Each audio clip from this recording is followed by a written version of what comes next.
Hello, hello. Can I hear myself on Twitch? I can.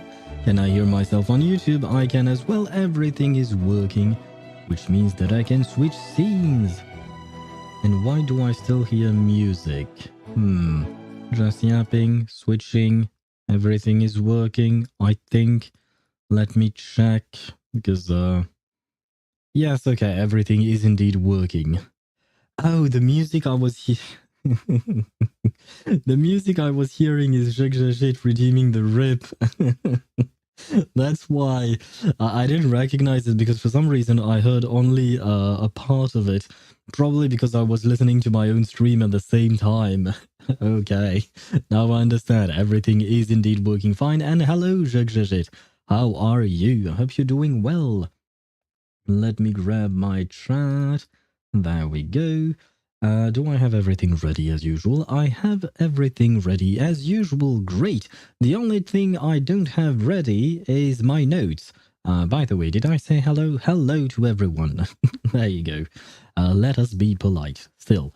Yes, the only thing I don't really have ready is my notes, because usually I try to take a few notes in order to, start the conversation at the start of the stream. But this time I thought of taking notes, but I forgot to actually do it. Or rather, I was too lazy to do it. Because oftentimes I take notes when I'm playing the games that I usually play, or rather when I do my dailies and think about something, except it requires me to switch windows and to open up my notepad and stuff like that. And, I was too lazy to do that. I hate people, I hate myself, I hate my life, I hate everything. Well, that's one way to start the stream. What happened? Why do you hate everyone? Although, to be fair, I would agree with you on most things. I do dislike people in general as well. I like my friends. I like you guys as viewers. You are very nice. So I definitely disagree with the I hate myself in your sentence. I can't tell you if I hate your life or not, because I know nothing, or rather, I don't know much about your life, so I won't comment on that. But yeah, the people part of your sentence, I definitely do agree. People are... let's not describe them. There was a lot of work today. Was it very tiring, perhaps? Is that why? Are you very tired? I hope that you will have some time to rest. If I remember correctly, you work 2 days and then you have 2 days of rest. Is tomorrow a day of rest, or is it a day of work? I'm afraid of what will be tomorrow. Oh, okay, so I guess tomorrow will be work as well. God damn. I am sorry to hear that. But may I ask what happened, or rather, did someone do something in particular that annoyed you? Was it the Chinese machine that once again bothered you? I feel like since you're talking about people, it's probably not the Chinese machine, perhaps some co-workers. Well, yes, as I've mentioned, I do somewhat agree with you on the sentiment of hating people. Well, perhaps hating might be a strong word, but some people sometimes can be very bothersome. And I'm really trying my best to remain polite. But yeah, I do understand that some people, you really, really don't want to see them. But you have to, because you don't have a choice, because they are either at your workplace or something like that, No, it's just an exaggerated joke. Okay. Well, the thing is, I'd rather take you seriously than taking it as a joke when I don't know, because obviously, I can't hear the tone of your voice when you're saying I hate people, I hate myself, I hate life, I hate everything. I can't hear the tone of your voice. That being said, now that I think about it, even if I were to hear the tone of your voice, I would not understand, because you would be speaking Russian. So that wouldn't actually help me. Because I could hear the tone, but I couldn't understand the words. But I sent emojis afterwards. Ah, okay. Yeah, I took the emojis separately for some reason. But I suppose this is the the crux of streaming. As the streamer, I can speak, I can do a lot of things, whereas you guys can only write, and it makes things a bit more complicated sometimes. But overall, as long as we finally and eventually manage to understand each other, then we can move forward together. Why am I speaking like Vila is talking to her comrades in Rayashki? I have no idea. And hello, Hercules. How are you? Hope you're doing well. I was going to ask you if your pulls went well, but you're saving for Flutter page, so I suppose you didn't pull yet. But I hope your pulls will go well. Can Kakanya fit in any team, like follow-up attack? Yes, pretty much. Kakanya can fit anywhere you want her to fit, because there is no dedicated sustainer. Oh god. Tuesday scared me again. When the wind blows, the cradle will She does have a beautiful voice, I will say that, but she still creeps me out. But to get back to my point, there is no dedicated follow-up attacker, follow-up attack sustainer, as far as I can tell. And Kakanya is probably one of the best sustainer in the game, because she allows your team to survive basically anything. Honestly, if you have a 4-man team and you can get Vila and Kakanya together, your team will be pretty much invincible. My Kakanya is P3, so my experience is a bit different since, portraits do change the character a bit. It makes them more powerful. But whenever I have... even just with Kakanya, usually my team is invincible, but Kakanya plus Vila equals... you're okay. You don't really need to worry about surviving. So yeah, I would say that Kakanya can fit into any teams, until we get a sustainer that might enhance follow-up attacks, or like a support, or do something related to it. Because to be fair, Kakanya does not do anything. Basically, she's kind of a one-woman army, honestly, because she can sustain herself, she can buff others if it is needed, and the more damage she takes, the more damage she deals. So she deals damage, she she sustains herself, she can buff, she does pretty much everything, That being said, Kakanya's damage is very slow to ramp up. Emotional damage! Why the emotional damage, Mihai? What happened? Are you okay? But yeah, Kakanya's damage is very slow to ramp up because you need the enemy to attack the team, and overall you need the enemy to deal damage in order for her to be able to deal a lot of damage back. So don't expect much if your team manages to clear a stage in a couple of turns, 3 turns, 4 turns. Kakanya's damage is going to be negligible. Kakanya's damage really come in line when she stacks up her... what was it again? I can think of what the word is supposed to mean, but I can't think of the actual word of the stacks she uses. In fact, this event story was relaxed compared to the previous ones.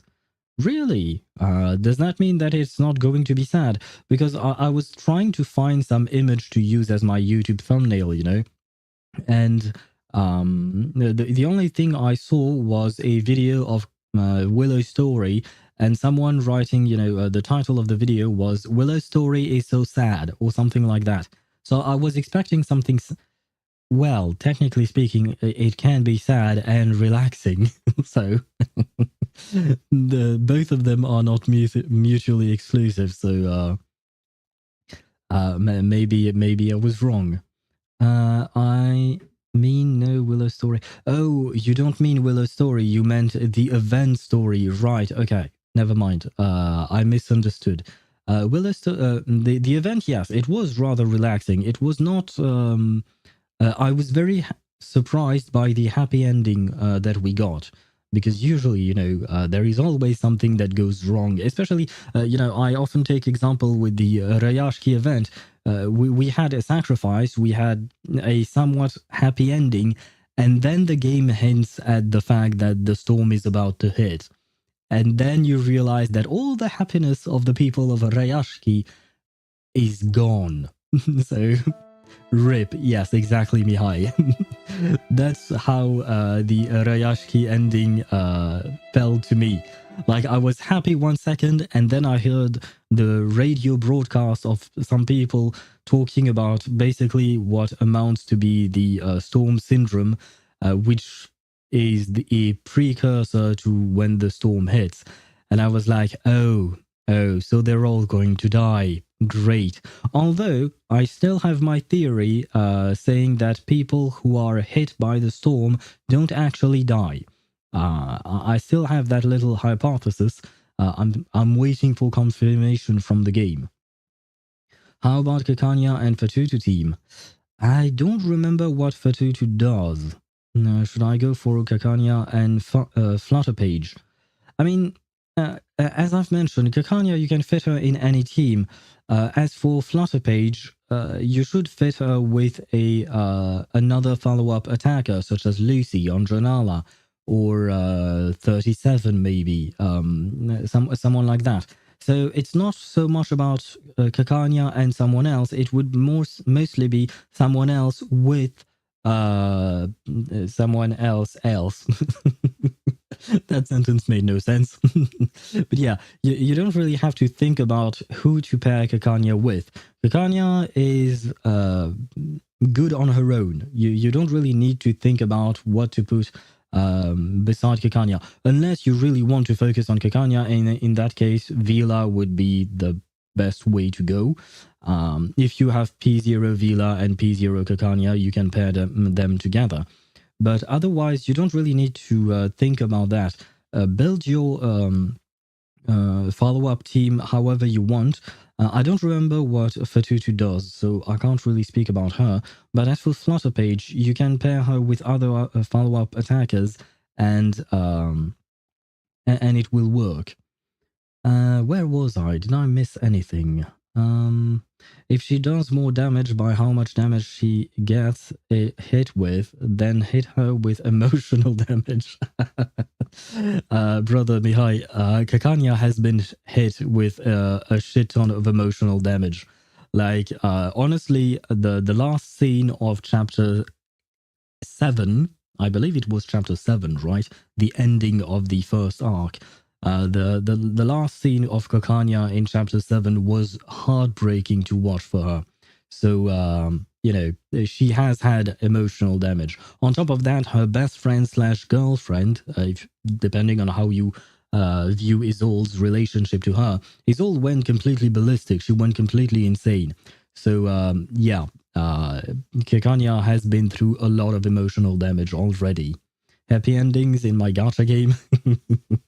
Yes, it was very surprising. And by the way, hello, Swavy, and hello, Mihai. I don't remember if I actually said hello, but hello to both of you. I hope you guys are doing well. But yeah, Swavy, I was very much surprised yesterday when we had a happy ending for a reverser story. To be fair, it was an event, but even event stories are usually they have happy endings, but then they have a sad ending. I'll be right back. Back.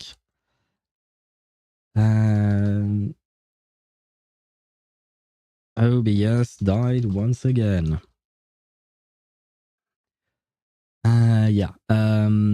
Hercules, I know you probably can still hear me because you're on YouTube, but unfortunately my Twitch stream died, so I will be right back. I need to launch my stream again.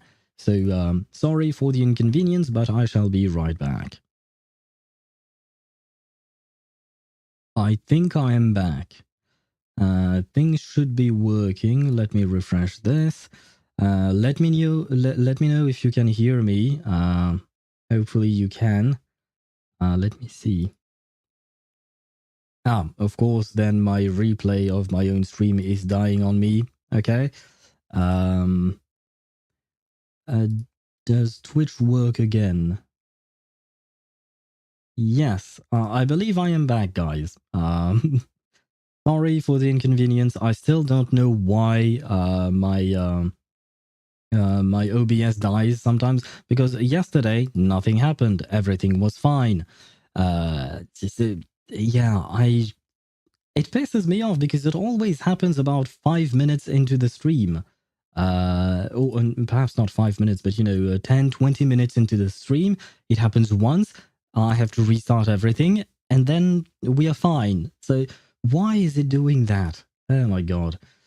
I honestly don't know. I will have to. And of course, now some ads are going to run. Ads are going to run in 5 minutes. Because yeah, emotional damage. Emotional damage. OBS is putting me through emotional damage over and over again. I am I am very annoyed. Why? Let me get back. Yes, I still have a mother.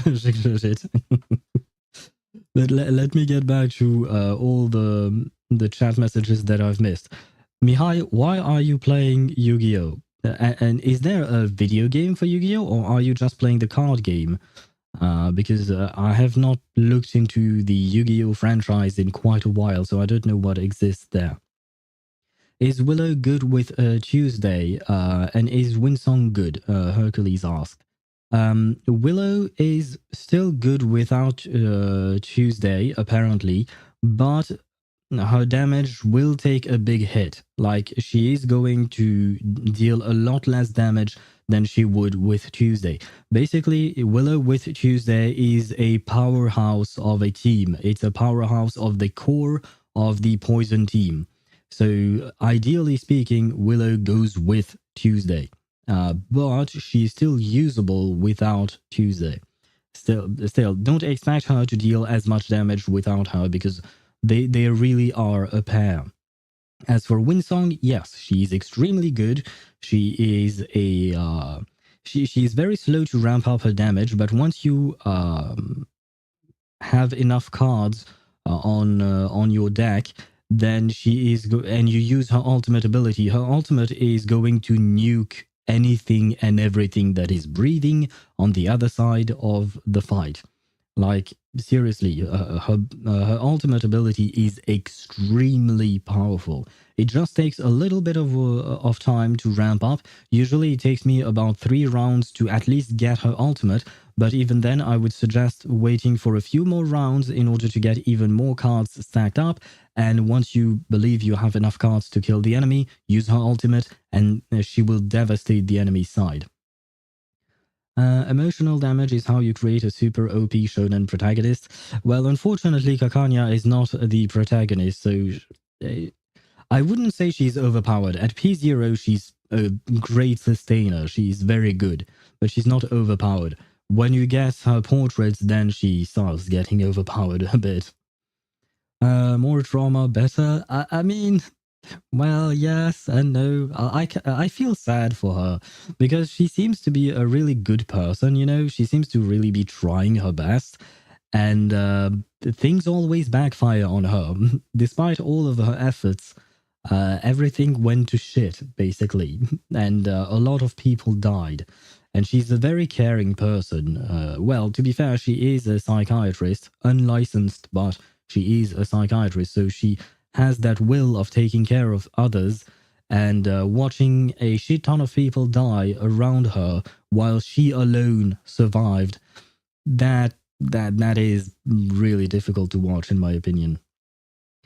Stream died, yes. Well, it died and then it came back. We are back. I thought it was my internet. No, it is me. Although it is not my internet connection, it is my OBS, the software I'm using to record. I don't know why it does what it does, because the funny thing is that my YouTube stream is fine. My Twitch stream dies, but my YouTube stream is fine. So, yeah, I don't really understand what's going on there. Yes, like my will to live after hearing how OP this character is. Maybe I am biased towards Kakanya because I really love her character. She's not as overpowered. She's kind of like Fu Xuan. When Fu Xuan first came to Honkai Star Rail, she basically works pretty much the same way, except Kakanya has the added benefit of being able to actually dish out a lot of damage once her damage ramps up. But a lot of the time, you don't actually need Kikanya to deal damage. Your main damage dealer will kill the enemy before that. Still, it's, nice, especially in specific game modes. But I hope your will to live has come back then, Mihai. By the way, I have this team in my mind: Marcus, Vila, Kikanya. Who should I add as a fourth member? I don't really know, because I don't know how Marcus is being played. I don't have Marcus, and I don't remember her kit.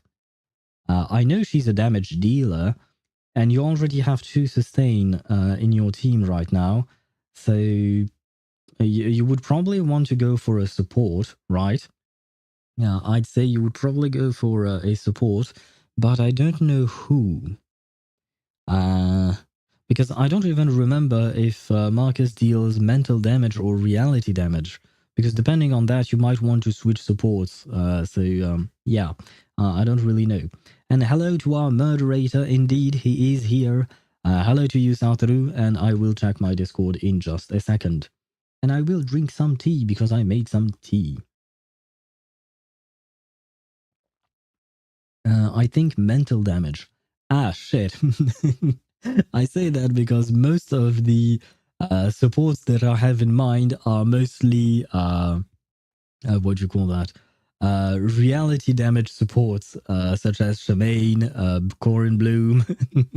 The one universal support I think that is very good is a 6, like the number 6, right?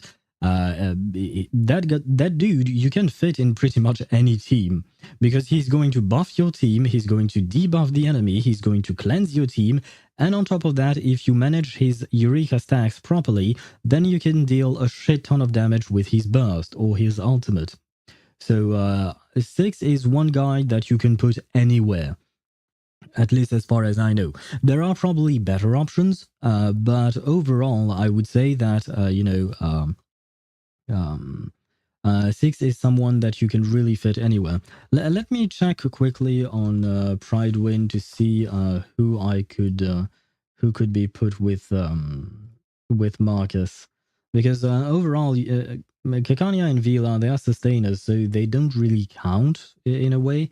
The one you should be focusing on is Marcus, to see how to get the most damage out of her. She is indeed mental damage, and she is a DPS. Burst damage. I don't know that there are specific characters that can buff burst damage. I don't really see anything in particular, so I guess I would recommend 6. If other viewers have other ideas as to who can help Marcus in terms of damage, please chime in, because as I've mentioned, synergies and teams. They don't have anything on Pridewin. Well, that's too bad. Component, she needs... she needs specific afflatuses to on the team to trigger her passive. So I guess you would want to have someone from the what do you call that? From the plant afflatus, maybe? You would have to read her kit in its entirety to actually know. Use Eternity. No, I'm afraid Eternity won't work. Let me see. What is her passive?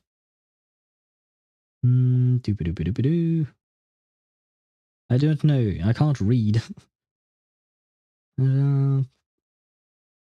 If there are 3 or more plants, spirit, and or intelligent allies, gain the persuasive status. Okay, so spirit, intelligence, and plant. So it doesn't have to be plant. You can also use 6, for instance. Okay, so 6 could be good. That's a definite answer. But I'm sure there are better supports. It's just that I don't know who would be best for Marcus specifically. So I'm sorry for the incomplete answer. Did the best I could. I think pulling on Scam Banner is worth it because I don't have both Kikanya and Mercuria. Yes. Overall, the Scam Banner is pretty good, especially if you don't have either of them, because Mercuria is a great support and Kikanya is a great sustainer. So yeah, you can only be happy with both of them. And congratulations, Satoru, for getting your internet back. I hope you didn't have to break any bones. And Hercules Jigjigit on Twitch says that Mercuria plays well with Marcus. So there you go. That's a perfect thing. You can pull on the scam banner and get both of them, hopefully. Use Eternity, not entirely. Ah, wait, do you mean not entirely? What do you mean not entirely? Did you not break bones entirely? Didn't break any bones, unfortunately. Okay. And what the fuck? You sent me a video. This is a video from India, right? Because yes, I can clearly, yeah, I have seen these buses and people hanging from buses. You people in India are crazy. You don't have any regards to your own life, I feel like. But yeah, and Ktosh sent me a message with just mentioning my name. Ktosh, if you're here, I don't know what you wanted. Please elaborate. I used to travel like that. Please don't. Please take care of your life. Sounds very dangerous. But I need Mercuria for Anjonala. Ah, well, choices have to be made. Choices have to be made, Hercules. I suppose, technically speaking, 6 can be good in either team, I think. You could put Mercuria or 6 in either team, depending on what team you need to buff most. Because 6 can apply debuffs on the enemy, and I believe that Anjonala deals more damage on debuffed enemies. You would have to reread her passives, but I do believe that one of her attacks deals more damage when she's attacking debuffed enemies. So it could work. Which country are you from? Me? I'm from France. I am French. Although my family is from Sri Lanka, and I've been to Sri Lanka to visit family over there quite a few times. So the buses in Sri Lanka are pretty much the same as the buses in India.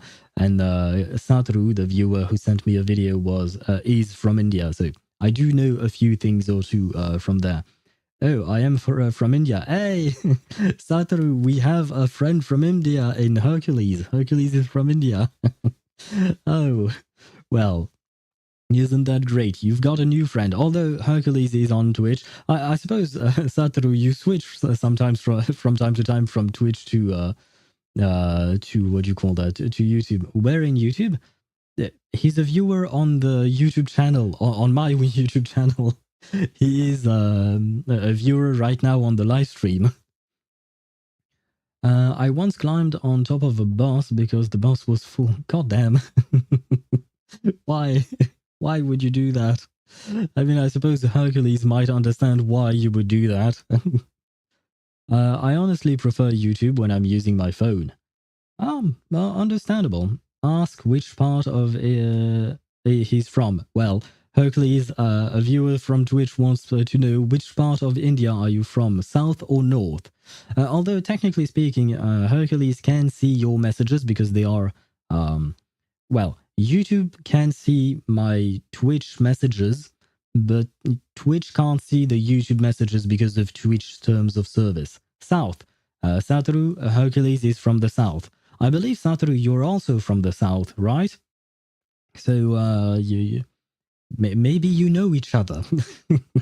I kind of doubt it because, India has like 1.4 billion people.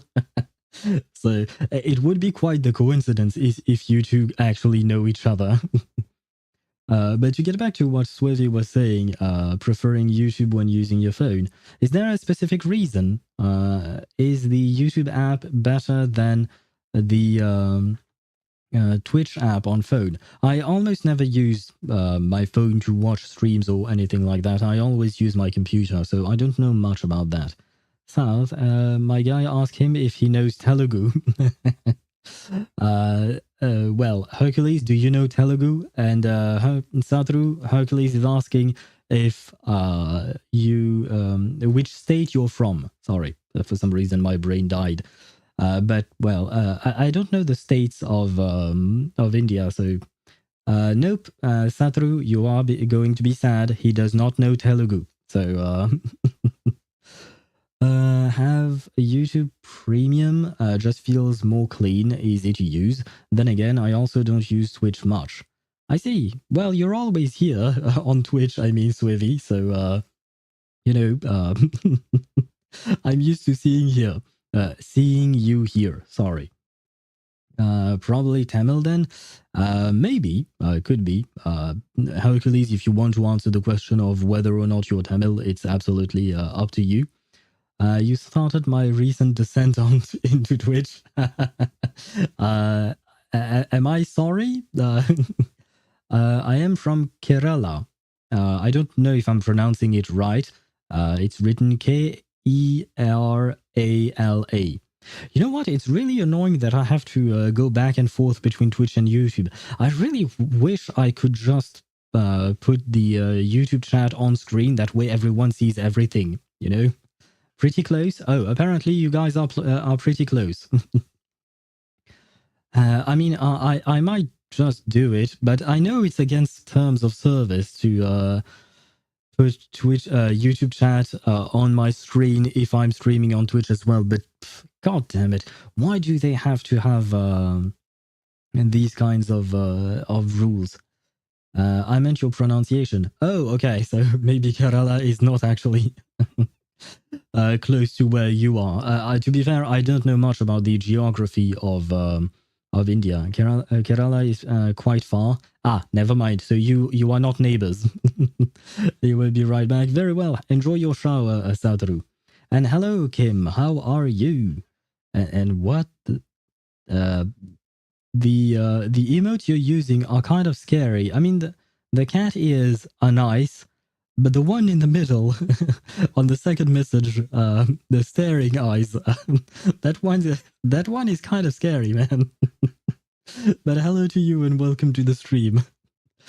I completely lost my train of thought. I feel like I was going to start talking about something and then completely forgot to talk about it. Oh yes, right. I have news, guys. I have news. It is kind of good news. It is kind of bad news, but depending on the point of view. But the news is that my cancellation of tomorrow's stream is cancelled. So it's a very roundabout way of saying that tomorrow I will be streaming, basically. Because as I've mentioned, I was supposed to see some friends tomorrow, but one of them got sick, unfortunately. So we decided to postpone, which means that I can stream, which means that I will be sitting on this chair once again tomorrow at 6 p.m. Central European Standard Time. And I don't know yet what I'm going to do tomorrow because, you know, I had plans on, you know, not streaming tomorrow. So I did not plan on what to do. So the thing I came up with is if we don't finish Tuesday's story today, then I'll finish it tomorrow. If I finish Tuesday's story, not Tuesday, Tuesday's long gone. Willow's story, sorry. If I don't finish Willow's story today, we'll finish it tomorrow. If I finish Willow's story today, then we might split all the endgame stream of Saturday. We might split it into 2 days. That way we could try and fit Zenless Zone Zero into the program. Because I would have to go through Genshin Impact, Honkai Star Rail, Wuthering Waves, Reverse 1999, and Zenless Zone Zero.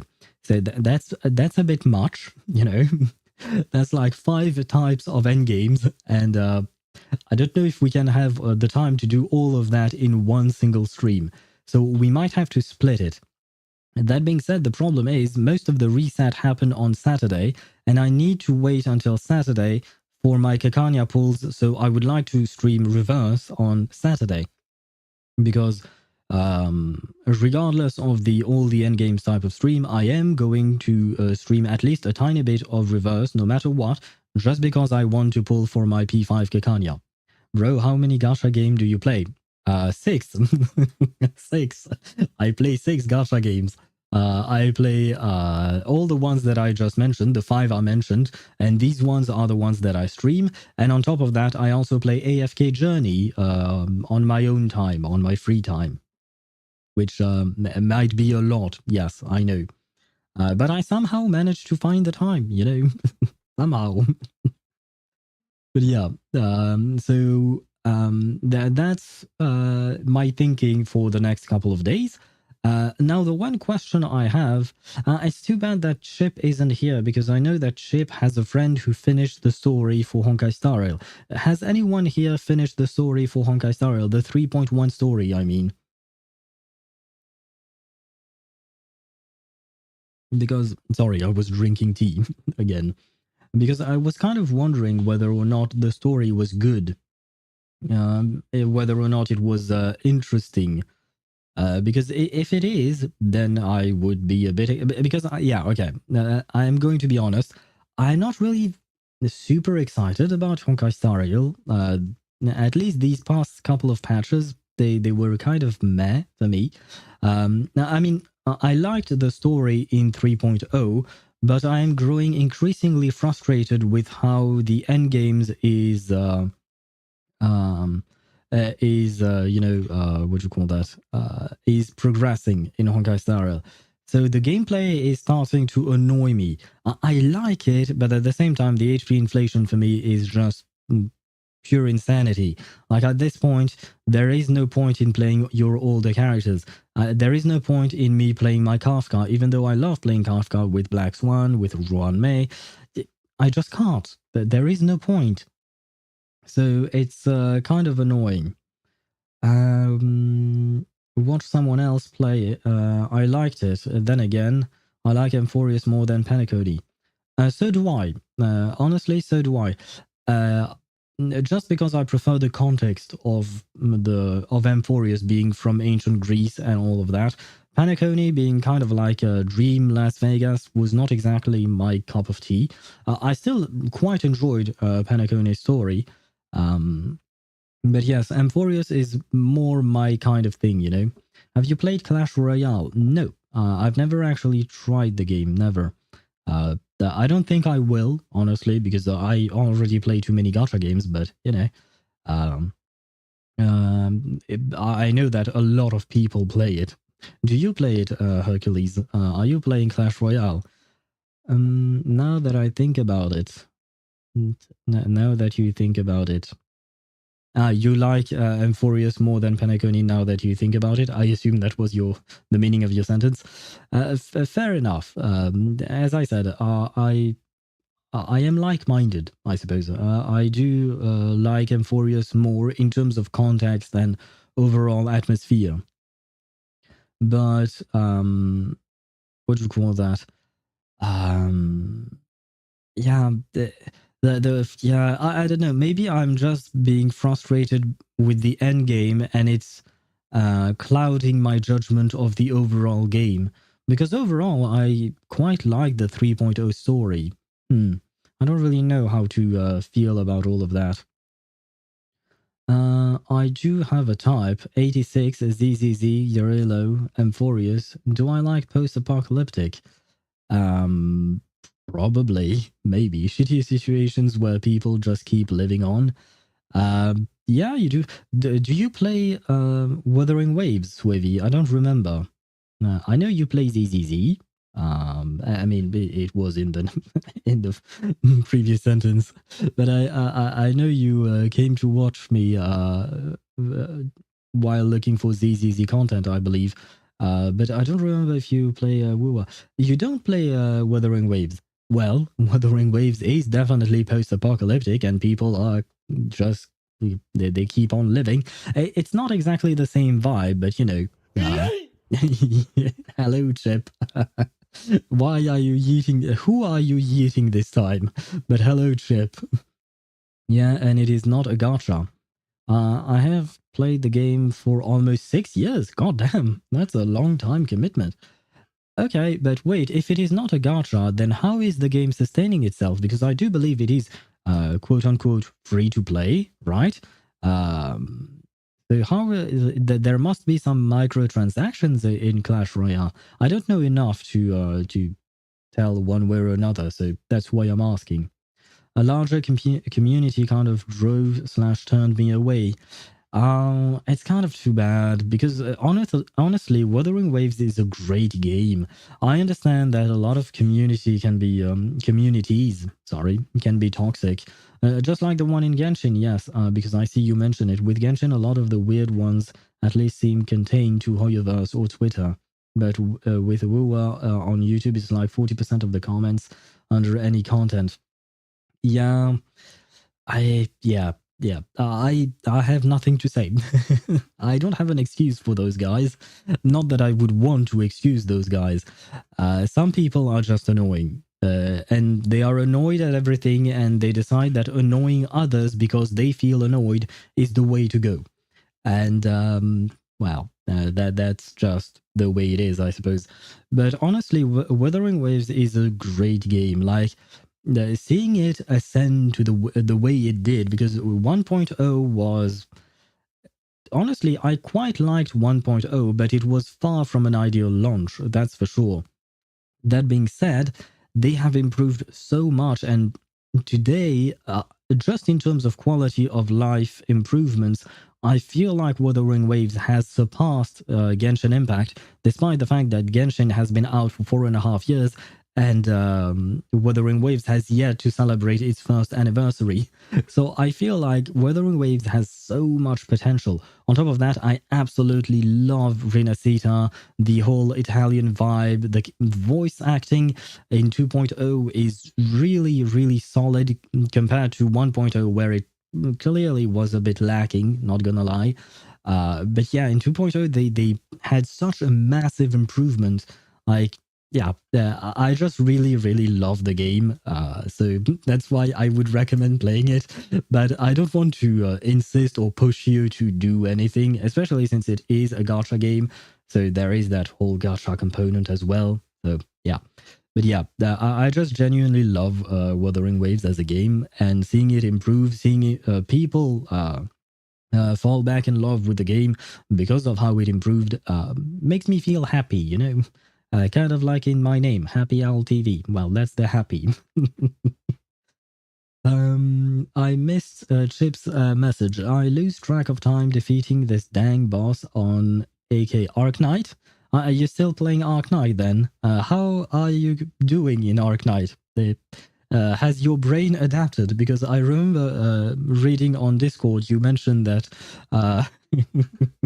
Arc Knight filtered you out because of your lack of brain capacity or lack of IQ. Because apparently the game is difficult in terms of reflection and stuff like that. Pretty well? Okay. Nice then. But yeah, definitely made me laugh. It kind of makes me want to try Arc Knight, but I'm playing too many games already. It is a strategy and PvP game. I think in March the game is celebrating its 9th anniversary. Wow, Clash Royale. I mean, I've heard of the game for a long time, but I didn't know it was closing in on a decade. It is a Supercell game. Supercell? What does that mean? I don't know that term. Supercell game? Clash of Clans, Clash Royale, Squad Busters, Supercell. What is Supercell Gaming? Supercell is a company that makes free games. Ah, okay. It's the name of the company. I see. I assume they have a good reputation, maybe? I don't know of them because I've never played any of the game. I'm in the company. Okay, yeah. I gotcha. I did a quick Google search. But yeah, I've never heard of that company. I've heard of their games. All of the games listed, I've heard of them, but I've never heard of the company itself. Who? Supercell Game. Because we were talking about Clash Royale, Satru. Yeah, I think I mentioned it before in a different stream, but I found your channel when I was looking for content for Wuwa. I think one of your VODs popped up. Really? Oh, great. I didn't know you were looking for... I remember you were looking for content, but I thought it was for ZZZ content for some reason. But well, very clearly, I was wrong. But yeah, good thing then that my VODs popped in. You were streaming ZZZ. Okay, yeah, because I do remember seeing you on a ZZZ stream for the first time. And you were on YouTube, by the way. You were not on Twitch yet, because yes, I kind of forgot, but I keep calling you Swevy because that's your YouTube name. But on Twitch, you have a cat at the end. Does it mean anything, Swevy cat? I mean, does it mean something, or... I'm sorry for the abrupt questioning. I just thought of the question. Nope, it doesn't mean anything. Okay. Do you want me to add the cat at the end of Swevy? Because I keep calling you Swevy, but do you want me to call you Swevy Cat, perhaps? Sounds like some Dragon Ball move. A Supercell game. Actually, you know what, Satoru, you're right. It does sound like a like a Dragon Ball move. Nope, apparently it is Swedish though. So I get asked if I'm Swedish quite a lot. Swevy is fine? Okay. Wait, what does it mean in Swedish though? Now I'm curious. Okay, I have to stop with my curiosity. I have to start playing the game. We've been chatting for an hour already. So at some point I have to start the reading portion of this game, of this stream, because today I'm going to suffer through some reading. Not that I am saying that the what do you call that, the game is bad. I'm saying that I myself, it's going to be bad for me to read for 3.5, maybe 4 hours, you know. I was scrolling in Twitch and just stumbled upon your stream, and the rest is history. Huh. God damn, because I often wonder how people find me, because, you know, I'm clearly not a huge streamer, right? So I often wonder how you guys find me, because I'm tiny and there are a lot of tiny streamers such as myself. So, you know, is there a reason why you clicked on my stream? Like, is there a specific thing that made you want to click? I'm just curious. What is this? Yes, the community thingy. Yes. Let me show you my beautiful Kakanya as always. Let me see. Reverse. There you go. Perfect. You can now see and watch my beautiful Kakanya. Our beautiful Kakanya, because, well, she's part of a game and many people play her, I suppose. By the way, they even have better animation than Disney. Do you mean Clash Royale? That's actually, I mean, part of me is surprised because, you know, Disney is supposed to be known for their animation quality, but at the same time, I've seen so many game companies be able to make such beautiful artwork in terms of animation. Like if you look at the Hoyoverse animation that they do for their games, I'm not talking in-game, but the ones they post on YouTube, they are really, really good, you know? Likewise, there was the arcane anime type thing for League of Legends. Honestly, I am very surprised with these game companies making such beautiful animation like that. Psychology and biology have increasingly overlapped as they've developed. How curious. Kekanya, I love you, but when you're talking like that, it messes with my own mind. So please stop. I need to focus. I need to read. Reading chat. Time to lay down on my bed. Not time for your midnight snack yet, I assume too. I set my settings to low viewers. I was looking for smaller CCs. They tend to have less drama / salty comments. Yeah, that is a fair point.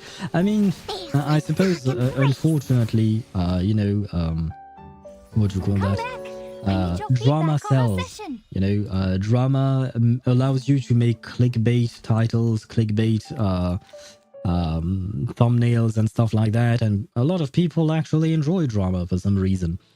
So yeah, I suppose I do understand, in the sense that I understand why it exists, but I am not personally very fond of drama. It's I mean, life is already kind of annoying. So why plunge yourself into annoying things even more? That's my reasoning. But well, people like what they like, you know. And that day you're the only one who kept talking about every shit I said. Oh, well, I don't like ignoring people, so I do try my best to reply to every single comment or message I receive in chat.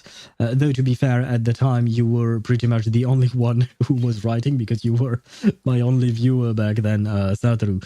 But I still do try, to answer to everyone. So I do wonder how things are going to go if I ever become a bigger streamer, with more viewers and stuff like that. I wonder how I'll be able to to deal with that, because I won't be able to read everything. That's something that I'm dreading, because I really dislike ignoring messages or missing messages or stuff like that. So, well, we'll see that when we get there, Now, I hate Hoyoverse. I know that some people hate it. I don't really have any opinion on the company itself, but I do enjoy their games. So at least there is that. League 500 skin funding those animations. Fair enough. And I have been, maybe I was one of the ones who funded the Arcane anime.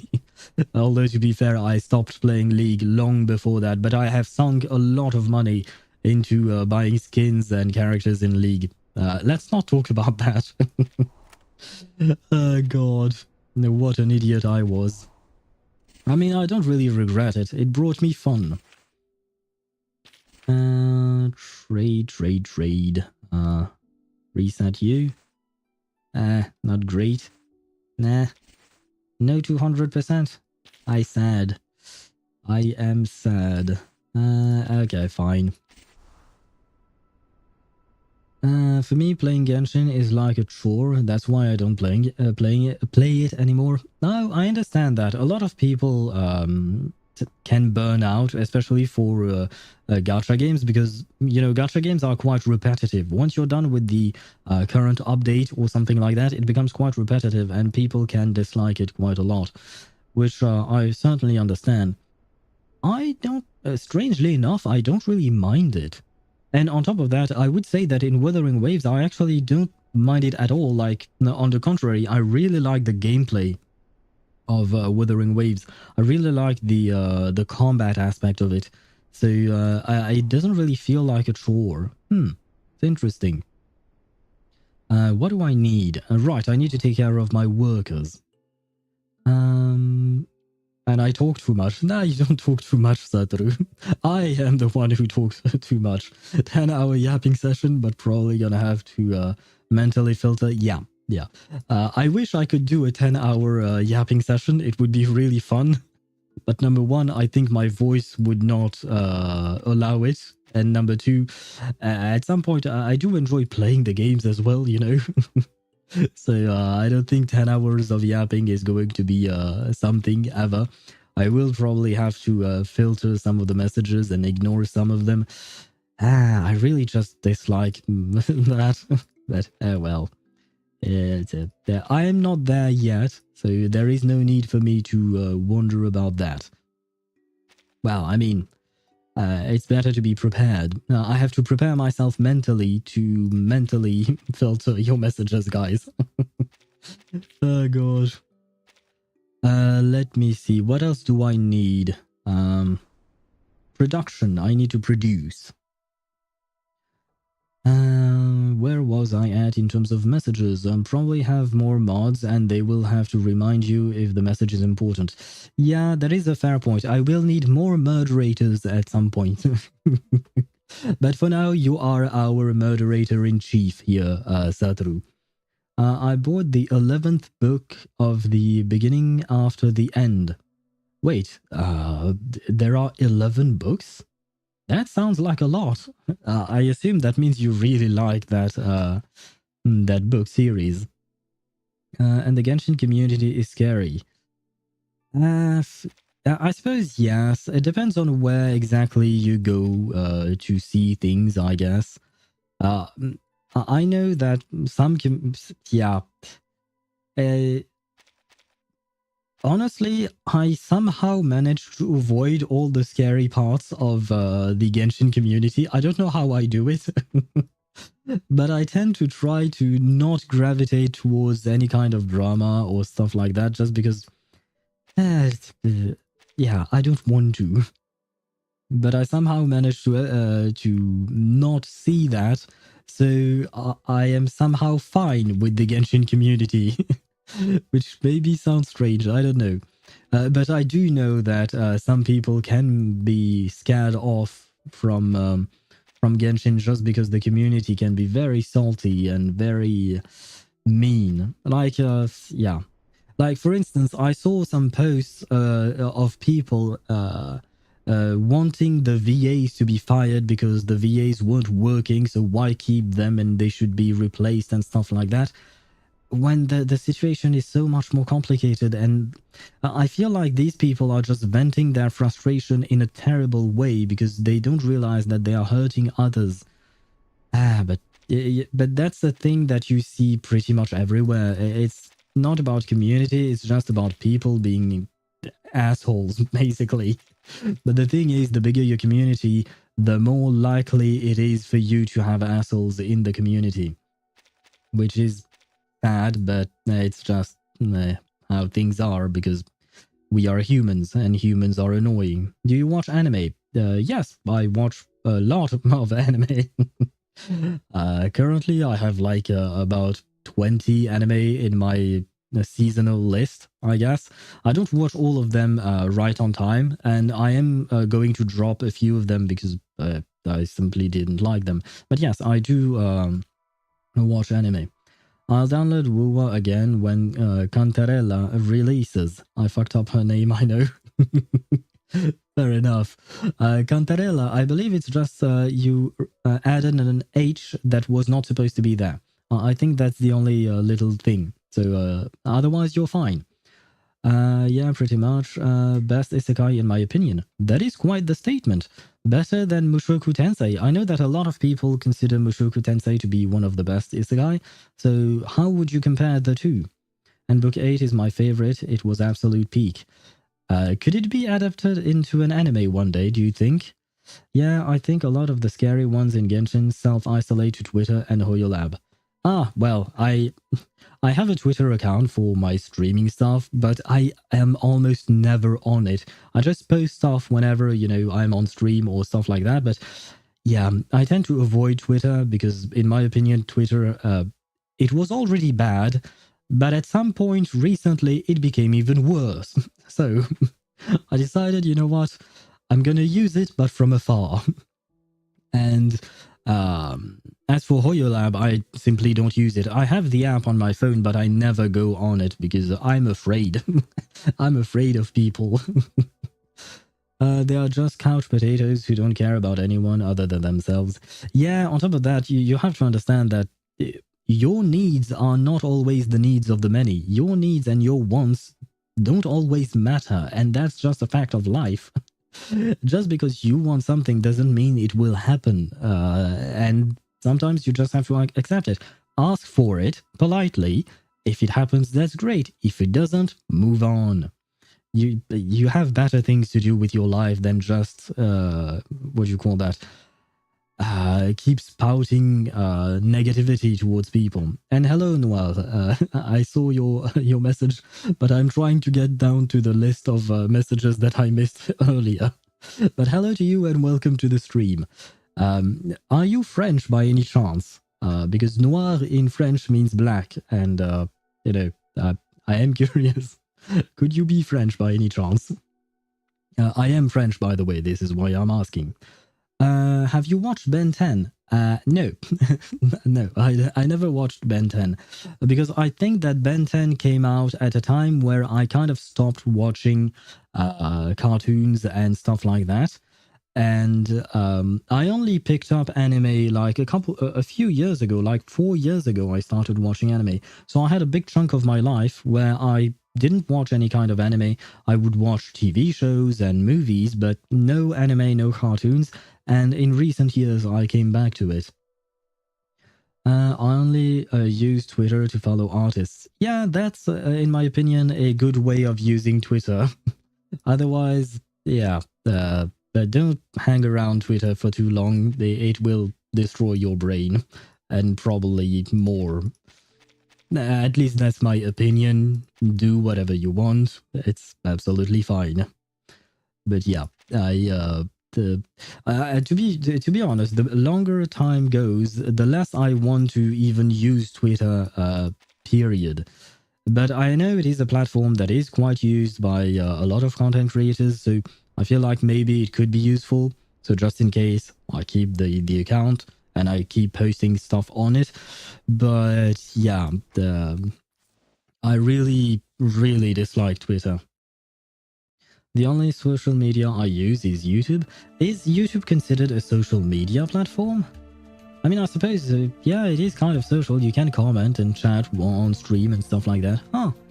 I always viewed YouTube as a video type platform, you know, because when I started watching things on YouTube, YouTube was just, you know, video sharing and you could comment and stuff like that. But there were a lot of features that you see now did not exist back then. The fuck? You have a mother. Yes, I have a mother. Oh, my chat on phone don't want to work at any stream. My chat on phone don't want to work at any stream. Your phone's chat doesn't want to work when you're on stream. I don't... thank you for the redeem, because that way you reminded me the fact that I read your message, but I forgot to reply to it. So thank you, but I actually did not understand the message. So I can't really reply to it if I don't understand it. I'm sorry. And comparing Mushoku Tensei with T-Bait, I would put it above Mushoku Tensei. Oh! Second would be ReZero and then Mushoku Tensei. Interesting. I personally prefer Mushoku Tensei over ReZero. Personally. It's close though. Like both of them are very high quality anime and stories in general, you know. Let me see. Ah, finally. Oh no, we have a mains bulletin. Let me check what type of enemy we have. What are you? No, show me what you... Oh, mineral. It was there. Okay. I'm not going to fight it. I was curious as to what type of enemy it was. Mineral. Ah, maybe I can use my Euphoria Lilia now. With 37. And Windsong. And Tooth Fairy. Ah, yes, that would be nice. What is this? I'm just trying to get rid of all these thingies, these red dot notifications. I dislike red dot notifications. Okay, we have hard mode. Okay, so these things I'll do later on. Ah, shit, I completely forgot about that thing. I really don't want to try it. Given what everyone said, I really don't want to try it. But where is Willow Story? Did I... Oh, it's here. Okay, finally, I found it. God damn. God damn me. Language barrier? Ah, yes. Well, yeah, that is kind of difficult. I think that what you meant was that your chat is broken when you're using it on phone? So that means that right now you're watching on computer? Is that so? Yeah. I do try my best to understand, but... There are so many possibilities, it's kind of hard to pinpoint which one it is. For some reason, I can't bring myself to like Rudy. Yeah. I'm okay with Rudy. Honestly, there are no characters in Mushoku Tensei that I really like I am really invested in them. It's just the overall writing of the characters. I don't really know how to explain it. I'm not attached to these characters, but I'm attached to the way they are written and to the way they behave and interact with one another. I feel like the writing behind Mushoku Tensei is where it shines the most, you know? And the overall theme of the story, the way it is woven, the world building of the story, it's mostly that I really enjoy in Mushoku Tensei. I only downloaded Twitter if the Genshin gives any free wallpapers. That's a valid reason to download to download Twitter, I suppose. I'm watching on phone, but chat on computer. Oh, I see. I can't even use points on phone? Really? Why though? Okay. Well, it's not like I can do anything about it, but I find it kind of annoying. Why? Why is your phone doing that? Have you watched Naruto? I tried, but I couldn't get into Naruto. I know it has a lot of world building and a great story apparently, but Naruto himself as a character, I mean, he's a shonen protagonist, so I know what type of characters they are. But the constant yelling, oh my god, let's remain polite. But the constant yelling, and he is a goddamn idiot. Like seriously, he's an absolute moron. To be fair, I've only watched 25 episodes, right? But at the same time, you know, most anime, 25 episodes is either one very long season or even 2 seasons. So I feel like if in 2 seasons of an anime, I'm not invested in your characters, that means it's not going to be for me and I don't want to stick out for more. I am not willing to invest more than 8 hours of my life in order to get something interesting. If from the 8 hours I've invested, I'm not getting something for that, then no, I will just move on. And Naruto, the character himself, he's... which Naruto did you watch? I'm talking about the first one, the regular Naruto, not Shippuden, not Boruto. I'm talking about the first series. And for the first 25 episodes, Naruto, all he does is yell. There are 2 other characters, a girl who is basically a simp for the other guy, and the other guy, he seemed interesting, but he never speaks. So yeah, there is nothing. Kid Naruto? I mean, he was a kid, I suppose, but you know, it's the what do you call that? It's the base series, you know. Damn, didn't connect to Zabuza? Zabuza, the name rings a bell. I don't think I've seen him, actually. I don't remember. The only one I really liked is Naruto's teacher. I forgot his name. The one with the strange eye. I forgot the names of these things. But you know, he has a strange eye, and he trains Naruto, the pink-haired girl, and the silent dude, the emo dude. Where did you stop? Episode 25. Kakashi. Yes, thank you. Kakashi is the only character I actually liked in the series, and I stopped at episode 25. I believe he was about to enter an exam to become a better ninja. I don't remember the ranks. There are different ranks, right? I don't remember which one, but he was about to enter one exam to do that, and I just stopped because, yeah, the constant yelling from Naruto just turned me off so much I gave up. Naruto Shippuden is peak. Yeah, but that's... I wanted to get into Naruto to understand Naruto Shippuden then. I wanted to go back to back, do Naruto first and then Naruto Shippuden. But yeah, I really dislike Naruto as a character. I'm sorry. I know a lot of people love him and love the series, but I really can't. Basically, he's one of the... no, not him, but you know how I often say that I don't really like children? It's because children are loud. They are really loud, and it annoys me to no end. So Naruto is exactly the type of child that I dislike. The very loud kind, you know?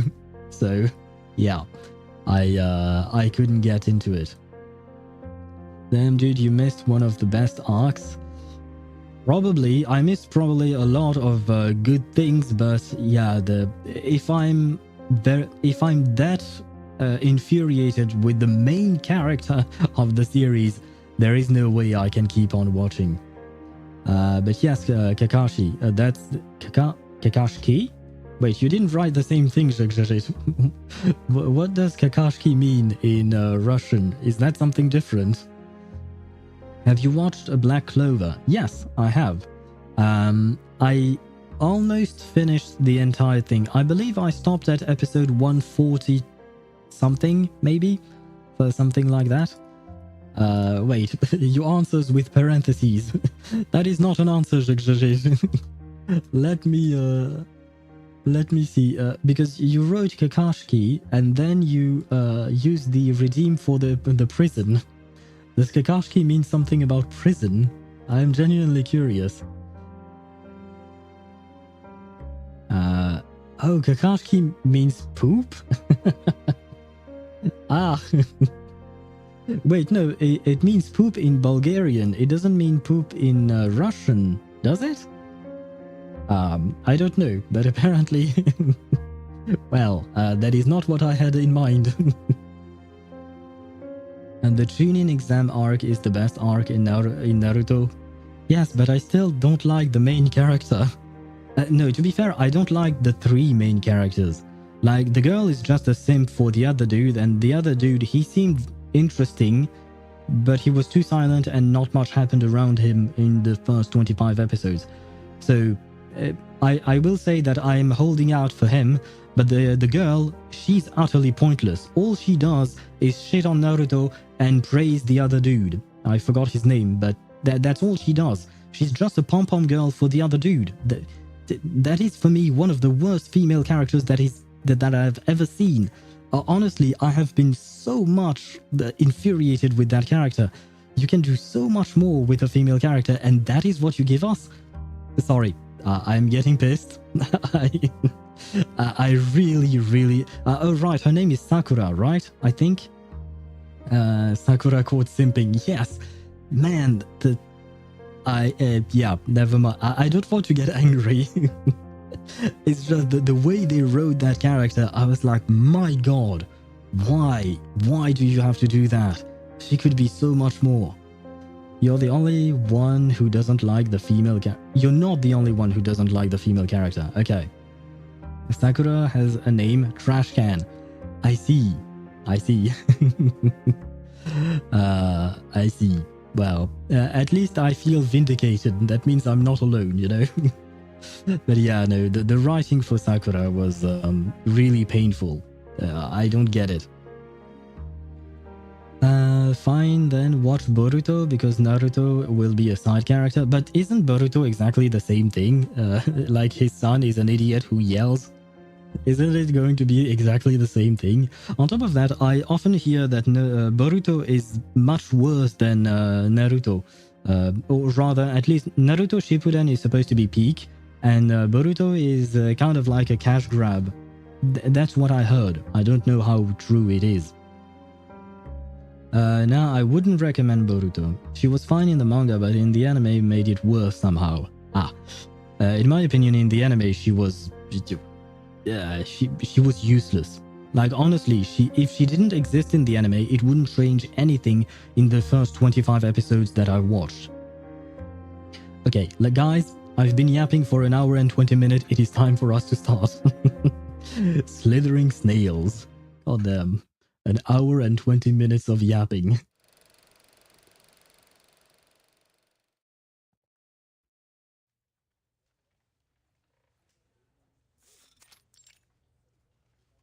I don't know if I'll be able to finish this story. Right?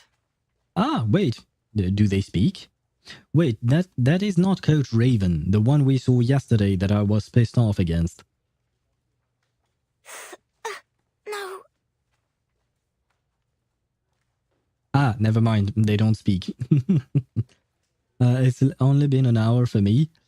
Well, technically speaking, even if you look at the counter, it looks like my stream started an hour ago, but that's because I had a OBS die at some point. But technically speaking, I started at 6 on the dot, and you, Satoru, probably came... Did you come...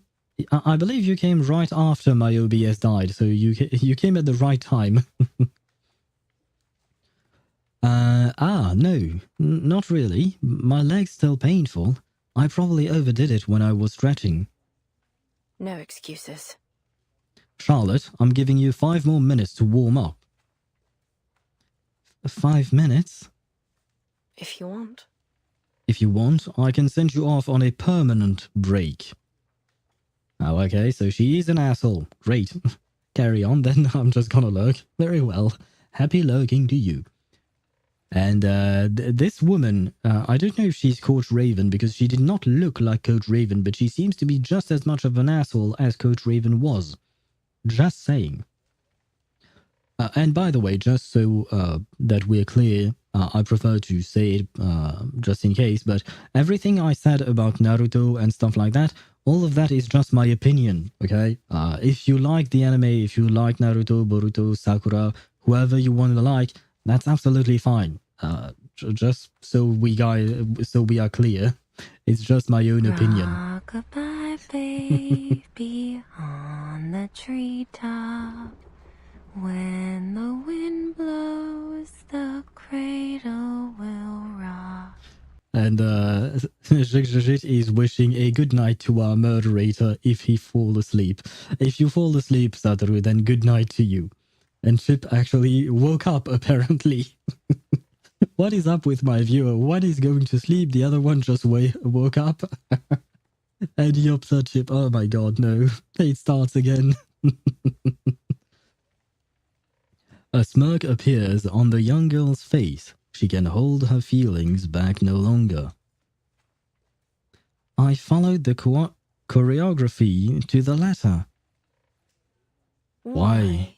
Oh. Never mind. Why? If you'd done that, we wouldn't be having this discussion right now, would we?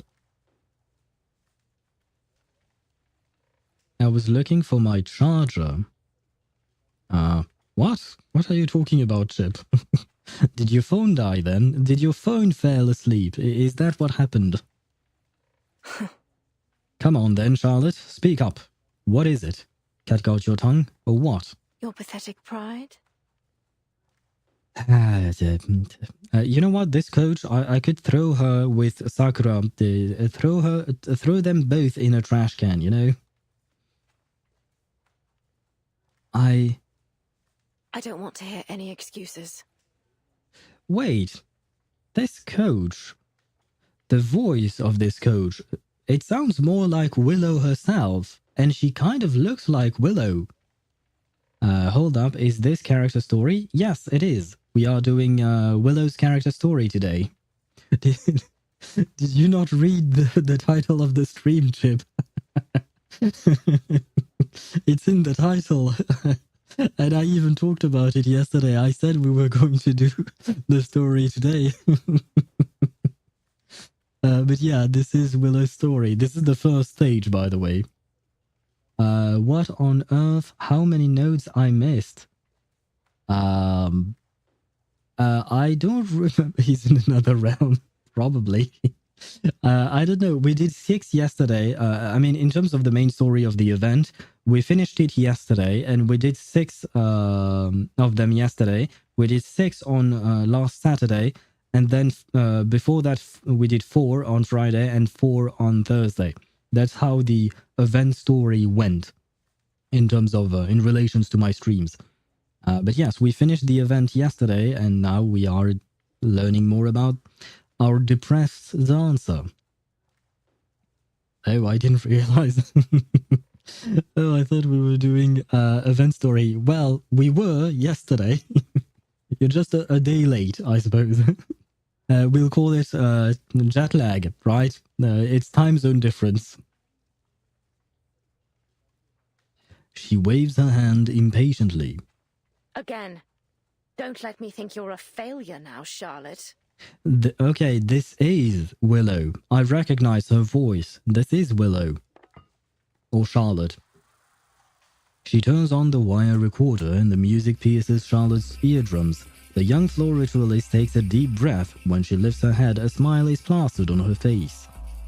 The music plays on. Raise your hand.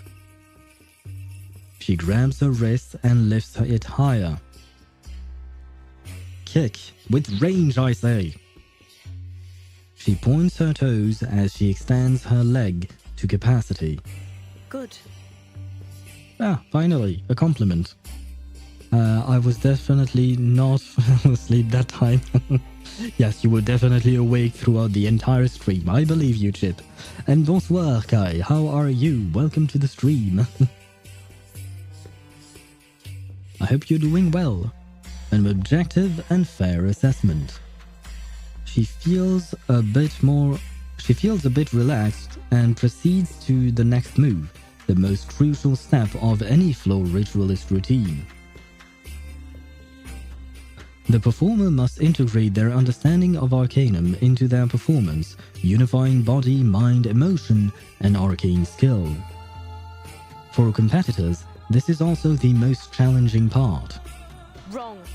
Where's your arcane skill? Stop, stop! Hey, I don't need to voice it. Never mind. She turns off the wire recorder, bringing the practice to an immediate halt. She casts an ice-cold glare in the girl's direction. You forgot the routine again, Charlotte. I didn't. Really now? Then why didn't you connect the elements? Why would you hesitate at the most important part of the whole bloody thing? This element is worth at least 1.2 points. Do you understand what it means? 1.2 points. It feels kind of weird to say 1.2 points. Never mind. But the thing is, it makes me laugh even though I'm supposed to be angry because I'm reading the coach's line. Anyway, 1.2 points could be the difference between first and fourth. She lets out a deep sigh. You are a failure, Charlotte. I can't tell you how disappointed I am in you. Ah, wow. That's a nice person. Oh, wait. It reminds me of the failure management thing, from the dude that does the emotional damage. Stephen He. I don't know how to pronounce his last name, but Stephen, Anyway. So this is the equivalent, but for females, I suppose, because he has his Chinese dad or Asian dad. Asian parents be like, yes, exactly. So I suppose that maybe Charles' coach is Asian. Kind of sad, a sad stereotype, but it's kind of true. Emotional damage. Emotional damage. And as we are witnessing basically what is kind of like child abuse. It is emotional abuse, right? And I'm laughing at it. Great. But it's Steven's fault. I will blame Steven for that. But everything else up to then was perfect. My last coach told me my movements were the most standard she'd seen. The coach sneers. So, where are you going to find those 1.2 points you just lost? In your old coach's mouth? You listen to me, girlie, now. The competition rules don't bend to accommodate little girls who can't use their arcane skills. Don't get cocky, Charlotte. I've seen my fair share of flow ritualists in my time, and your arcane skills are by far the least impressive. Think about it. You need to have a long, hard think about what happened here today. She murmurs this as if she's almost speaking to herself, then sighs and leaves the training room. I'm not a failure. No, you're not. She's an asshole. That's not the same thing.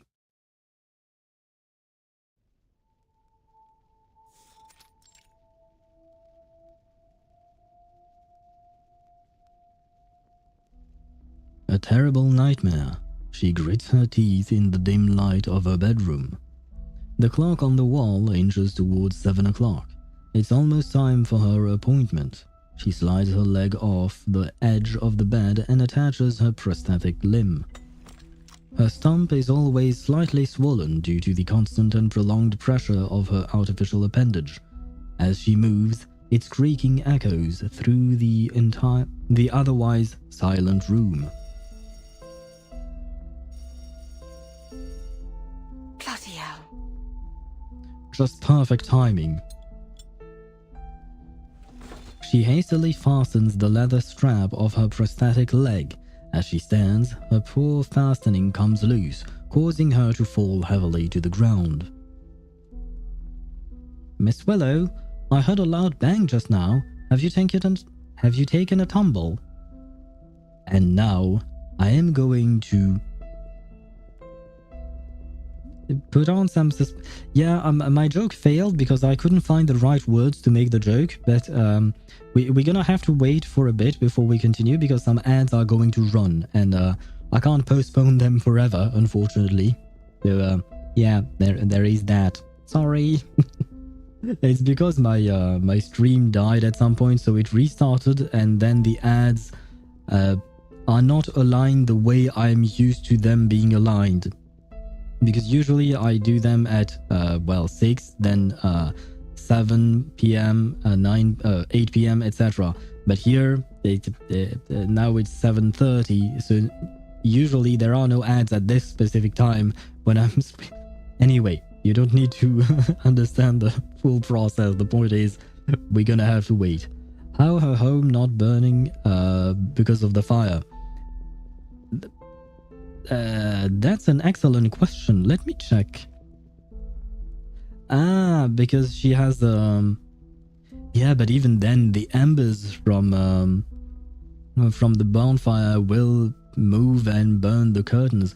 No, you're absolutely right, Rikishi. This house should be this house should be ashes by now. Oh boy. Well, and how is she how did she bring those stones?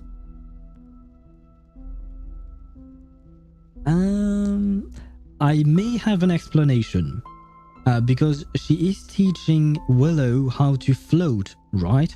So maybe Willow has some kind of arcane skill that allows her to float things, to make things floaty. It's a very flimsy explanation. I'm not really sure, but it could be that for the stones, because otherwise I don't know how she would, because she definitely is not strong enough, especially with her prosthetic leg. She has some issues with it already, so yeah, the only thing I can think of is Arcanum. The Stonehenge protecting them. That is true, and we are in England, so maybe there is something. Maybe there is a connection to Stonehenge, who knows. She probably doesn't have homeowners as insurance as well.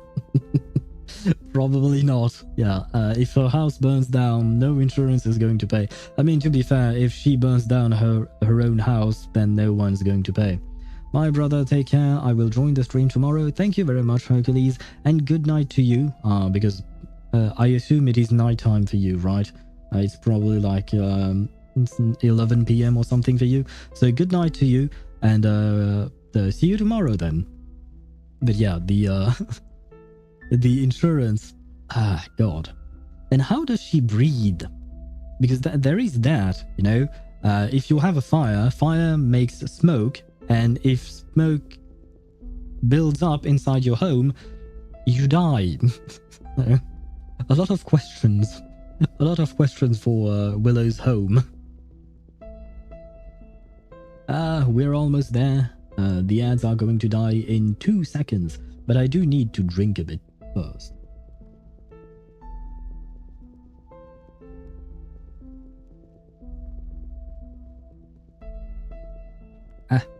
There we go. We can continue. And I believe with this little image here and Miss Willow, this is probably Flutter Page, right? Yes. Air is overrated. Oh god. Yes. Embrace the smoke. Well, technically speaking, I am a smoker, although I switched to vaping a few years ago, but I used to smoke. So, I did embrace the smoke, and I do not recommend it, by the way. Just so we're clear, I do not recommend smoking or vaping. It's a terrible idea. So Willow, what the hell are you? Oh, by the way, I was smoking cigarettes. I was not smoking the air of a burning fire inside my own home. Because I feel like that would be even worse than smoking cigarettes. So just so we're clear, this is a terrible idea. But yes, no, kids, don't smoke. It's bad. Don't vape either. It's bad.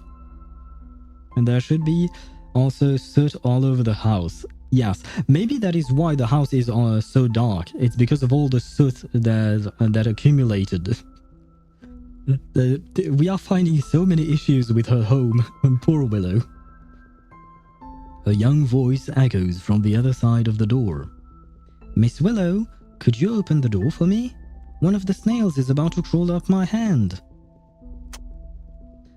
Oh, have a fucking laugh.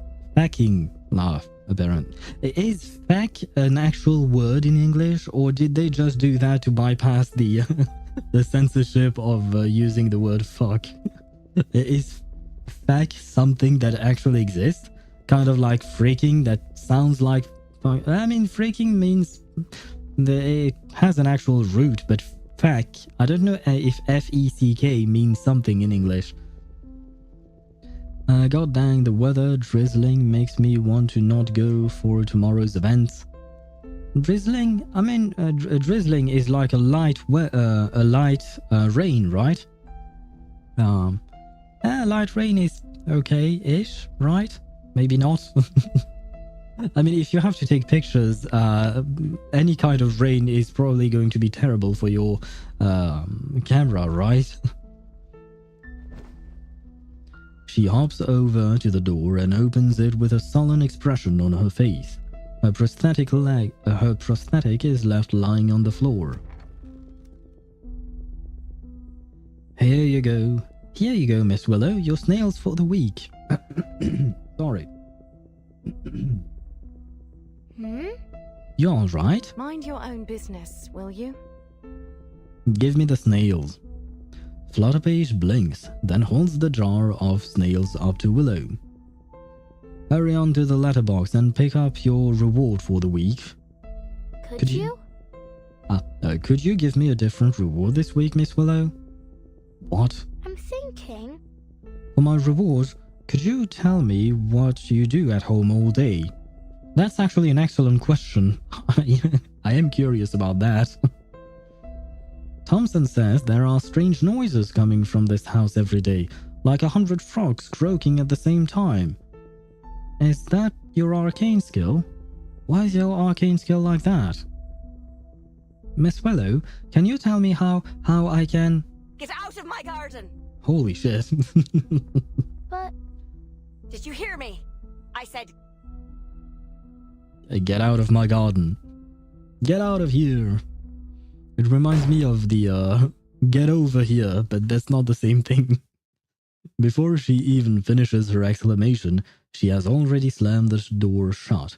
So I assume this is taking place before the event that we witnessed, because, Willow started to open up in the event, whereas here she clearly hasn't. It's currently... Yeet. I can imagine Willow trying to yeet Flutterpage, On top of that, it would work because Flutterpage can float, right? So you cast the floating arcanum or arcane ritual on her, and then you just pick her up and yeet her across the world. It could actually work. Oh god. Did I read this sentence? Before she even finishes her exclamation, she has already slammed the door shut. Yes, I've already read that. It's currently cold here in my bed now and having a bad weather now. What? It's cold in your bed and your bed has a weather? I am confused, Chip. I don't know what you mean. You have bad weather, perhaps, instead of bad weather, I'm guessing. But why are you telling me that it's cold in your bed? Is that an invitation, Chip? What are you telling me? Oh god. Stage 2 lubricant.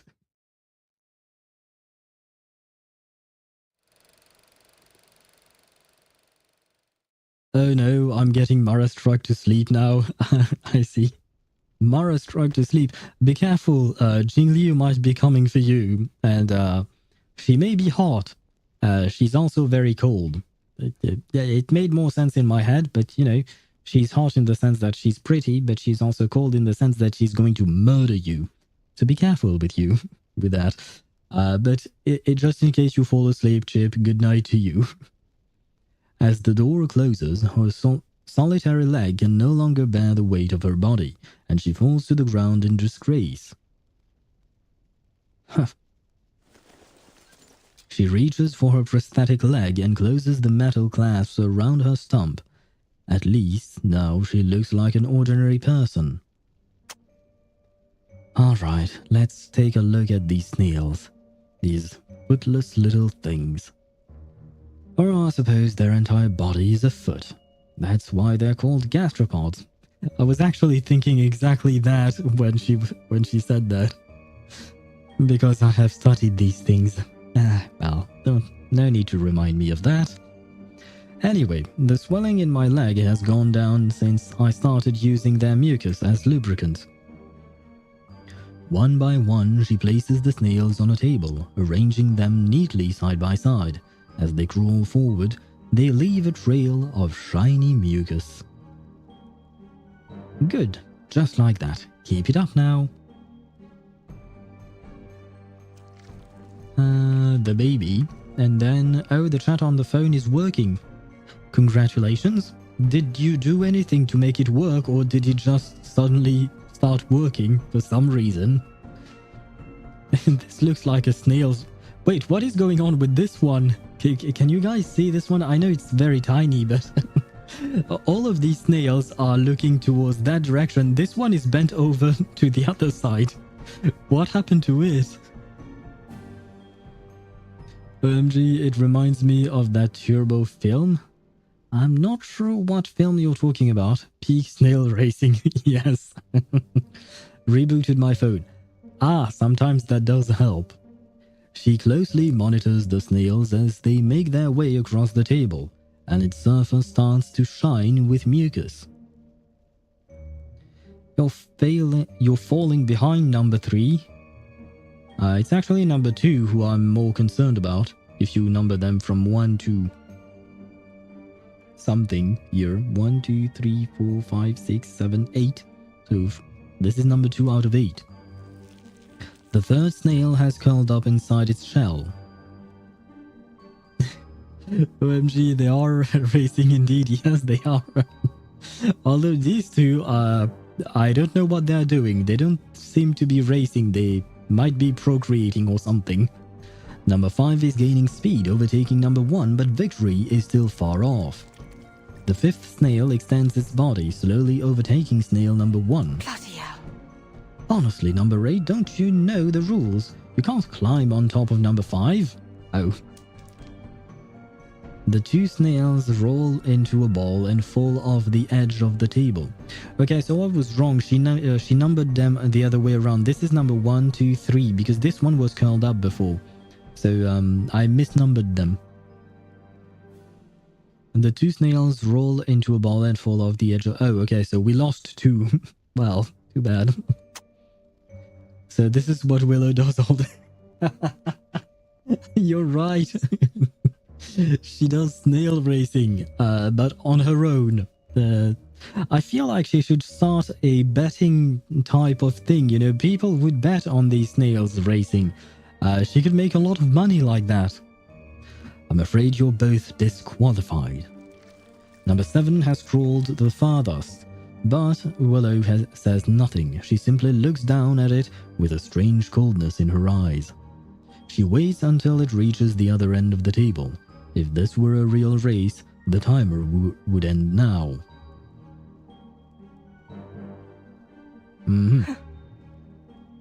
Allow me to announce the results. The winner is number 1. She should at least give them proper names, right? She declares the result, a hint of bitterness in her voice. But unfortunately, this isn't a real race. There will be no gold medal waiting for you at the finish line. I simply need as much mucus as possible. That's the only purpose of this. She gathers the snails and tosses them into the jar before deftly collecting the mucus from the table. Snail mucus, swiftlet saliva, and a few catalysts. All fun and games until one snail starts drinking nitro. I mean, I think it would make it even more fun, right? At least it would be a much faster race. But wouldn't it be considered doping and, you know, using substances to make yourself go faster? So yeah, no, it would be against the rules, right? The translucent ointment in the crucible is smooth and docile. Willow scoops some of it up with a spatula. It catches the light through the window, scintillating with a charming luster, and crawls up to 120 miles per hour. God damn. 120 miles per hour. Isn't that like... Wait, that's like...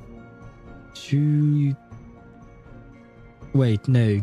1.5, that would be 60. That's almost 200 kilometers per hour. Yeah, that would be 180.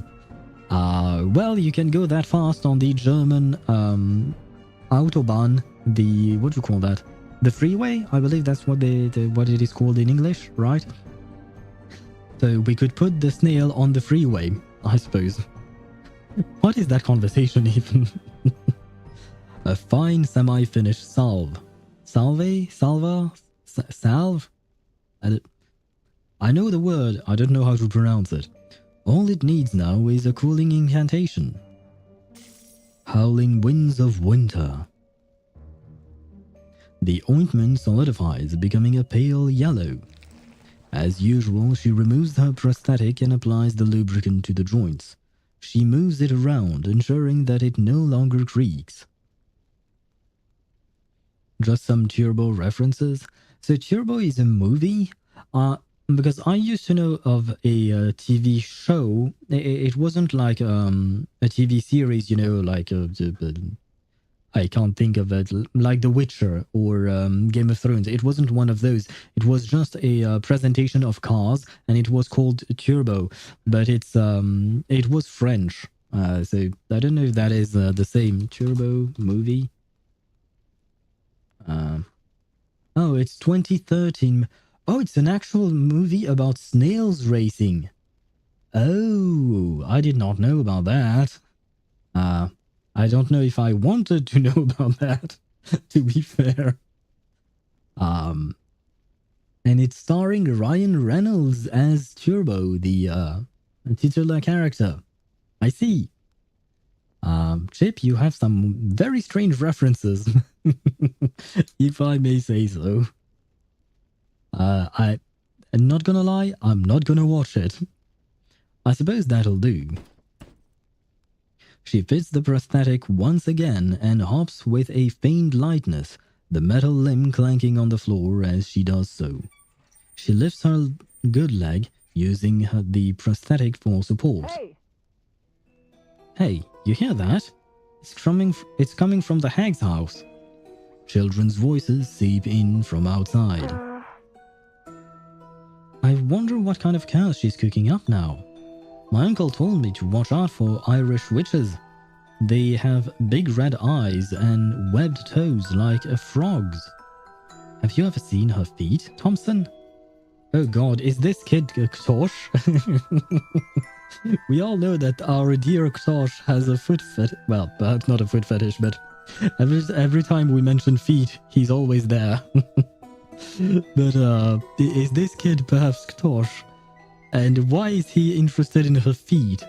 On top of that, Willow does not have big red eyes. She has very tiny blue eyes.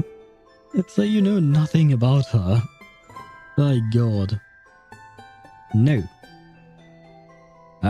Boring. The hag is far too busy to pay attention to these voices. She is attempting a complex floor ritual element. It is, if executed perfectly, she would gain an additional 0.6 points in a competition that she does not participate in because she is a recluse. Nah, this kid like webbed feet. He's freaky. Fair point. He only likes webbed feet. Maybe he has a very specific fetish, you know? I guess I mean, because at first I was just joking about it, but then I started considering foot fetishes exist in real life, I mean. So I guess some people might even have a fetish for webbed feet. I suppose that is actually a thing. It never occurred to me that it existed, but I suppose it does. Not exactly the kind of thing I want to think about, but this is where this conversation took us. Never mind. She tilts her body downward, lifting her steel limb high into the air, then presses down. What's webbed feet anyways? It's basically, if you look at your hand, for instance, you know how, or even on your feet, when you look at your toes, they can stretch apart from each other, right? But webbed feet means that basically there is a tiny lump of flesh that is connecting both of your two of your toes. It's not just two of your toes, usually it's for the entire feet. But yeah, basically there is a bit of skin or flesh that is connecting between your toes. It's just that. You should look at some amphibians like frogs and stuff like that. They have webbed feet that allows them to swim faster. It's kind of like, you know, the thing that we use to swim faster when you go diving. I forget the name of them, but it's kind of like that. Of course, it's not as long as that, right? It's just something, a tiny bit of flesh between your toes. It's really not it's nothing really. And I'm not sure it would actually help you swim faster. Like, if you're just taking into account the web toes that you have. I'm not sure it would really help. But if you have actual equipment, well. Meanwhile, the argument outside intensifies. I see. One of her feet makes her sound like a croaking frog. Ribbit, ribbit. Actually, it's just like the sound coming from her house right now. What? That kid is really surprised, apparently. Even after lubrication, her prosthetic still makes a harsh scraping sound. Willow presses down with all her might until her spine and the steel groan together. Not enough. This is just the weight of the metal, not my own strength. She grits her teeth and presses her leg down lower. As her body extends, the metal prosthetic screeches louder. Screech, screech. Arr. She loses her balance and falls to the floor once again. Perhaps she's caught someone. She's probably thrown them in her cauldron as we speak. We have to go rescue them. If you think a witch is throwing someone into a cauldron, do you as a child really believe that you have the power to overpower a witch? This is why I don't like kids. They lack brain capacity. What should we do? Fetch some grown-ups? Never mind, maybe kid too. Maybe it's because of his foot fetish, but he seems to have some brain capacity. Huh. Grown-ups are all a bunch of chickens. They'll just tell us to stay away. No, it's down to us, Albert. We have to go save whoever the hag has caught before it's too late. Quick, grab some stones. I see. So kid number 1 is an idiot, and kid number 2, Albert, is less of an idiot. Which is nice, I suppose, but, well. The sound of hurried footsteps echoes through the garden. A stone smashes through the window and hits the floor near Willow's feet. And how is that exactly going to help the so-called person caught by Willow? So, wait, no, because let's think about it for a second. You want to save someone who may be caught by a witch, and your idea in order to save them is to throw a stone through a window. Explain to me how that helps anyone.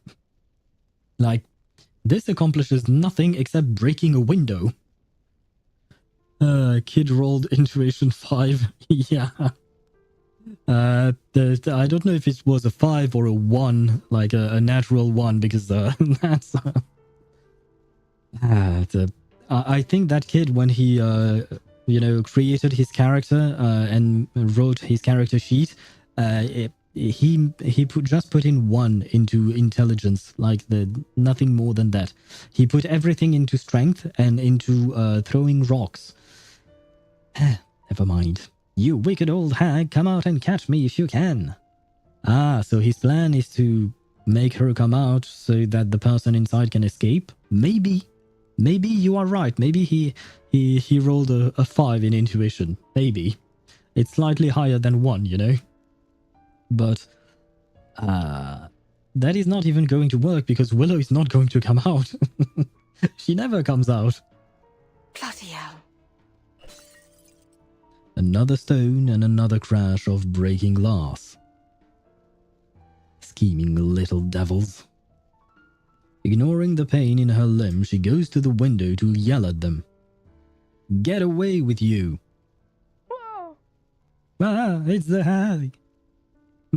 Sorry, I had to voice him like that. There it is again, another wailing child. Shut your mouth. Miraculously, the crying actually ceases. Well, it's not a miracle, it's called arcanum. All of you. Get the bloody hell out of my garden. Oh no, I'm an idiot. I should have grabbed a screenshot of that. Well, it's too late, I guess. Do I have to fight the children?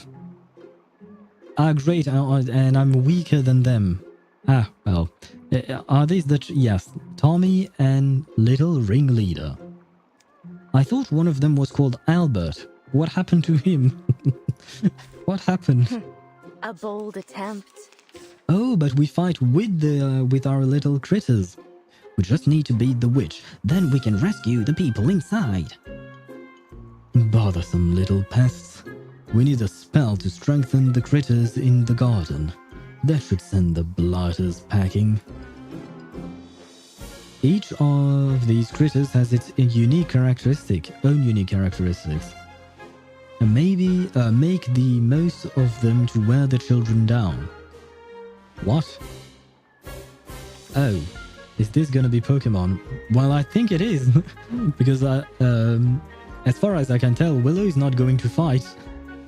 I'm supposed to buff her guys. Empower. At the end of the round, empower the critter into... Evolve into... Wait, what? The target critter into a more evolved critter. I see. What about this? Into a random critter. And gains 1 Moxie. I see. Grants Willow a shield for 4 HP. Sure, why not? And let's make the black one evolve, I guess. And let's make the green one I call upon you. transform. I have no idea what I'm doing. Get away. Just grab. Bloody hell.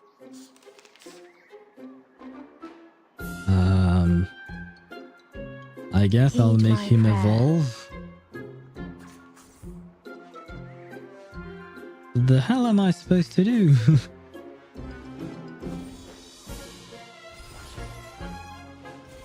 Because we are not attacking. Just grab.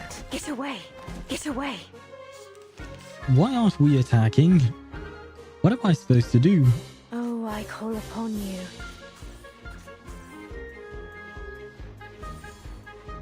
I feel like this is not working.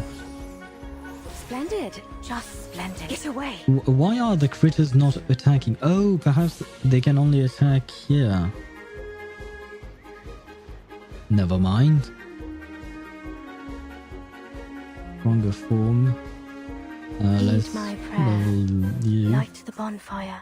What I am I supposed remember. to do? Because these critters won't attack.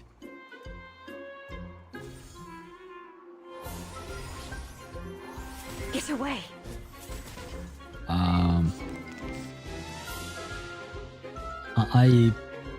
Am I missing something? the critters aren't doing anything.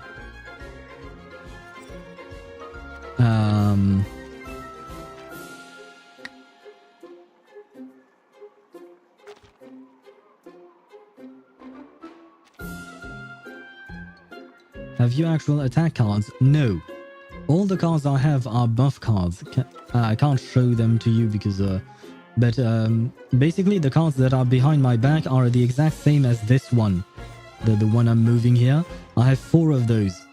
So no, I don't have any attack cards. I have nothing. I don't know what to do.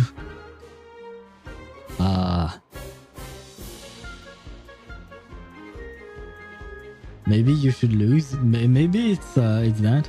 Keep shielding Willow probably. Yeah, I guess. But the problem is that the shields don't stack. Wait, I saw a precast. What was that? Grand. Defeat. Was that the point? Never mind, I was not supposed to lose, so I messed up somehow. Well, I can skip that, right? And go straight for the fight. Yes, okay.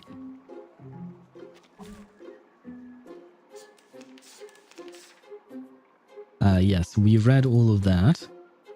So here I have recovers 3 HP to all allies. I don't need to use that, so I won't. I am going to make the black one evolve into a cat, slowly. Read the objectives? Oh, do you mean... no, there is nothing here. Recovery grants Willow a shield, yeah, that I know. That's for no. Wait, where is the objective? The objective was in the previous, in the pause. Here. Do your best to hold out for 5 rounds. Oh. Oh. Thank you, Chip. I feel like an idiot, but, you know, thank you. Oh, God. Oh, I call upon you. I'm gonna keep the healing, things. So, yeah. Wait, all of my healing changed. They went away. What is this? Grants 1 stack of incorporeal to Willow. Well, that's new. I guess I'm gonna use it. It's this dude, I guess. And so have you redeemed hydrate? Thank you. I will hydrate in just a moment. Okay, let's go with this.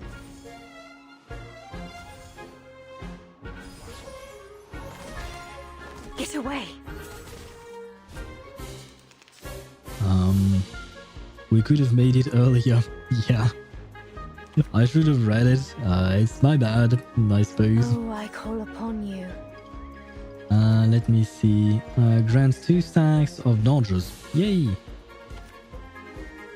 And 1 stack and 1 shield just in case. But I should be able to dodge both of their attacks, right? So I think it was maybe it was because I didn't have the right ones, the right critters, right? Because these guys are very helpful, especially this one with the dodges. I guess I will level you up.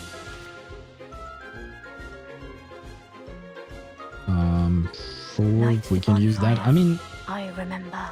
This should work out, I think. But I really wanted to beat the kids up. That's why I was so focused on trying to deal damage, but I couldn't. Just grand. Wait, what happened? Did I not get the dodges? I must have missed. These guys are max level, right? Yeah, so there is nothing to do with them. I guess I will switch this one just because I have nothing else to do.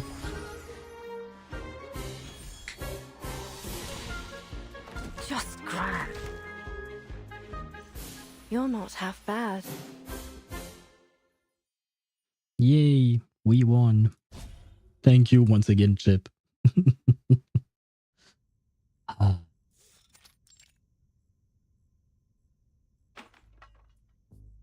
This is... Although an imitation, it is indeed a gold medal. Hey, give him back my gold medal. Flames have been crudely carved upon its surface. Where did you get this from? Why should I tell you? Because she's going to throw you into her cauldron if you don't. The child presses his lips tightly shut and a determined look in his eyes. Well, a bit of torture, you know, it always helps loosen lips. Tell me. That's a souvenir from the Uluru Games. Sister Martha gave it to us. She said it would bring us good luck. Wait, guys. Is that the same Martha? And wait, I don't remember if it was Martha or Marta. The woman, you know, who took care of Vertin on the School of Appearance Island.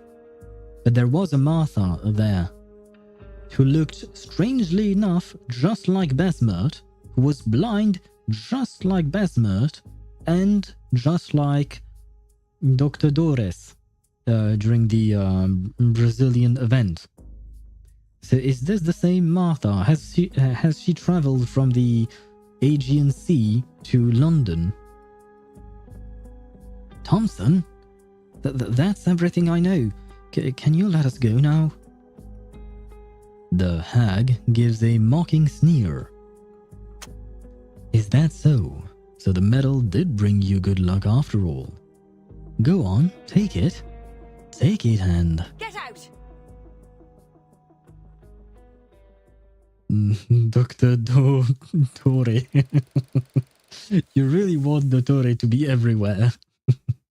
I mean, he is every time, even though that doesn't really mean anything, but he... Yeah. Oh, no, never mind. He no longer has his segments, so it doesn't work anymore. I mean, he could probably make more. It just requires time and resources from what he says, right? So you might have plenty. You could... Listen close. You could have a harem of Dottore just for yourself. If he manages to make his... his, what do you call that? His clones back. Fallen Swan. Yes. He's probably the only dude with whom you could have a harem because he can make more copies of himself. It works well, I suppose. The farce has come to an end. The sparse vegetation in her garden has been left in disarray by the incident. The purple potato flowers lie scattered upon the soil. Nice. It's spud season again. Charlotte, I've made ye mashed hatties for breakfast today, with plenty of sweet cream, your favorite. I don't know what type of accent she's supposed to have. Clearly she's supposed to have one. And I can't really do accents in English, so sorry, Grandma, I'm not going to do you justice. Well, to be fair, I'm not really doing Willow justice with my voice acting, which is not really acting, it's just voicing. It's not the same thing. Coach says I can't eat this anymore. Law ritualists need to keep their figures trim. She says that if I want to win the goal, I need to... Oh, Charlotte. Now they've got you worried about your eating too? I know you're a good little thing, and you like your floor ritualists very much. But with all that training you do, and with all the growing you still have to do, you still have to eat properly, otherwise you'll wither away into nothing. Just take one bite, eh? How about it? One bite. I feel like she's going to get scolded by her coach. Just because she took one bite.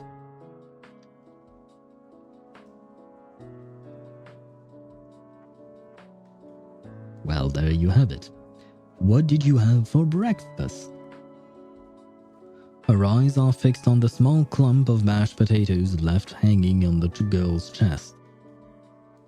Creamy mashed potatoes? Before the girl can react, she explodes. How many times have I told you? If you want results, you can't be eating rubbish like this. I was just trying to get a little energy. They both know this is just an excuse. The Uluru qualifiers are in 3 days, Charlotte. Did you forget that little fact? Or do you think that pathetic speck of talent of yours gives you the right to get complacent, eh? If that's what you think, then let me tell you now, Charlotte. A cruel smile spreads across her face. What a waste of space you are. One bite for breakfast, then second bite on Coach's throat. I agree. I wish it were the case. Because telling a child that they're a waste of space is very mean. Extremely mean. As I said, throw her in the trash can. And hopefully, some rats will eat her away. There will be no shortage of talents at the qualifiers. Why? I know I shouldn't have done it, but you don't need to humiliate me like this. Humiliate you? She gives a sharp, cruel laugh.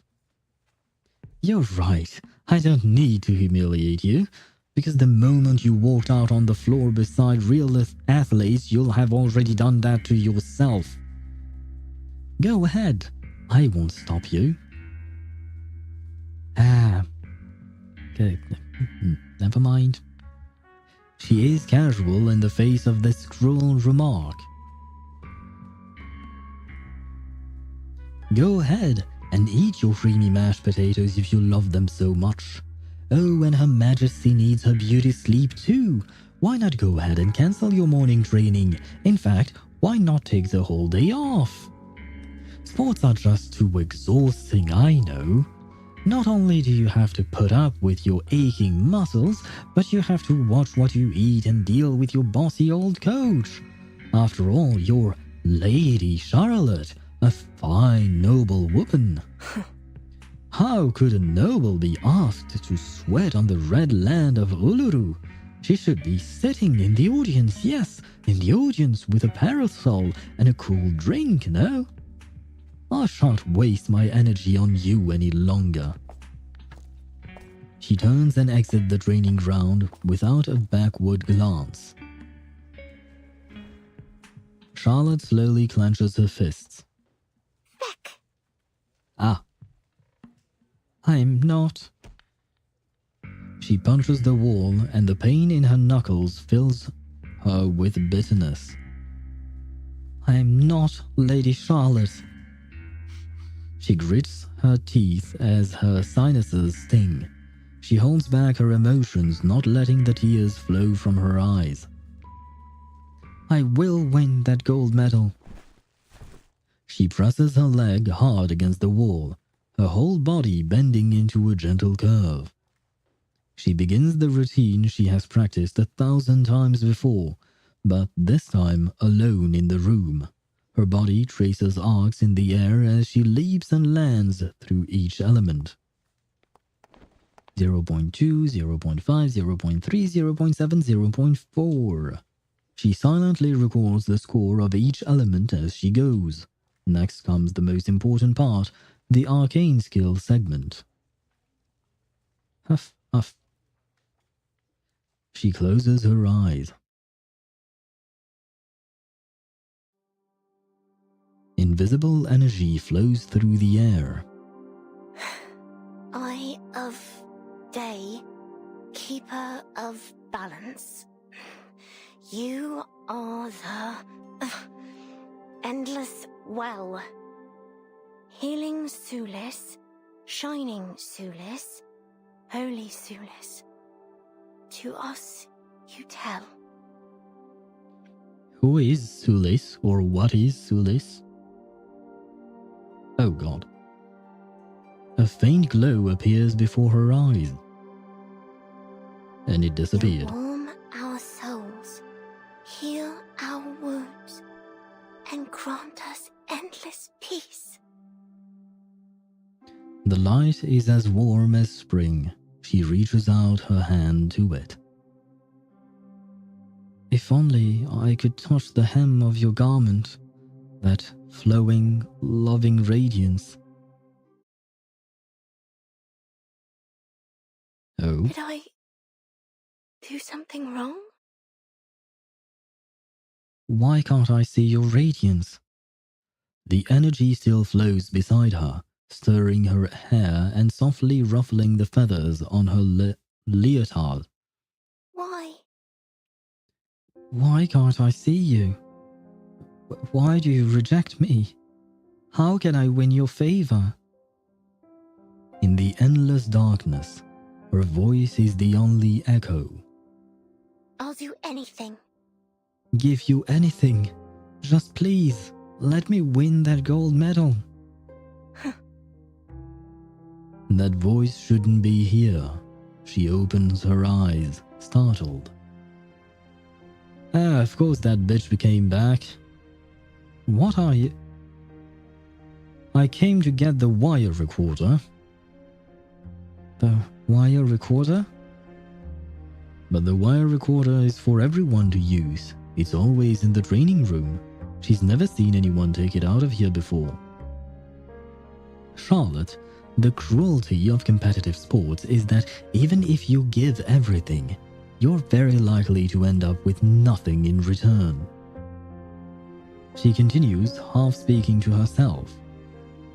I thought you'd understand this, but no, you're just a ridiculous, foolish little girl. Think about those who came before you. Saoirse, for example. Everyone thought she'd win the games hands down, even her competitors. But in the end, she injured herself before she could compete. She never even saw Uluru for herself, only heard those 3 haunting syllables repeated by everyone around her. Of course you know better than what happened. Of course you know better than I what happened to her after that. She jumped off London Bridge. What Oh, makes wow. you think you won't be the next? That you won't end up like her. On your feet. An unexpected command. The last element you just performed. Do it again. The qualifiers are just around the corner. You're still jumping like that? If you aren't able to bring forth your arcane skill, you absolutely cannot afford to make a single mistake in the rest of your routine.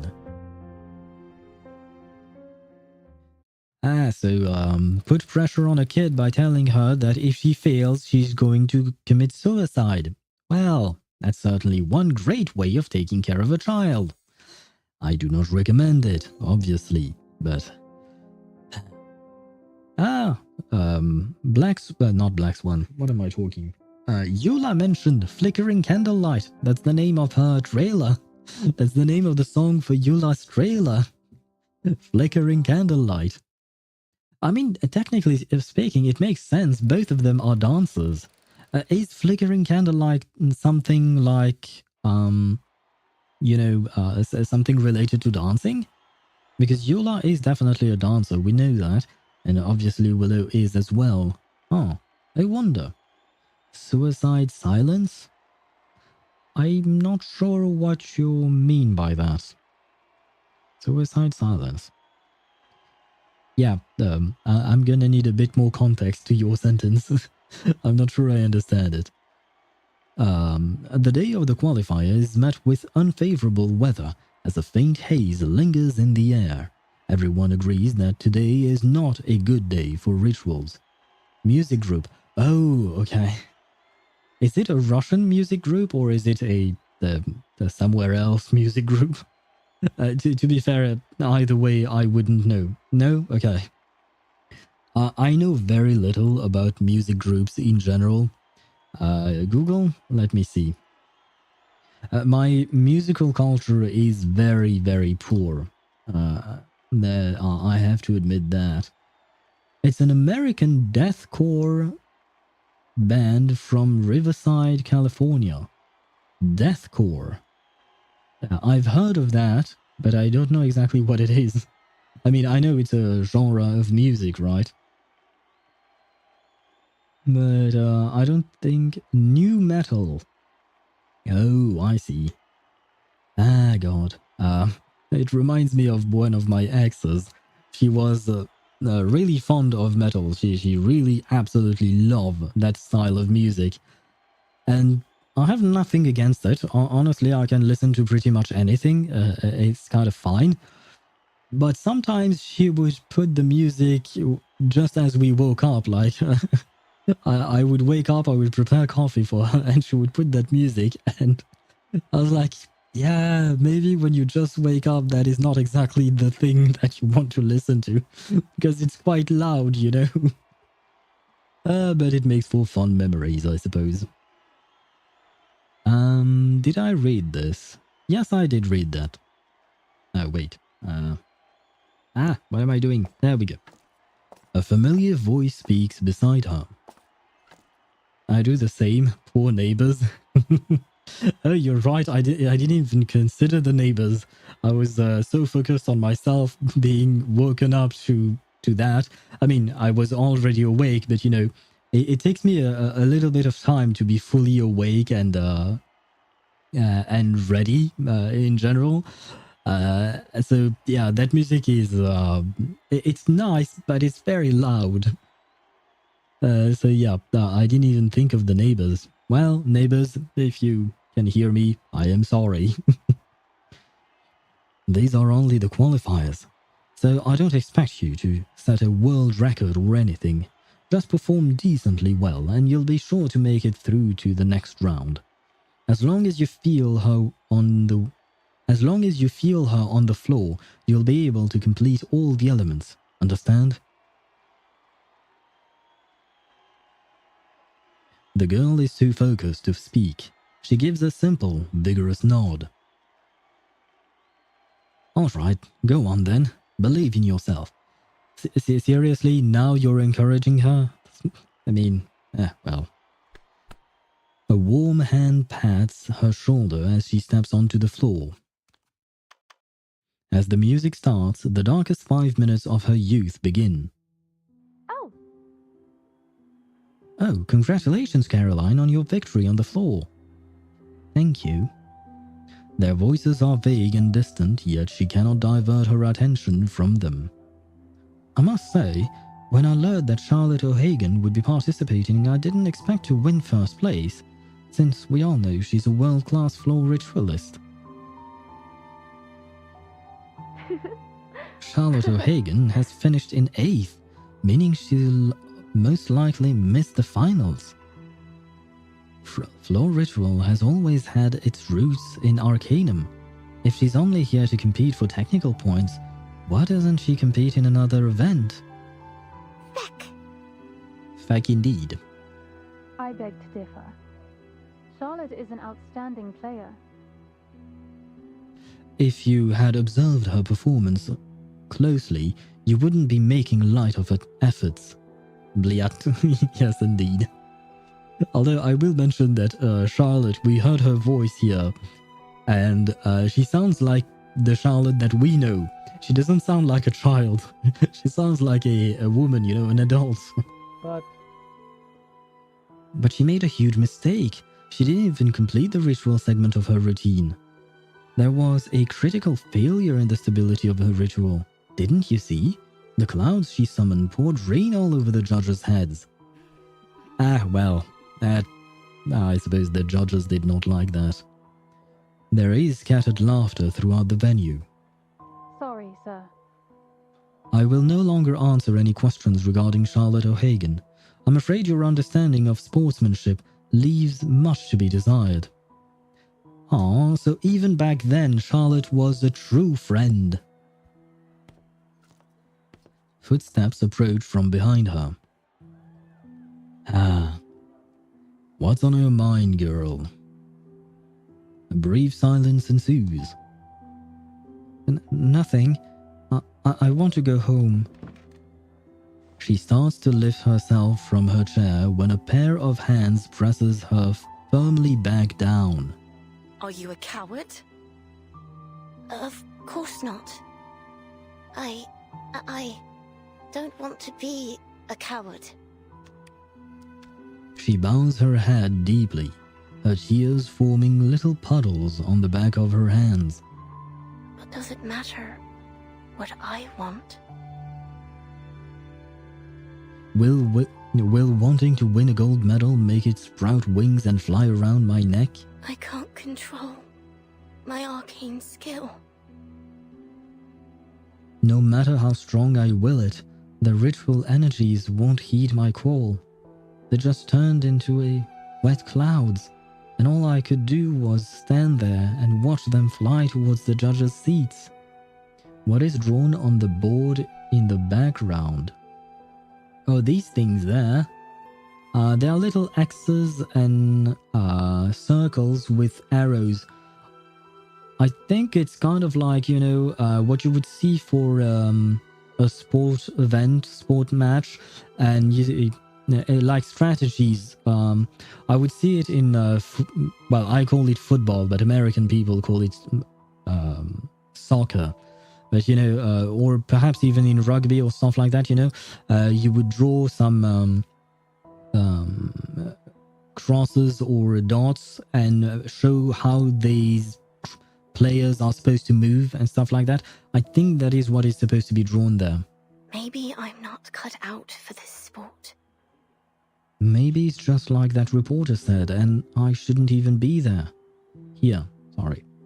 Listen, Charlotte. The coach's voice pulls her back to reality.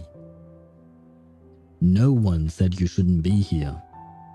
Do you know why you aren't able to perform the ritual? Why? Because you care too much about your score. And whose goddamn fault is that? You've been repeating to her that she needs to have all the points in the world. So why do you think she cares so much about the score? Goddamn more. Sorry, I am not angry. I am angry, but this woman. But come with me.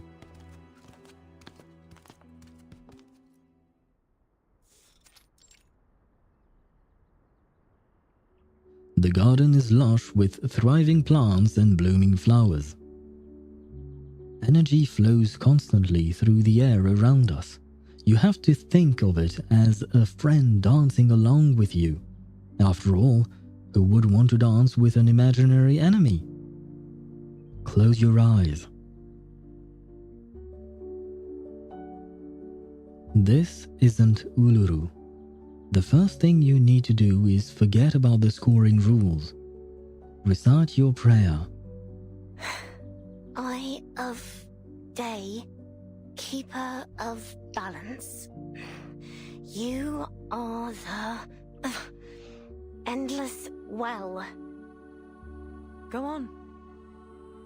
Don't worry about your pronunciation or delivery. Just imagine you're talking to an old friend. Healing Sulis, shining Sulis, holy Sulis. To us, you tell. It will be over soon. What do you mean, what will be over? We're only halfway through the story. She raises her hand high. Oh, she raises her right hand high in the air. Close your eyes. Oh. Please don't murder me. We don't have our murderator anymore. He went to sleep. So no murders can be committed here. Feel her.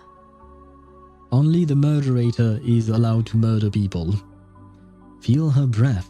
Feel her energy. Feel all that she... Wait, what? I did not click. Game, let me read. Feel that primitive rhythm and flow. Your emotions. That psychedelic rainbow of colors. You're sad because you can't murder anyone, is that it? Something lifted my hand. Flames are their dance, and wind their breath. Through wind and fire are we born, and by the rain are we swaddled. Semmelweis? What does Semmelweis have to do with that? You're talking about the vampire girl, right? The one who has two skins, one with as a brunette and another one with silver or white hair, right? What does she have to do with anything? Oh, close your eyes. Isn't that what she says during her ultimate? I think maybe. It came back to me, but yeah. I kind of no longer use her because I replaced her with Andronala. Because I was using Semmelweis with Lucy, but then Andronala came out, so I'm using Nala instead of Semmelweis, so I kind of forgot. I kind of forgot about our little vampire girl. Warmth and light they bring. So why fear, pause, or stand by? It is her alt voice line. Okay, yeah. It does, I do remember now. It took me a while to actually remember it. She chants, her voice aligned with some magnificent and ancient rhythm, and from the tips of her toes, 1,000 shadows bloom like flowers. Dance, Charlotte. Oh, take my hand and dance. She reaches out her hand in invitation. The flames are their steps, and wind their breath. She follows the movements, each step sinking into a rhythm. Okay, why couldn't the coach do this from the get-go? Why didn't she do that first instead of pushing Charlotte to focus on the scoring system and all the points and stuff like that? Because right now, as far as I understand the story, I'm blaming the coach because the coach says that she's too focused on the points, or rather Charlotte is too focused on the points, but it's entirely the coach's fault. I don't get it. Why wouldn't she do that? It's murder on the dance floor. Wait, what? Who are we murdering? Are we murdering the coach? Hopefully. Because, well, she doesn't deserve to die, but she's still pissing me off because now she acts like a proper coach, you know? Wind, fire, rain. I'm not afraid. She clasps her cheek in shock. What is it? Something kissed me. That sounds creepy. Can you imagine? Like you're just, I don't know, in your garden or whatever. Well, garden. Not a lot of people have gardens nowadays. But never mind. You're just living your life, you know, and all of a sudden something kisses you, but you don't know what it is. Can you imagine how creepy that would be? I mean, I know she knows what it is because of all the arcanum powers and stuff like that, but I mean, in real life, it would be creepy as hell. Keep dancing. Charlotte. Keep dancing, Charlotte. The woman releases her hand comfortingly. Comfortingly? Is that how you pronounce it? Comfortingly. Anyway. Cough, cough. Couch, cough, torch. I feel like you just said some random words. I don't know what that's supposed to mean. Couch, cough, and torch. Coach. Oh, coach. Yes, coach. Wait, what is going on? You've already got a much better dance partner. Don't think too much. Just let her lead you.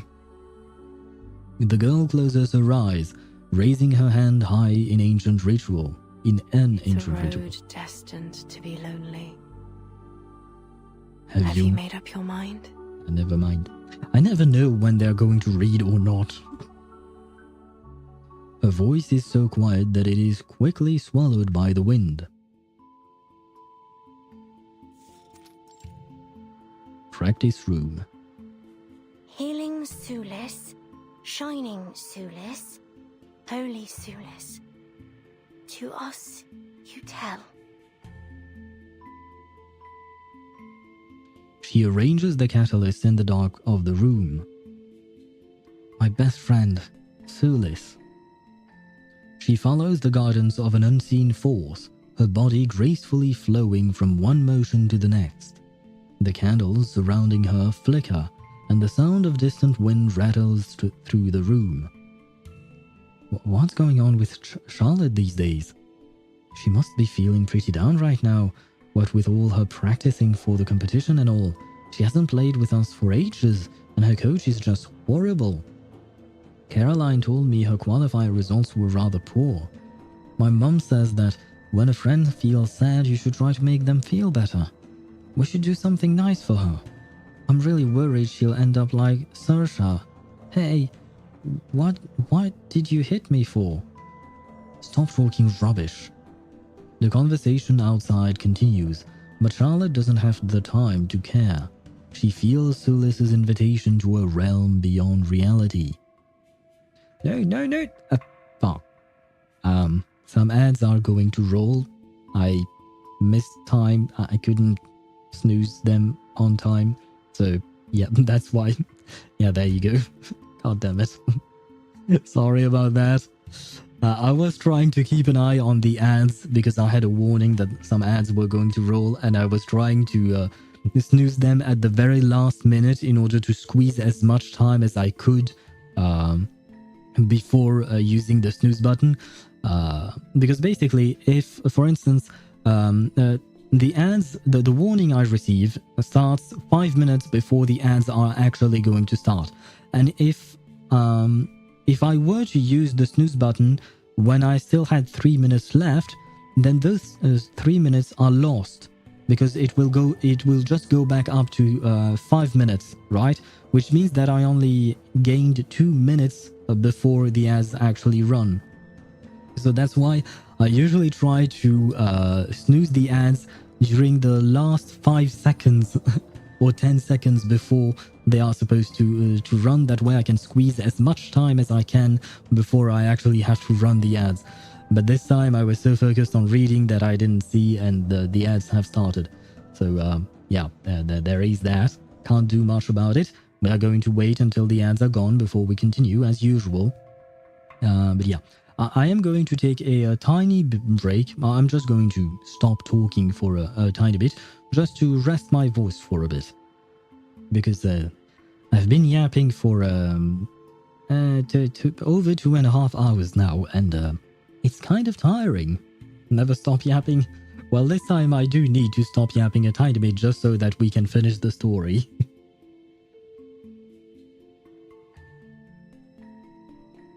Although, well, we could continue the story tomorrow because, as I've mentioned, I will be streaming tomorrow.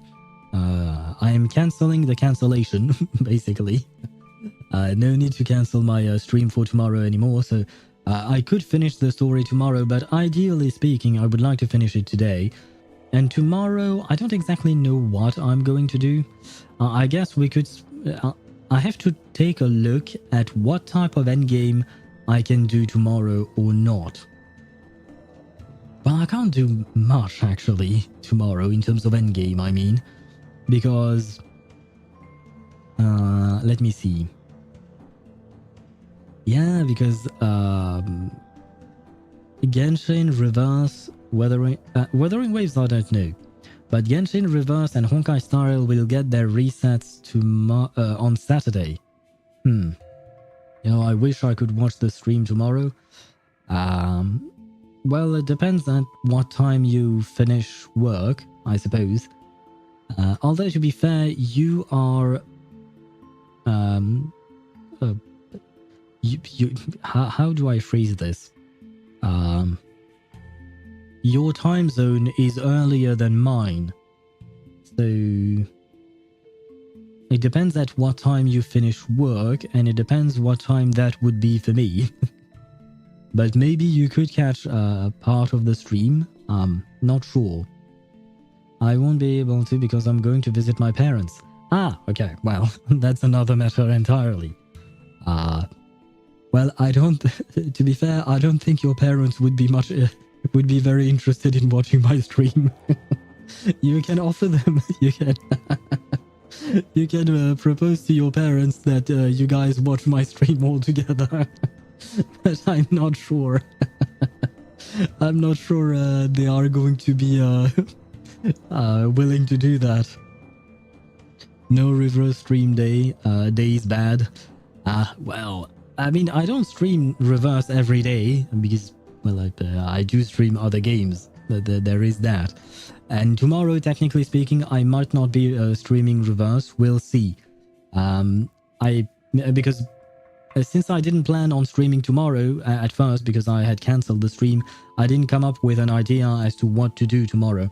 So I will have to think about it and we'll see.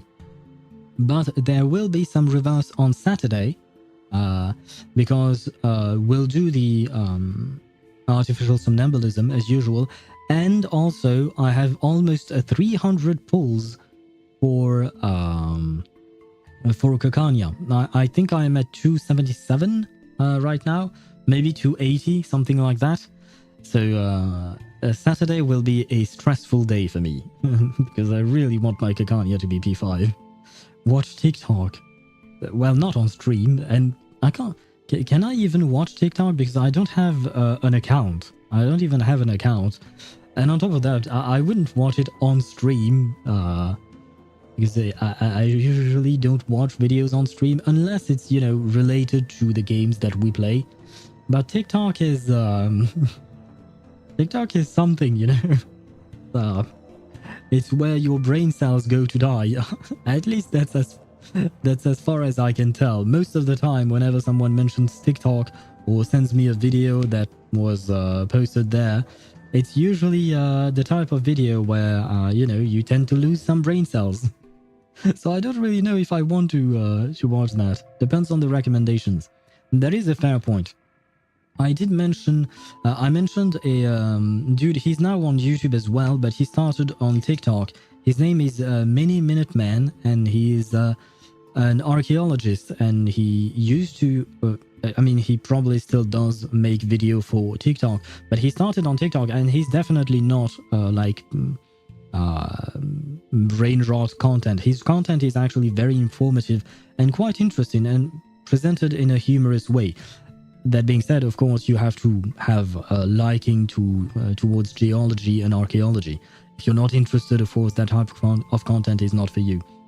But there are some good things on TikTok, but oftentimes, unfortunately, we hear about the bad things more than we hear about the good things. It is a sad fact of life. And the ads are gone, which means we can continue. In her trance, she sees shining blades of grass and gem-like flowers blooming in the distance. Golden flames burn in the sky, the sun melting into the mountaintop. Did I? Blue, reborn from dark's embrace, I walk your path in sacred space. Life's end is death, but bones to life ascend. By the way, where are Willow's parents? Like, seriously, who is taking care of this child? Who is letting Coach whoever treat this child so horribly? So you have a mother. Yes. Where is her mother? Does she have a mother? Because it doesn't seem to be that way. Knock, knock, knock. Charlotte, are you in? The ground trembles slightly. She looks at the distant golden light and feels something gently sting her ankle. Knock, knock, knock. Charlotte? Charlotte? Oh. The ground beneath her shakes violently, the shining blades of grass biting hard at her toes. She squats down in pain, watching bruises spread beneath her toenails.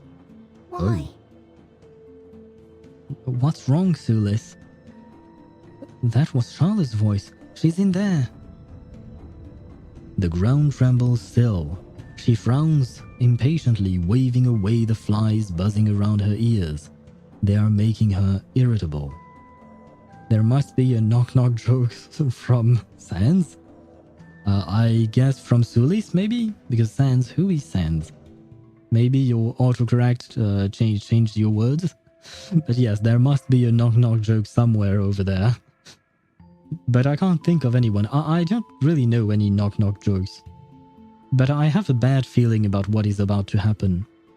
I think we are about to see her lose her leg.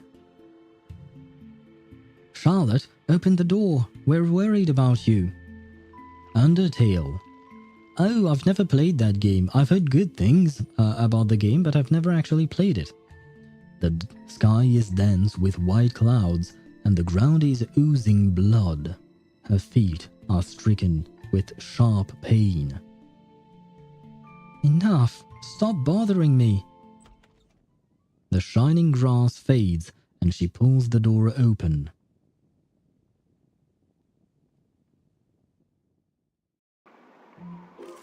Wait, what? Oh. Do your best and hold out for 6 rounds. Okay. I can do that. Charlotte, are you alright? Open the door, please. Come on, open the door. We're worried about you. Go away. Stop pestering me. I like how, you know, the story is about some other kids being worried about Charlotte, but the gameplay is some kids throwing rocks at Charlotte. Not exactly the same vibe, you know. Oh, you know what? I'm going to level up this guy because this guy helps me avoid things. What is this? Silence. Ah, yes, silence you. Wait, we can counter them. Huh. Oh no, never mind. We are going to go incorporeal, so maybe we can avoid some of the damage, right? Yeah, we can avoid at least one attack. Okay. Oh god. This is not going to go well, is it? Let's see. This allows us to dodge 2 attacks. Let me level this guy up first. Okay, we can dodge these 2 attacks and maybe we can silence... Yeah, okay, we can silence the one on the left. Yay! That means we shouldn't take any type of damage this round, I think.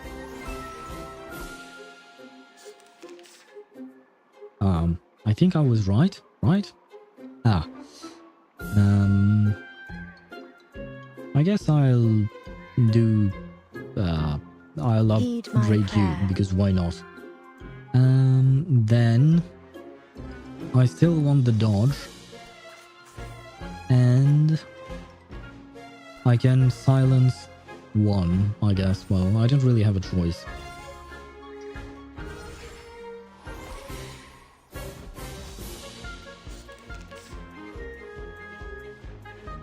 Oh, I call upon you. Well, I will keep the same strategy because it works.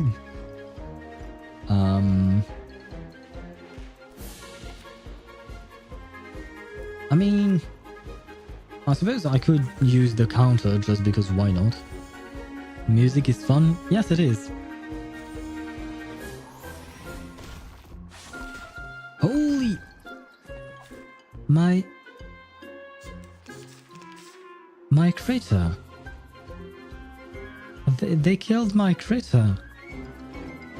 I love its vibe. Well, so did I until they killed my critter. I'm sad now. My critter is dead, and the music is joyous, and it's very nice, but my poor critter died. Man, how could they do this to my critter? But, well, I mean, we are not going to take any type of damage because we have so many stacks of dodge that the enemy can't do shit to us anymore.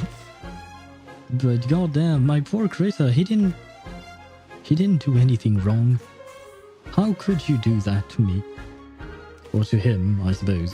Or to it. You know what, I'll at least silence one of them.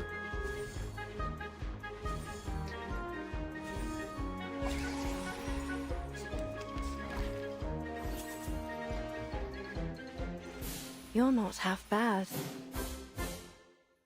I wonder if there is some place where we can listen to this music, you know?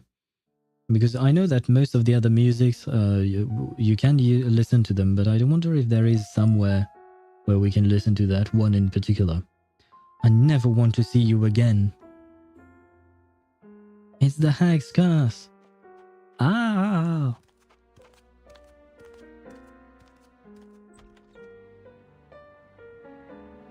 Having driven away her old friends, the girl goes back inside. Healing Sulis, shining Sulis, holy Sulis. To us, you tell. I still have a bad feeling about what is about to happen to her. She stands in the center of the house, taking a deep breath and a faint smile on her face. My friend, my only friend, Sulis. Yeah, I think if your only friend is some kind of arcane creature, it's probably not a good thing. Which, I mean, I stand by my words yesterday when I said that it's nice to have a passion, it's nice to devote a lot of effort in order to get better at that specific passion, but at the same time, you should probably have other things outside of it. Friends, for instance. Friends are nice, you know? I mean, some friends are nice. I suppose some people can be problematic, but overall, having friends is nice. Phone call, stage 5.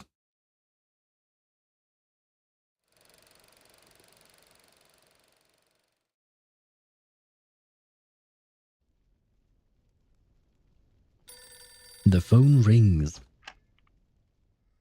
Hello? Charlotte, have you seen the results of the Foundation's latest evaluation? I don't have friends. Really? Not even one? Is it a choice that you made that you didn't want to have people around you, or did you just not have the opportunity to make friends? I mean, if you don't want to answer these questions, you absolutely have the right not to answer, by the way. I have three beginnings? What? Is that a word? I think Google Translate did something wrong here, because I've never seen that word in my life. Yeah, no, okay, the word does not exist. So I would need more context. The caution in Caroline's tones annoys her. If you got something to say, just say it. I'm not as fragile as you think. Good lord, I hate the way you beat around the bush. Just spit it out, will you? There's a deep sigh from the other end of the line. Read those two words carefully. I have freebie? 2 words, but there is only one. There is the word beginnings, but what is the fry part? F-R-I. Those 2 words, fry beginnings? Freebie. I still don't get it. I'm trying. I am trying, but fry bag? Innings? No, doesn't make sense. Yeah, no, friends. Oh my god. Okay, I see. Friends. And refigure. Okay. God damn. I thought you were a cryo queen, Ruggerit. I didn't know you were a Sino main. What happened to you? God damn, I really did not understand that joke. But thank you for pointing me towards the right direction. Oh god. Wow, Sino is with us even when we didn't ask for him to be with us. Oh god. There is a deep sigh from the other end of the line. Okay, yeah, I've read that already. Charlotte, you might not be able to go to Uluru. That's impossible. After the Foundation's evaluation, they still concluded that, well, that it's unfair. Bollocks! I have 1 less leg than the rest of you, don't I? I'm a bloody cripple, for crying out loud. How could they possibly think I have an advantage? If they're afraid of competing with me because of this leg, then there is no need to compete with them at all. No. She struggles to utter the subsequent words. Of course, judging only on past achievements, No one is more qualified than you to participate. But the committee unanimously agrees that if you compete against able-bodied athletes, it would be unfair to you, Charlotte. I mean, well, technically speaking, they have a fair point. That is why, for instance, after the Olympics, we usually have the Paralympics, right? For people who may have a kind of disability. And usually, I believe, I'm not entirely sure because I don't really watch either the Olympics or the Paralympics, but I do believe that they try to match up people with the same disability in order for them to have the an equal amount of chances to actually win, you know? So it does make sense, but is there a Uluru Paralympics or something like that for people with disabilities who could still participate? Because at the end of the day, even though she has a disability, she can certainly participate in these types of events. But yeah, so I do get the point, but at the same time, it is unfair to her to... It is unfair for Charlotte to be unable to participate if there is only one type of competition, and she's willing to accept the fact that it may be unfair to her because she lacks a leg. Like, if she wants to take that, and if she wants to participate, why not let her? She wants it, and it doesn't harm anyone. So, why? What? So, barring disabled people from competing is more fair? Yeah, that's kind of my point. Like, it doesn't... It makes sense, but it also doesn't make sense. I can still stand, can't I? What right do they have to take this away from me? To strip me of my right to compete? I still remember what they said back then. Her habitual sneers makes an appearance. Floor ritual has always had its roots in Arcanum. If she's only here to compete for technical points, why does she compete at all? Why doesn't she compete in another event? Well, I can hardly rely on technical points now, can I? How could they use such a pathetic excuse to bar me from competing? Wait, is this happening after the event? Like after the Patch's story event that we finished yesterday? Because yesterday we had a happy ending. Is this story quest ruining our happy ending? Is that what is happening here? Oh no. For what feels like an eternity, there is a dead silence between the two of them. I'm sorry, Charlotte. Do letters play a role on this phone?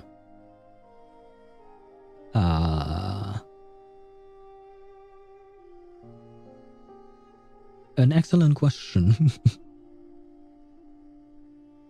I was reading these letters as well earlier, in my mind I mean, but I don't actually know. Because several of the letters...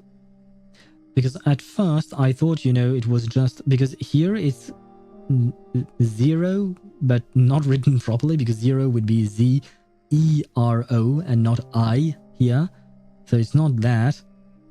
Because at first, yeah, I thought maybe it was 1, 2, 3, 4, 5.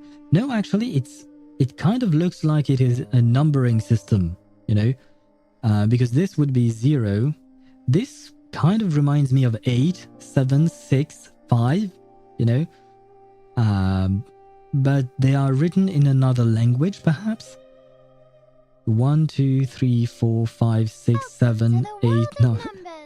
Yes, this is the world of numbers, but these are jumbled numbers, at least for us, because I don't know what language these are written in, which is kind of strange because they're supposed to be near London, right? So it should be in English. Maybe this is Old English? But the story is supposed to happen in the 1950s, so why would there be Old English on a phone? And even then, no, Old English... It wouldn't make sense to put it on a phone because phones didn't exist when Old English existed, so... I mean, it depends what you call Old English, I suppose, but how? there should be numbers. Well, I think these are numbers, but as written with letters, you know. It's just that I don't know what language they are written in. Because they do look like, at least some of them, this one looks like 5, for instance. F-I-V-E. The E is not there and the letters are jumbled for some reason. This one definitely looks like 6. We're only missing one letter. Same here, 7. Close enough, I think. So it kind of makes sense, but also doesn't. I think even 37 would be very confused by this. I'm sorry, Charlotte. Why are you apologizing? I'll help you apply for the finals again. I'll do everything I can. I'm not an invalid. Anger bubbles forth. Reverse moment? Wait, could these be reverse numbers? No, they're not. But which reverse moment are you talking about? The fact that we are having our happy ending from yesterday getting ruined right now?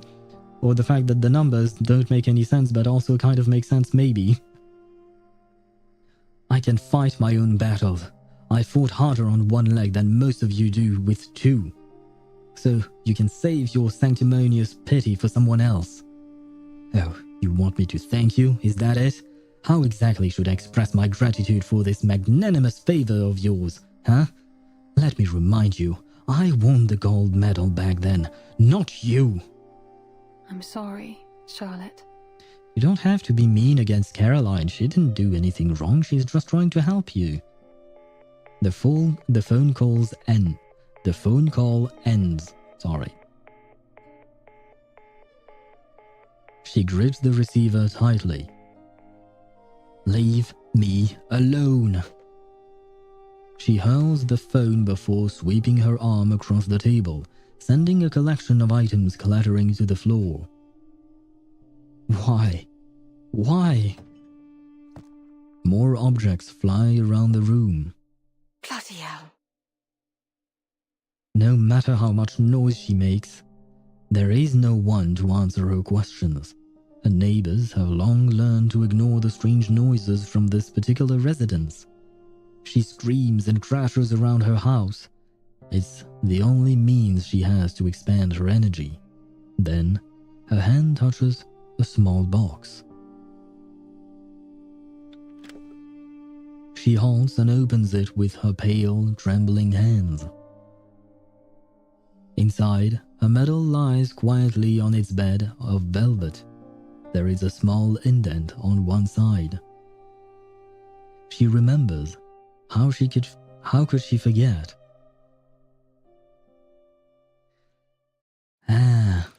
Well, is this medal chocolate?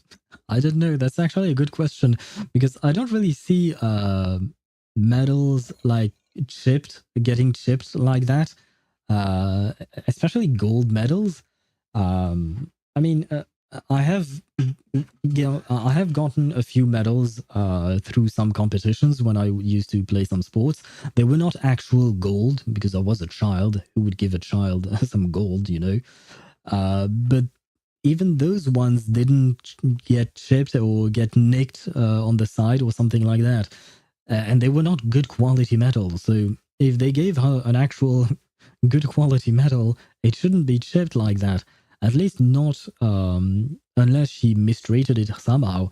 So maybe you're right. Maybe this is just a chocolate medal. But that means this is 10-year-old chocolate because she won the gold medal 10 years ago, right? So that chocolate is 10 years old. I'm not sure I would want to eat it. Echoing knocks, stage 6.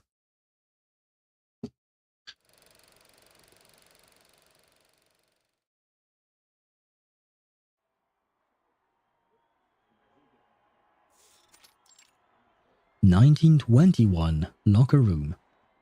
1921? Huh. That's 30 years before the story takes place. I really don't understand how the timeline works for this specific story and the event, I mean. Because I thought the event happened in 1952, but then I don't remember who, but someone said that it was between 1920 and 1950, so it's not 1952 like I thought. And now this, but then again, Willow or Charlotte was supposed to be 25 years old. But if the event takes place in 1950 and she's 25, then in 1921 she would be... wait, can I do math? Yes, I can. In 1921, she wouldn't be born. She would have been born in 1925. So... Welcome to the world of numbers. Yes, welcome to the world of numbers indeed. Too many numbers here, and I don't understand. I don't understand how any of this works. Come on now, don't be nervous. You can do this, you can do this. Breathe in, breathe out. Breathe in. It's the moment before the finals. The preparation room is filled with anxious voices. Everything all right? I'm fine, coach. Sully's responded to my prayers again yesterday. And she looks at her intently. This time, she took me to the heart of the forest. The leaves there had spots all over them like eyes. They were watching me, just like you are now, without blinking. I also heard a woman's voice. She was singing a slow song, something like... I can't quite remember the words. But I remember the rhythm. She jumps up and moves in time to it. Healing Sulis, shining Sulis, holy Sulis. To us, you tell. I've heard of this Sulis way too many times now. Do you know it? The grass there sparkled. If I stayed too long on it, the little blades of grass would pinch me. All I could do was dance and keep dancing. So I suppose witches weren't necessarily all burnt at the stake. Maybe they just stepped on that kind of grass, you know? She leaps high into the air and lands steadily. Every time I jump, my shadowless friend lifts me just like this. Energy flows around her, rustling her hair and leotard. Keep dancing. Just like this. If you make it to the end of this path, you'll snatch the sun right out of the sky. Don't be nervous, Charlotte. Just treat it like any other practice session. Nervous? The girl looks at her palms to find a faint shimmer of sweat. I'm not nervous, coach. She lifts her head and gazes at the sun shining in the distance. Ah, my eyes. And that was the sun, I guess. That shining golden sun. And behind it, those dark and boundless shadows. The doorbell interrupts her reminiscence. You've got the day wrong, girl. Oh, who threw the flashbang? Yeah, I don't know. I really hate it when games, they throw a white screen like that. Fade to a black screen, that's fine, but a white screen, it just hurts our eyes for no reason. She hobbles to the door and opens it with force. Today isn't Snail Day. What are you doing here? The visitor before her comes as a surprise. Charlotte? I have some news I simply must tell you. You'll be utterly delighted to hear it, I'm sure. What?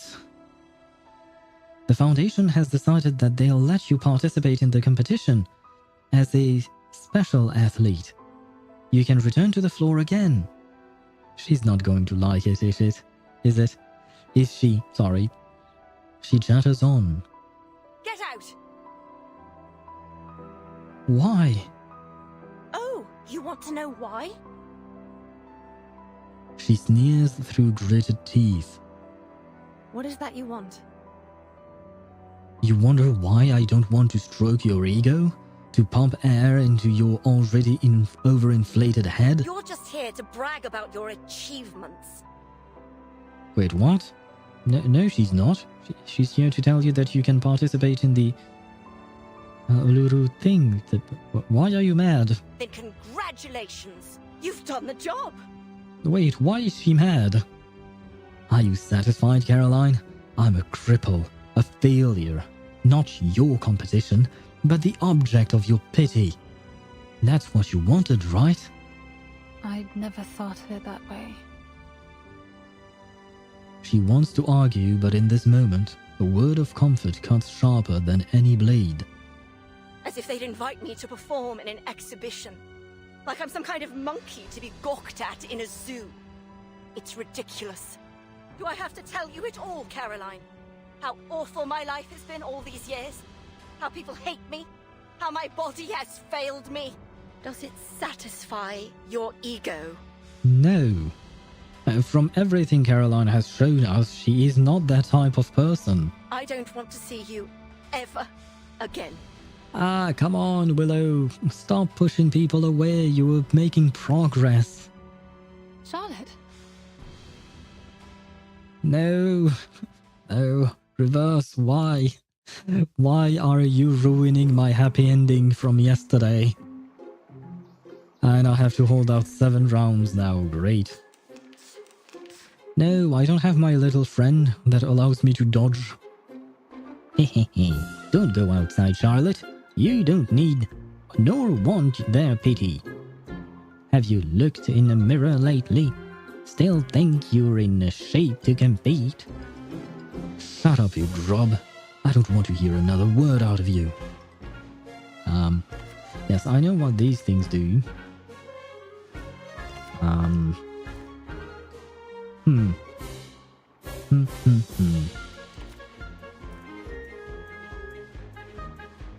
I guess I'll do that. I don't really know how well this is going to go.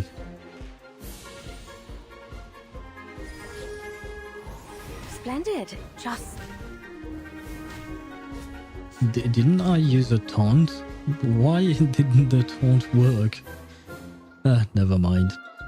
You can't hide from the world forever, Charlotte. Have you forgotten? What good is it saying all this now? No one can give me my leg back. No one can put me back out there on the floor. If that's truly how you feel, Charlotte, I hope you'll answer me a question that's plagued me for a while now. Every time I pass by here, I hear the loud sound of metal scraping. Could you tell me what that sound is? Don't you remember? You are the undisputed champion. Oh. I love to see that, Charlotte is, not Charlotte, sorry, Caroline is such a good friend to Charlotte. Let's use the counter once again. And I suppose we can use a shield.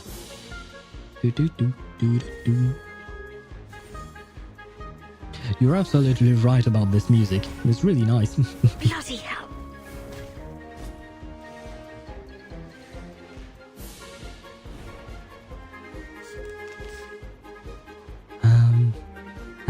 And what good would come of stepping out there? You're utterly powerless. They've got you on the string. No. Even so, I refuse to give up. Yes, you're absolutely right. Do not give up, my dear Charlotte. Let's go with a shield and a counter. Finally, we can actually attack the enemy. Well, counter the enemy, I guess. Holy hell! My poor critter is about to die. You know what? Maybe we should heal. I think my poor critter is definitely going to die with this, but Heed my prayer. we'll try it anyways.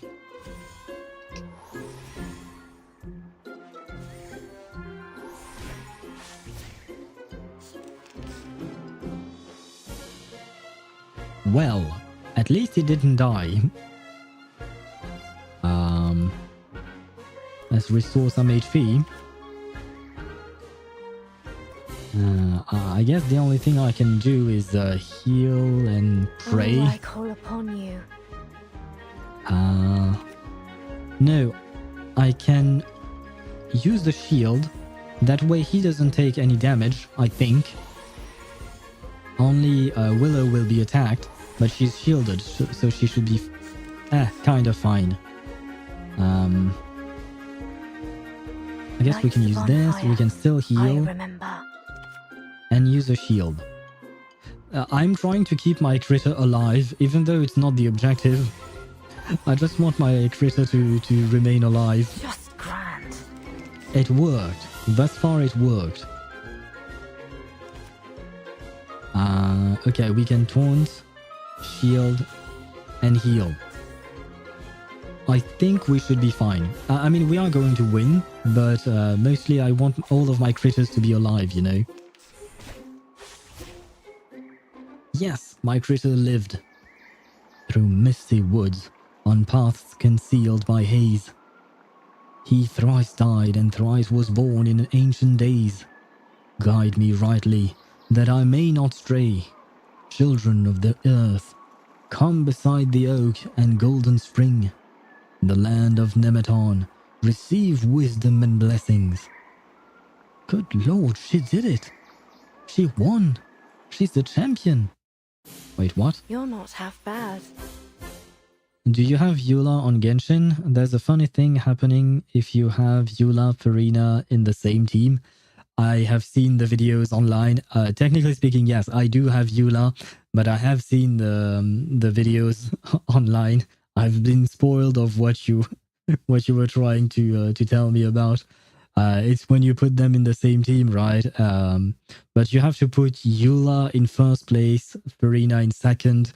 And in the videos I watched, they would put Hu Tao on the third spot, so that you would have Eula's sword over Farina, and then the ghost to say that Focalor died. But yeah, I have seen that. Thank you for bringing it to my attention, though, Mihai. But yeah, I have been spoiled by YouTube. And by the way, it is quite messed up, you know. Hasn't Focalor, hasn't her sacrifice meant anything to you guys? How could you disrespect her that way? And poor Eula, she didn't ask anything. She doesn't want to. She doesn't want to execute anyone. I don't think she has any kind of vengeance to be had against Focalor, right? No, no, you don't. You don't care about disrespecting our Hydro Archon that died for our sins. Come on, I'm not Fontanian, so I don't care. Fair enough. Technically speaking, I am kind of Fontanian, I guess. So I care, you know. The document falls to the ground. It bears the logo of the St. Pavlo Foundation. This is... She unfolds the document. Regarding the decision on the participation of Miss Charlotte O'Hagan, upon careful consideration and evaluation, we hereby consent to Miss Charlotte O'Hagan competing as a floor ritualist in the finals of the Uluru Games. What's the meaning of this? She looks at Caroline in disbelief. Perhaps I didn't make myself clear, but you're an athlete, not a performer. You won't be competing in an exhibition. Nothing's changed, Charlotte.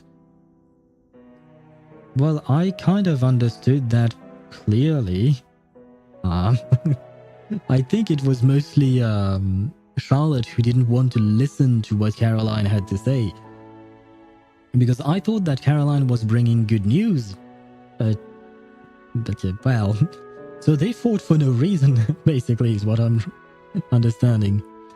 I honestly can't wait for Eula's rerun. She's my favorite character, and because she has the biggest slappy in Tevata. She does have the biggest slappy in Tevata, that's for sure. Whose video was it? It was Maxor who said that, right? I love that video. Very overwhelming, but a very fun video. Yeah, personally, I really love Eula as well as a character. I managed to get her to C0R1 the first time I got a rerun. She got a rerun. The first time she got a rerun after I started playing. That's what I meant. But after that, she never got a rerun. After that, she entered the Chronicled banner. So I don't think she's ever going to get a rerun, unfortunately, Mihai. So you might be without the biggest slap in Tevat for quite a long time. I think, I can't speak about it for sure because I have no idea. I don't work for Hoyoverse, right? But I feel like they are just doing Chronicle banners for each region. So whenever Mondstadt comes back in the Chronicle banners rotation, then you might be able to get Eula. But I don't know when that will happen, and it might be a long time, unfortunately. So yeah, I feel like characters like Eula, it's very sad because they feel like she's kind of forgotten. And especially just physical damage in general, it's completely forgotten. Like they haven't put up any kind of decent physical buffer or anything like that. 5 years later, yeah, maybe maybe you'll get a Eula rerun when we are in Khaenri'ah for some reason. But yeah, honestly, it's kind of sad because I really like Eula. I like her playstyle. I like her animations. I like the big number of her burst. But it's kind of hard. See, that's the thing, because Eula could have one of the biggest bursts in all of the game, right? But my Eula never managed to break 1 million. She stopped at around 980k, I think, something along those lines. And then I broke the 1 million barrier of damage with my Mawika. I did 1.4 million. But the reason I was able to do that is because Mawika had Sitlali, Shilonen, and Bennett. She had an entire team dedicated to boost her damage. Eula does not have that.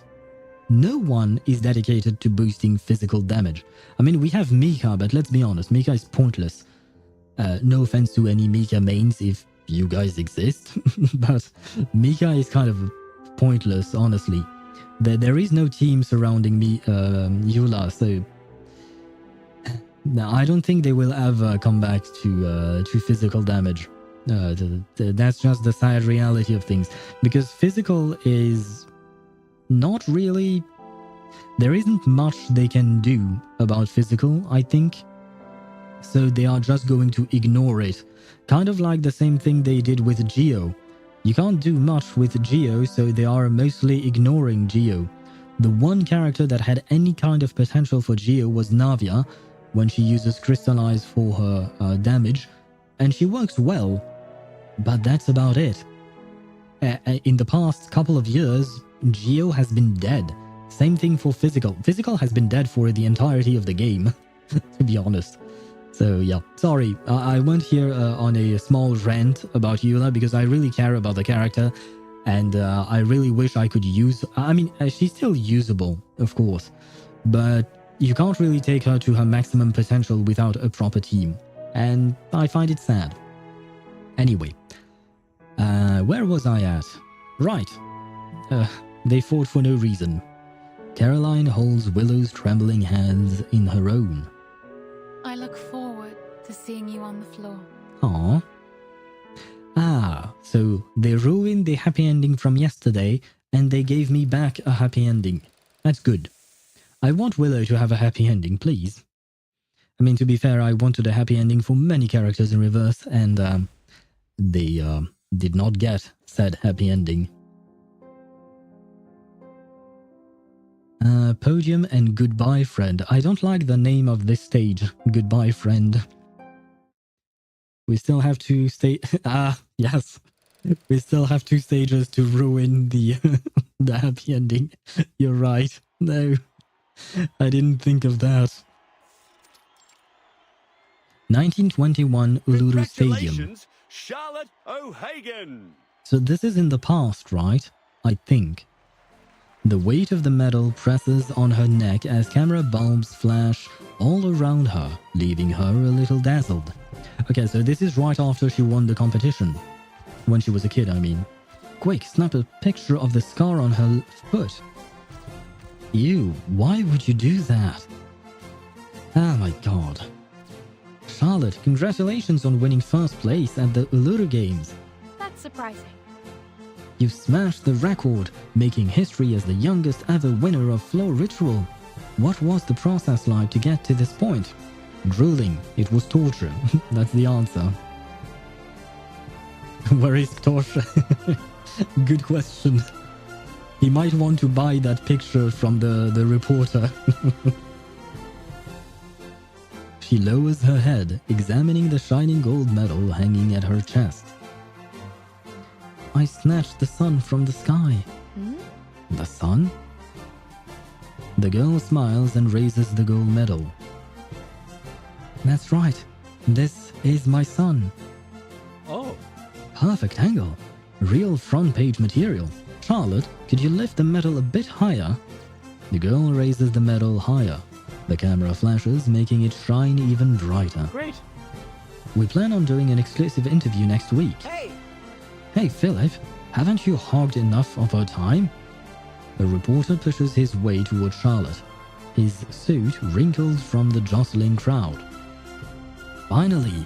Alright Charlotte, what's next for you? The girl is overwhelmed by questions and flashing lights.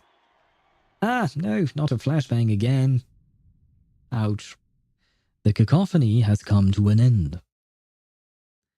Is that it? The medal rests heavy in her palm.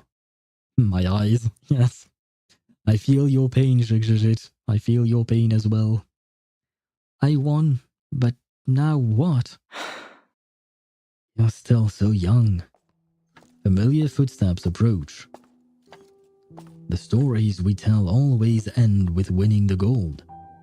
No one talks about what you're supposed to do after you win the medal. After all, life goes on much longer than any story. But I did it. I got the gold. She argues fiercely on her own behalf. I broke the record. I beat Caroline. I'm the youngest champion ever. There's never been an 11-year-old champion in all of history. So what? My name will be in the newspapers. Everyone will remember who I am, and the next Uluru Games, they'll all be cheering my name. And then? Your name will become a symbol. A topic at every dinner table conversation. And as even you fall prey to the illusion of fame and the past, it will become your prison. Who is this coach? Like, at some point she was kind of good, like she was actually coaching the girl and teaching her how to use her arcane things, you know, and stuff like that. And at other points, she's just an asshole. What is up with this woman? Like, why can't she be a good coach all the time? Why does she have to turn into an asshole like this one right now? This is what I don't understand, like, why? Why do you do this? Why are you trying to put down a girl who just won a gold medal and set up a world record? And before long, you will have entirely forgotten who you thought you were. We all die one day. But the floor ritual will carry on. It's the symbol itself. How could someone possibly defeat something abstract? Today is the beginning of your tragedy. Who is this? Because as I stated during the beginning, this voice is definitely Willow's voice. So I'm wondering if this coach actually exists or not, or if it is actually just Willow's consciousness or subconscious speaking to her and bringing her down. Because who in their right mind would tell an 11-year-old who just won a gold medal that this is the beginning of her tragedy? Like, seriously, who says something like that? she coldly announces her verdict. When you look directly into the sun, you must always remember that it's also the source of shadow. Well, yeah. I've sacrificed so much for this. She clutches the gold medal tightly. I beat everyone to get it. The gold medal. I woke up at the crack of dawn, trained until I couldn't train anymore, just for a chance. And now... And now I've won. Now, do you think I can't see the desire in their eyes when they see it? They all want this medal. It's time to make couch out of coach. Yes, probably. This is probably the best solution because other than sitting on her, there is no point of her. I really don't like her. She bites her lips and musters the courage to look her coach in the eye. The face before ripples. The face before her ripples, trembling slightly.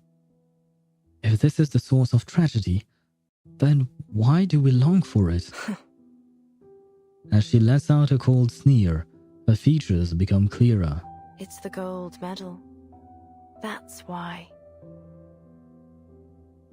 It's precisely because it's a gold medal that you kept going.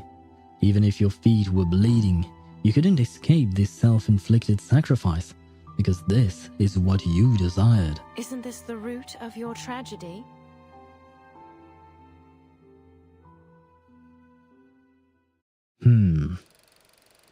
I still don't really know if this woman is really there or not, because... yeah, I don't get it. It's someone who pushed Willow or Charlotte into becoming the gold medalist that she is, and then she just ruins it for everyone. Or rather, specifically for her. So, yeah, I don't really get it. Anyway, hello, Swivy again. I don't really know why you wrote seems like an internal monologue reflection of sorts. That's what I was wondering about, because the voice sounds like that of Willow, but it's supposed to be her coach. But she doesn't look like the coach that we saw previously during the event. We saw some flashbacks of Coach Raven. So, yeah, it's kind of a mixed bag, overlapping onto the past. Yeah, that's the thing. That makes it more difficult to understand, in my opinion. Then again, I just missed like an hour of the story, so... No, you honestly, you summed it up pretty nicely. You have good analysis skills, I'd say. Because I do believe that there is some kind of overlap between her inner monologue and the flashbacks that we're seeing from the past. Otherwise, it wouldn't make sense. Like, why would a coach push someone to get something only to tell them it was all for nothing? Like, I don't see who would do that. I don't really see anyone. It doesn't make sense. But it does make sense if the coach is not actually the coach, but is actually Willow seeing what has happened to her in the future, and she kind of lost everything, you know? Just saw the coach fade away as an older Willow, so I came to this conclusion. Yeah, the coach does look like Willow. It doesn't look like Coach Raven, because we saw Coach Raven a tiny bit. She was a little square down there, but... we saw Coach Raven, and she had white hair. She had a much bigger face. Like the overall structure of her face was a bit wider. It didn't look like the coach that we're seeing now. So yeah, I guess it is indeed Charlotte's own voice, I suppose. Because at first I was really pissed off at this coach. But to be fair, this coach that we're seeing right now is kind of a mix between Willow's self-deprecating voice and Coach Raven, who was an asshole when we saw her in the flashback during the actual event. So my opinion on the coach did not change. The coach is an asshole, basically. By the way, the reason why I'm stalling before I'm going into stage 8 is because some ads are going to run. And there is no point in me snoozing them now because I won't have enough snoozes to go through the entire stage. So I'm going to run the ads. This time around, I'm going to actually take a little bit of a break because I need to rest my voice for a bit. I also need to go to the restroom because I've been yapping for 3 hours non-stop. So yeah, a little bit of a break and then we will finish the story. There you go. Let me run the breaks manually. I will leave you with some music as usual. Let me see. Where is my taking a break scene? I suppose I can leave you. You know what? I will give you the flow rate to the Golden City because at least it's kind of more upbeat than the rest of the music that I usually have. Let the bladder flow. Yes. That's one way of saying it, but yes, the bladder needs to flow. Anyway, I shall be right back. I'll be back in about 3-4 minutes, something like the ads. So I will switch scenes. There you go. A bit of music for you guys. Restarting the countdown, and I will be right back.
And I am back. Let me switch scenes to reverse. There we go.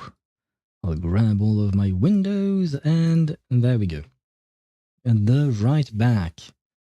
I said be right back. I will be back very soon. That's what it means. Why don't all people speak the same language? Wasn't there a story with the Tower of Babel? I think it was the name, right? Saying that humanity used to speak the same language, but they started to build a tower, and it was a tower to reach the heavens and reach God. God was not happy. He destroyed the towers, and he made it so people spoke different languages, so that people could no longer cooperate and build a tower to reach heaven. It was something like that. That's what they said, at least. But no, the real reason is just because languages evolved all differently. But it is true that sometimes, it is kind of difficult to communicate when we're not speaking the same language. But we always find a way to communicate at the end of the day. Because yes, I read the last message you sent, and yet at least I understand something. Because it reminds me, there was that one time when I went to Italy, because my best friend lived there for a few years, so I went there to visit her, and she was friends with a family, and there was a young boy in the family. He was really a sweet kid, really. For once, I will say, usually I always tell you guys that I don't like children, but this one was nice. I liked him. He was a fun kid, especially because he did not speak English. He did not speak French. He only spoke Italian. He was learning English very slowly in school, but he was quite young, so his level of English was definitely not great, So communicating with him was kind of difficult because I did not speak English. My best friend's sister, who was with me, did not really speak. No, wait, I don't speak Italian. I speak English. Sorry, I don't speak Italian. My best friend's sister, who was with me, spoke a few words of Italian. The kid did not speak either French or English. He only spoke Italian, and yet sometimes when it was just the three of us, or sometimes when his sister was with us, we would always manage to find ways to communicate, either through gestures of hands or stuff like that. So of course this does not apply to streaming, because first of all, you guys can't see me and I can't see you, so it's different. But we managed to communicate despite the fact that we weren't speaking the same language. So here, even though you don't speak English, you use Google Translate, and at the end of the day, even though sometimes we struggle to understand each other, usually we manage to have a proper conversation. So it's just because you said, I feel bad that I didn't learn English well at school, although the teachers were good, but there was no interest. Honestly, I understand that, because my Spanish teachers, when I was in school, most of them were pretty decent teachers. Not all of them, but some of them were pretty good. But I didn't really have an interest in learning Spanish, so my level in Spanish was really not as good as it could have been. Eventually I managed to get decent at it, and even then, I could hold a very basic conversation, but it was still kind of difficult, but the reason for that was because I had no interest in the language and I just didn't put in the effort. So I absolutely understand where you're coming from. If you're not interested, then you're not interested. And I should mention one thing. It is also on the teacher's part, the responsibility of the teacher to make the subject interesting. I saw that mostly because I did 1 year of law school. I didn't like it at all. I switched degrees afterwards, or studies, but I did 1 year of law, and during that 1 year I had 2 semesters. During the first semester I had one teacher teaching us civil law, and during the second semester I had another teacher teach us civil law. Same thing, same subject, different things, of course, because we would progress through the program, right? But they were essentially teaching us the same kind of law, right? Except the thing is, the first teacher, I'm sorry, she must have been an excellent lawyer and she must have been excellent at her other job. But as a teacher, she was horrendous. She wasn't mean, she wasn't like a bad person or anything like that. But all she did for 3 hours straight was read. All she did was read a paper, basically, and she did that for 3 hours straight with the most monotonous voice ever. Like, you can hear even in my voice when I'm talking to you guys, I put inflections onto certain words because they have more importance and stuff like that. She did not. She read, it was almost like listening to AI, except AI back then was not really a thing, and she was in front of us. It wasn't school through computers. We were present in the university. But yeah, it was the most boring thing I had ever heard. And I'm going to be honest, I don't recommend doing that, but I fell asleep. Multiple times during her classes, I fell asleep. To be fair, I have sleeping issues, so there was that to take into account.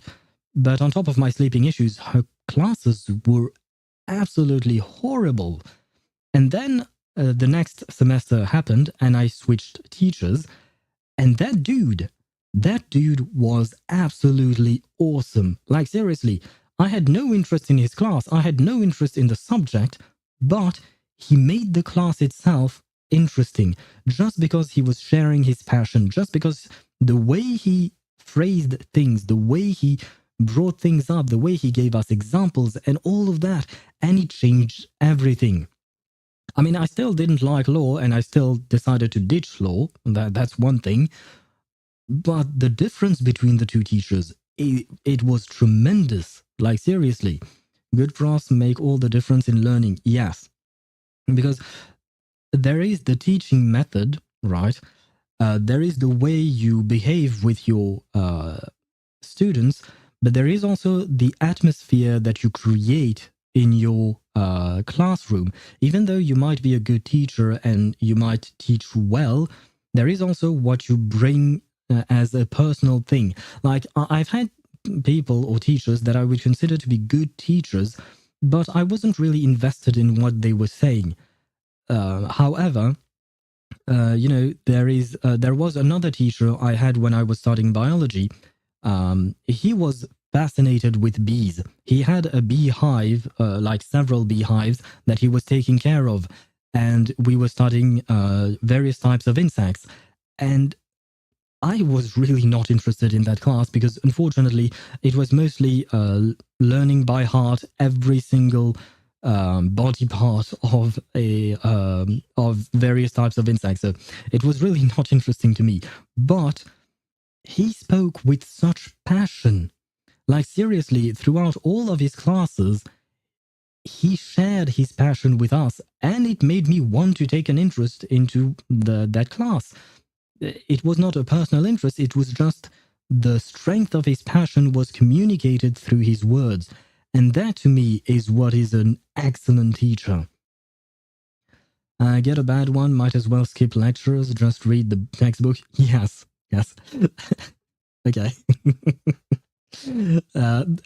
We are going to finish the story, right? But since we are on the subject, it's kind of a funny story, but when I was studying law for that single year of my life, during one semester, we had a sociology class, I believe, but the teacher, once again, not great. She wasn't as bad as the civil law teacher I mentioned before, but this one was, really, I really didn't like her. So I went to the first class, really didn't like her, and I never went back. I never went back to any of her classes because I couldn't sit through 3 hours every week of her rambling on. So I never went back, and during my law year, the way they would grade us was one single final exam. There would not be any kind of other exams. There would only be one single final exam at the end of the semester. And what I did was I asked a friend of mine to share his notes with me, and he was kind enough to do so. And I read through the notes. I kind of speed ran through the notes. To be fair, he was not exactly attending the class, all the classes either, but he still attended way more classes than I did. So he was kind enough to share his notes with me. I read the material. I still wasn't really interested, but I went to the final exam and managed to get a passing grade somehow, even though I only attended one single class. So, as you can see, as you mentioned, Swavi, sometimes just read the textbook works. Yeah, it's just, yeah. I don't really understand how they teach teachers how to teach. Because it often feels like the teachers we have, most of them are not good. They're not good teachers. So I don't get it. What do they teach teachers on how to teach? It feels like they don't teach them how to teach. They just teach them what the syllabus and the program is supposed to be. My stats classes made me want to blow my brains out. But our CS department is amazing. I don't know what CS stands for. But I assume stats is for statistics, right? I had classes in statistics, and I studied statistics both for psychology and for biology. So I had 2 courses of statistics, and my teachers for statistics were great because they didn't care about us learning the formulas for the what do you call that, for the exam. They told us, get your computer with you during the exam. Get all of your formulas, everything you want. Get it all down on paper and bring it to the exam. I do not give a shit whether or not you remember the exact formula down to the letter. What I want you to is to understand how to properly use which formula for which section of your statistic test. That is what is important, to understand the process, not to remember things by heart. And guess what? This went very well, and people managed to remember things. They didn't remember the exact formulas, but they understood the process, and they could reuse it, because we would use these statistics when we will build some presentations for other classes. It worked. So I don't get why some teachers are so hung up on learning everything by heart. I know that it can be important. It depends on the subject, of course. But some other teachers are they're just sticklers for doing the things exactly in one way, even though it is not the most obvious way for a student. Maybe it was the obvious way for him or her, for the teacher, I mean, when they learned, but things have changed. Computer science. Oh, you're studying computer science. What is it exactly that you study in computer science? Is it about programming, or is it something else? I don't exactly know the specifics, you know. I'm actually genuinely curious. Because there is some programming, there is some design, I suppose. Web design, maybe. There might be a lot of things in computer sciences, but it's an interesting subject. I really loved math from 7th to 9th grade until the teacher changed at 10 and 11. I started hating the subject because of the teacher, and I went from 4-5 to 2. I even ignored the teacher in class when she called me to the blackboard. At least I passed the exam with a 3, not a 2. Because I watched videos on YouTube to prepare, no more. I see. Interesting. I had the same experience in math as you did. I don't remember which grade it was. Well, I remember the grade, but I don't know how to translate it because we don't use the same grades in France as they do in English. But when I was about 13 years old, I think, maybe 12, something like that, up until then, I was very good at math. I had no issues with math. And then I had a teacher, and it felt like she had a grudge against me for some reason. Like, I was always sitting against the same dude who was a friend of mine, and sometimes we would chat.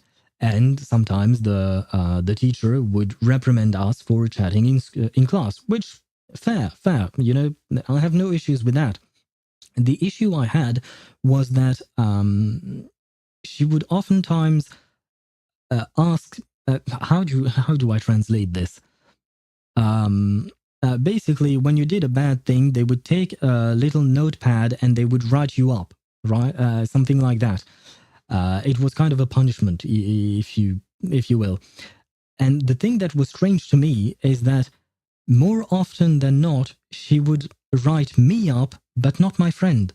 Even though we were both talking, even though we were both whispering, so about the same level, you know, there was no difference between the two of us. So why? Why would she do that? And because she had this attitude towards me, at least that's how I felt, I gave up on math. I was no longer interested. I didn't want to be there. And eventually my math grades fell off. They fell off completely. And nowadays, unfortunately, I'm terrible at math. Sorry. So, yeah, I still don't understand why she did that. Graduated, I'm a data scientist. What is that exactly? Sorry, I keep asking questions. So my courses were math and computer science heavy. Is that a light computer science? I'm sorry, I must sound stupid to you. It's just that I really don't know anything about that field, so I don't really know what that means, heavy computer science. Like, yeah, I can't think of exactly what it is. But what does a data scientist do? I assume that means you analyze data, but what kind of data? Because there is all kinds of data. I mean, as I've mentioned, I studied both psychology and biology and geology, and through these three different fields, you have various kinds of data. So yeah, I'm kind of lost here. But good on you, from to you know, learn from YouTube.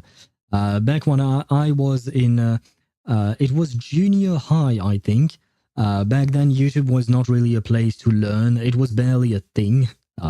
Wait, when I was in junior high, YouTube did not even exist, because YouTube started in what, 2007? Something like that, right?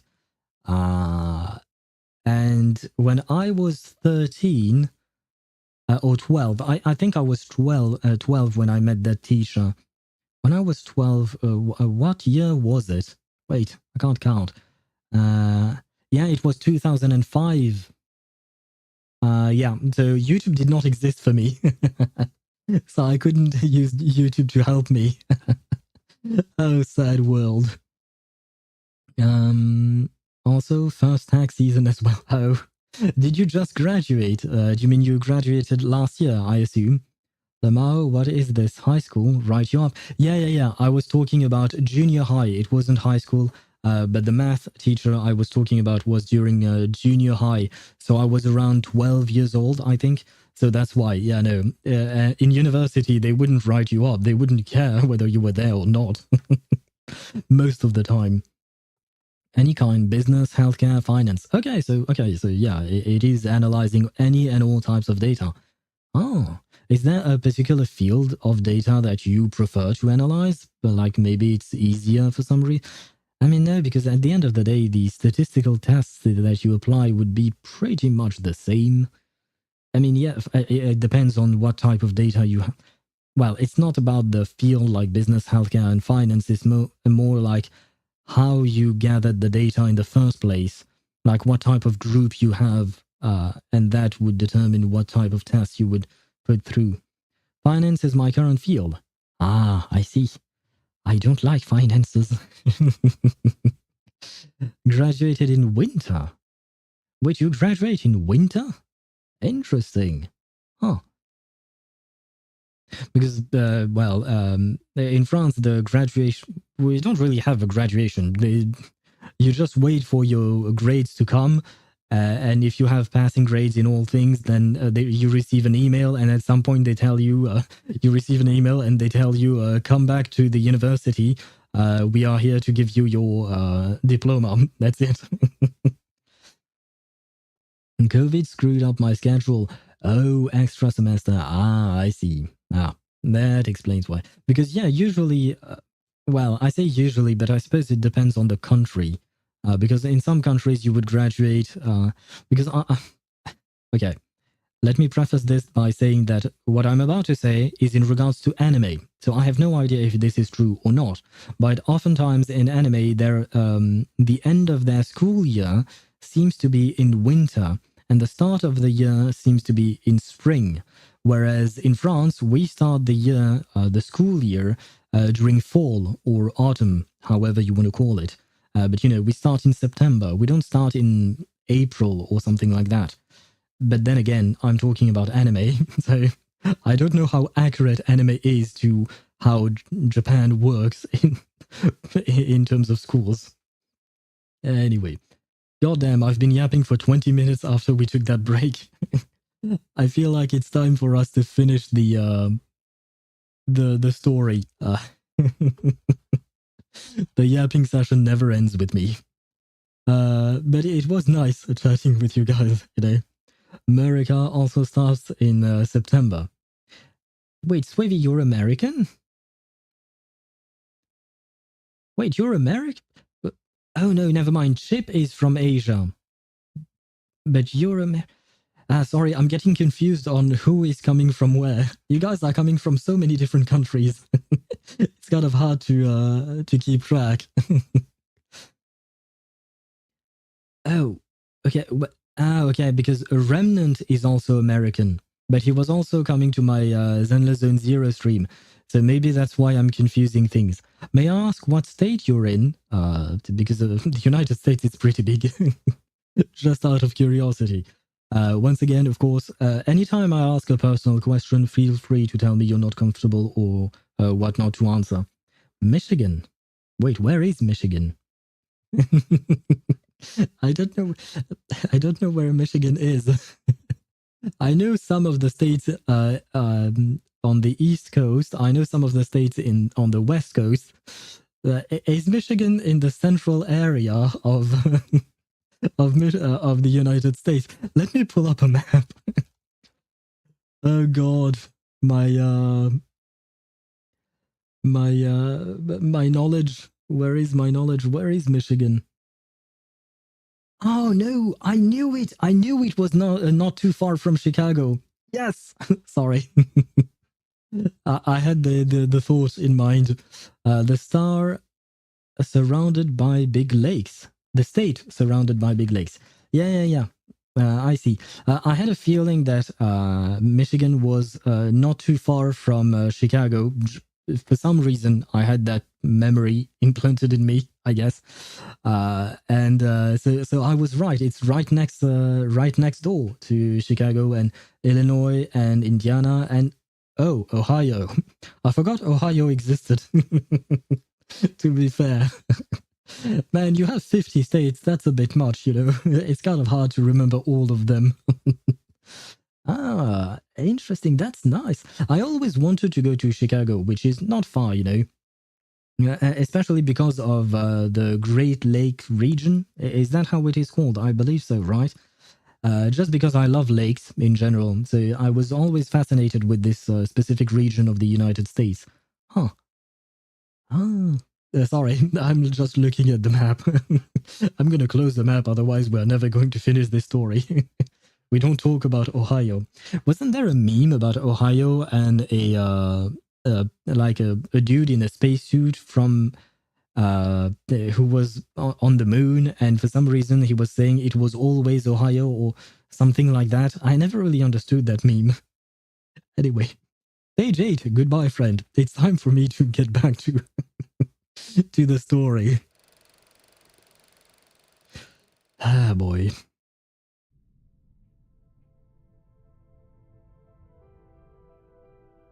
After winning the gold medal, you gave interviews, featured in columns, and became renowned among arcanists. But so what? Mom, that's Charlotte's house. It's been so long since she... Shh. Don't you go saying her name. She's a witch, you understand? A hag. It's written right there in her name. Wait, how is it written in her name? Oh, because her name is O'Hagan? And you... Sorry. And you're taking just the hag of O'Hagan. I mean, wait, I'm laughing, but could it be that the origin of the name O'Hagan is like it comes from hag? I don't really know much about Irish names, so it could be, but it sounds like a stretch to me, you know? No one is willing to speak your name. No one even dares walk past your house. Your garden no longer blooms, only weeds sprout from the mud and dirt. So then the war began. Wait, are you talking about the First World War? Or the second one? No, it would be the second one because it's after 1920. War? That's right. You haven't seen it yet, but you will. Years ago, war destroyed your hometown, and you moved with your family to a new land. On the surface, it seemed like a safe place. You believed what everyone said, firmly convinced that there would be no fighting there. The music is going hard. Yeah, I love that music. I don't know where it came from, but it was lovely. Isn't that a good thing? Wait, Wait, I don't understand, because I believe they are talking about World War II, right? The Second World War. But why would she move from wherever she was to London? Unless she moved to London later on, because I don't think it would be a bright idea to move to London during World War II, because London has been bombarded as hell. So, yeah, I don't think moving to London would be the right idea. So maybe she moved to London later on in life, afterwards. I suppose you don't yet remember that day. That day?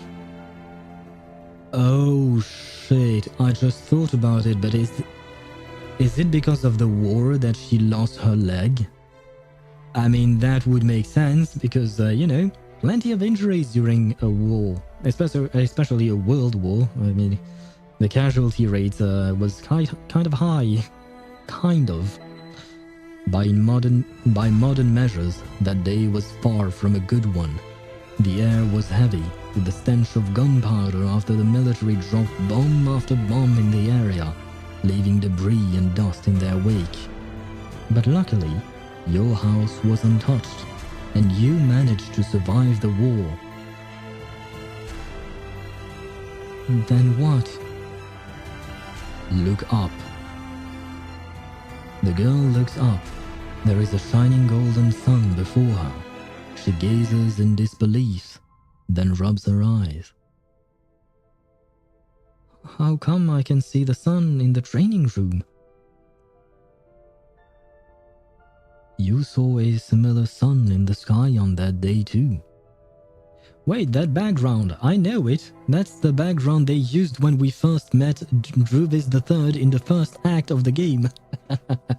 I remember, Reverse, I remember your backgrounds because they are so pretty.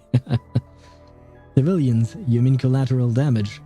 Well, that too, yes. I mean, she is a civilian, but overall the overall number of people who died during World War II, I don't think there were any other wars during which as many people died overall, counting both civilians and soldiers, if I'm not mistaken. I should brush up on my history though, perhaps. The long-awaited peace seemed to finally be near. You hadn't heard the roaring of planes for a long while, and the desolate grasslands had started to show a hint of life. So, on that stretch of scorched earth, you began to dance. Eye of Day, keeper of balance. You are the endless well. Healing Sulis, shining Oh no, Sulis, not Sulis again. holy Sulis. To us, you tell. Man, I just want to sit there and listen to the music, man. Do you remember the origins of the floor ritual? Of course, I remember.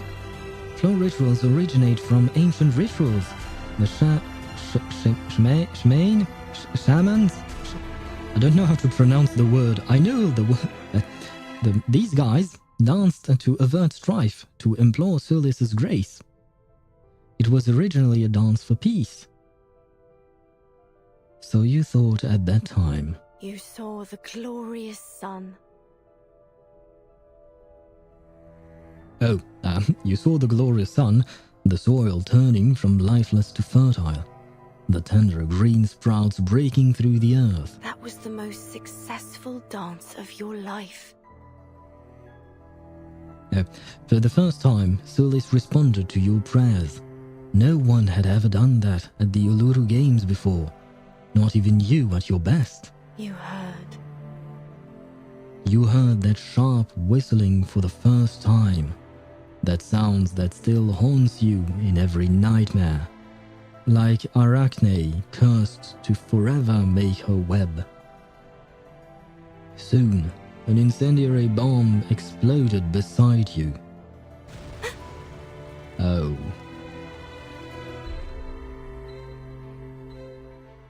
So you lost your leg. As a result, it seems that, in the end, the gods never favored you. Poor girl. Her Her beliefs... beliefs have become a joke. Now you stop. God damn it.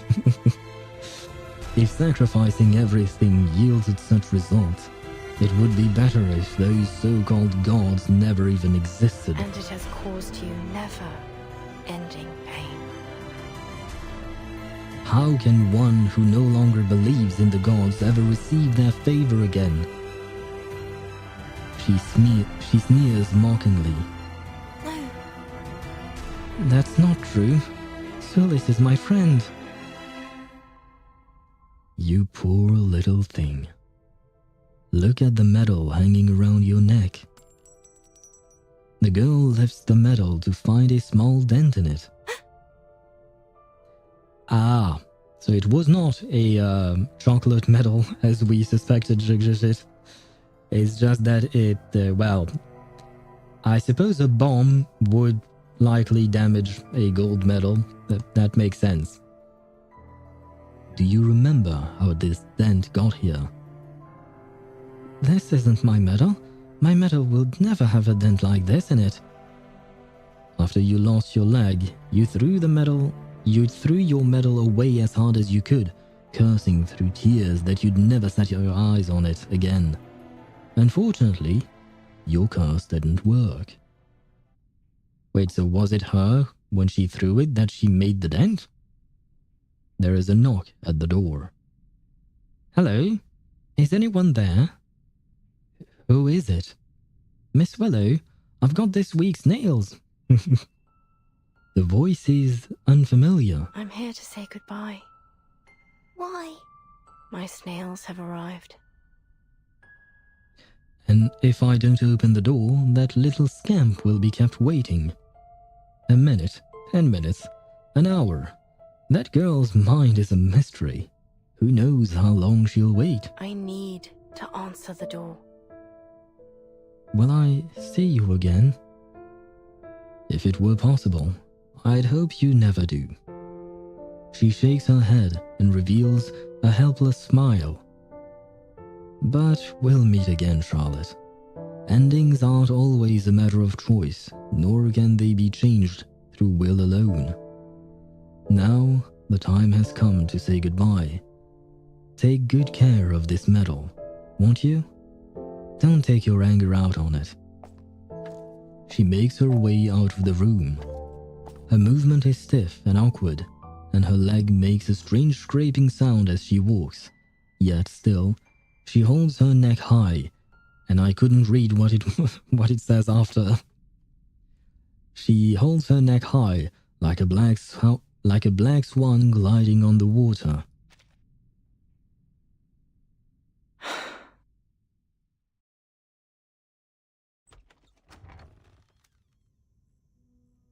Miss Willow, here are the snails for this week. The jar of snails is taken by a thin, gloved hand. Your payment's in the letterbox by the door. And thank you. Wow. Miss Willow, what was it you just said now? Did you say thank you? I'd never heard you say that word before. Are you sure you're Miss Willow?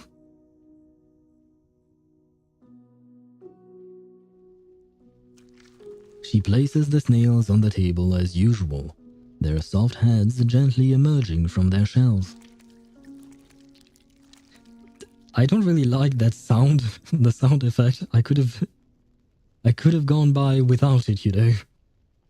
The weekly race begins, and after a long wait, the third snail is the first to reach the finish line.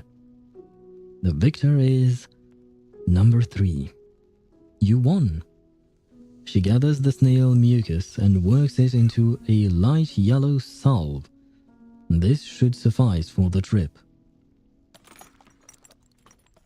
If you scroll the mouse wheel, the dialogue history opens. Ah, so I don't actually need to click all the way up there. I think I knew that, but I forgot. So thank you for reminding me. Now I kind of feel like an idiot, but you know, at least I learned. She prepares her luggage. Why am I stuttering on that word? She prepares her luggage, reflecting on the many years since her last excursion. Australia. The sun is relentless there. I should probably bring a larger hat. Still, I have a fair deal of lubricant remaining. Oh, and there is this too. She looks at the little box. Within it lies the gleaming gold medal with the dent on one side. Flowers, applause, cheers, lubricant, the golden sun, and 1,000 shadows. She gently kisses the dented edge of the medal.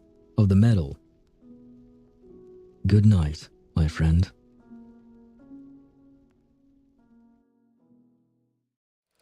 The end. Damn. I am kind of speechless. I absolutely loved this story. I like the story. Yeah, so do I.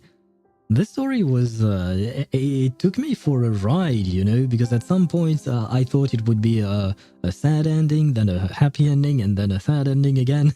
Like, it threw me in for a loop.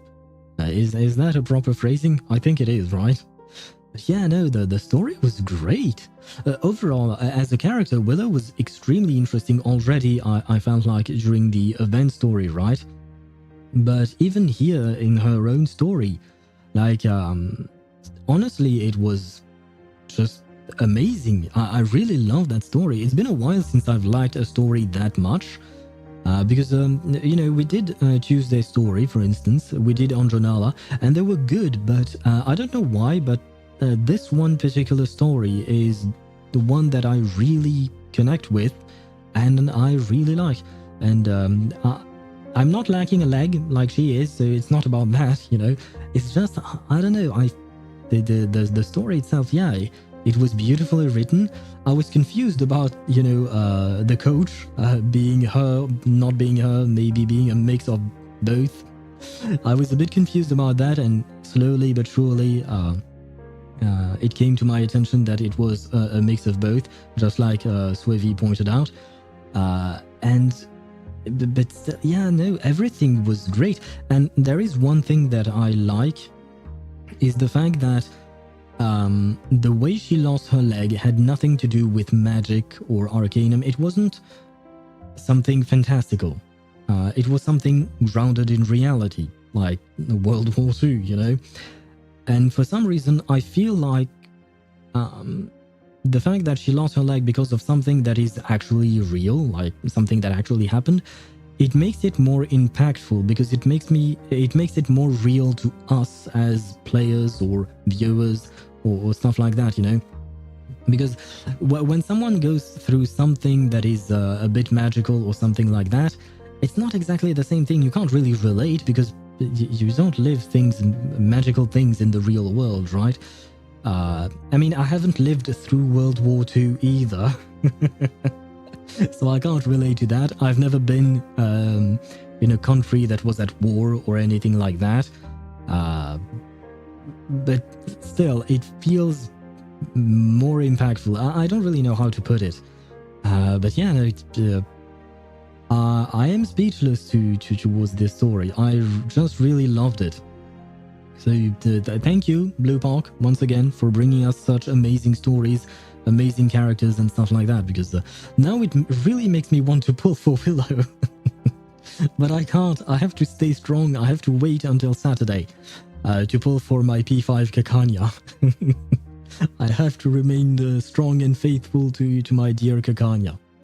But yeah, no, this was great. The whole thing. I don't really see anything that I could say that was like maybe bad or poorly written or anything like that. Right now, I don't have anything negative to say about it. So I'm just going to enjoy the fact that everything was positive, you know? Let us enjoy the happiness. And on top of that, yes, I should mention that this was actually a happy ending. Because what we saw was Willow's internal struggle with herself, with her past self, the way she used to see things, the way she treated herself, because part of her wanted to be a dancer, part of her wanted to do all of these things, but part of her was also very self-deprecating and stuff like that, sorry. But eventually she managed to come out of that shell. I mean, we even heard her say thank you to Flutterpage. If that is not something that is extraordinary, I mean, let's be honest, we haven't heard her say anything nice to anyone. So yeah, the fact that she even says thank you to Flutterpage at the end, it means that she has changed. So we witness character development in the span of 28 stages, basically. Because I'm counting the 20 stages that we've seen for the main event and the 8 stages here. And we've witnessed character development, and that is what is beautiful about stories. It's seeing these characters change, it's seeing them evolve given the circumstances. And in this case, you know, it was a beautiful evolution because she's coming out of shell, she's going to the Uluru Games in Australia. Hopefully she'll win those. I mean, I don't know if she will win or not. I don't know what the actual Uluru Games, the original event, I don't know what happened there since I skipped that. But yeah, no, just very glad we did this today. And it was absolutely lovely. Anyway, that being said, it is going to be the end of our stream because we have finished our little story, which was quite lovely. As I've mentioned countless times, I think I'm gonna stop raving about the story. The story was great. I hope you guys enjoyed it just as much as I did. Let me switch scenes to the just yapping scene. There you go. I'm thinking of changing my just yapping scene to put something less bright because my background is white and we have some gray. I like the colors of it and all of that, but let me know if it's too bright for you guys because we've been flashbanged by the game quite a few times. And I noticed it because it was during, you know, while we were playing, but I don't really look at my own just yapping scene. It is on the side because I can see it on my capture software. But yeah, dark mode superior to light mode. Yeah, that's what I thought. Don't forget to do her survey. Oh right. I suppose we should. You know what? Before we end stream, we are going to do her survey. That way we end things. Is this some kind of new trend? Properly. Maybe I can show her something to bring isn't her back. bright though. The white is quite muted. Yes, I did it on purpose. The white has there is a bit of a darker background and the white is not pure white either. So I tried to use white without using too much white, if you know what I mean. Just so that I was trying to make it pretty, but not blinding or something like that, you know. Survey. Wait, let me grab back my my headset because I had removed it. Because I'm tired of having my headset. Of course they would put Willow with Tuesday and Sotheby. But I'm mostly happy because I see a Kakania here. Although I assume this is not a P5 Kakania. I am sad. Rock-a-bye, baby. I forgot about that. Oh, okay. But for a second there I was wondering what the hell was going on with my cards here. Okay. I don't know how to play this. No, I don't know these characters. The only character I know out here, I know two of them. I know Kakania and Sotheby. But I don't know how to play Tuesday, so Heed this way, please. I don't know what I'm doing. I'm just using all of Willow and Tuesday's A cards. bloody handprint on broken glass. Classic. It's for your safety. I Get have back and no stay idea back. what's going on, guys. I don't know either. So even chat, sorry, can't help me. I don't know where the bodyguards are, Sotheby. I'm going to buff I know how Willow to because use why it. not? And then I still have no idea what Heed I'm my supposed to do. prayer. What's this? This way, please. I'm gonna use everything. Psychiatrist at work. This is the Will worst foresee your testing ending. of a character that I've ever done. Seems to be mixed up. It makes no This should be sense. fine, right? You're waking it. She said, "Shush, you're waking it." Oh god. Tuesday is just as creepy as ever. Or scary, I suppose. I'm too tired to read. I've been reading for over 4 hours now. Leave me alone, game. Oh, I heed my prayer. Knock, knock. But you know what? At least you can watch the pretty animations for the characters. Because these characters I don't have usually. I tripled the ingredients this Just do the poison. Yes. That's my strategy right now. Get back and stay back.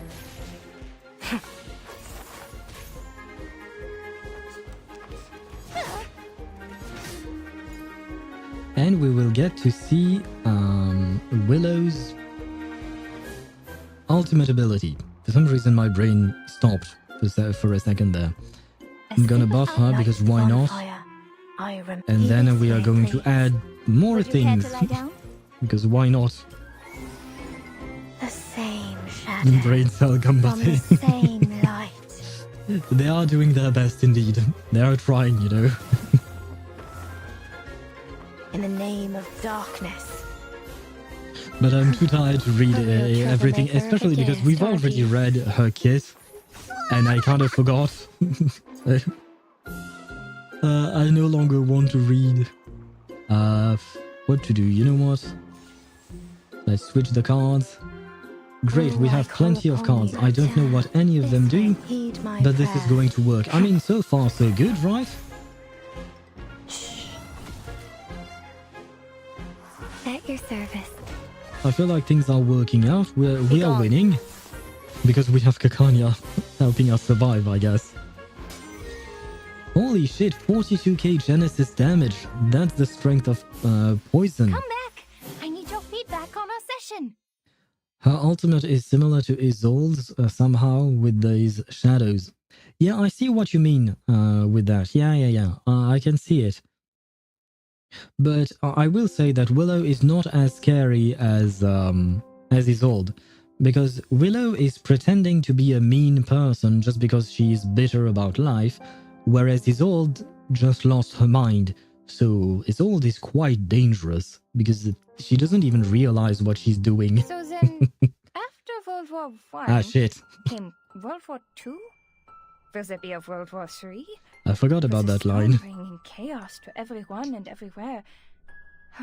I think peace will not last long. I must borrow a few more books from Marcus and learn more.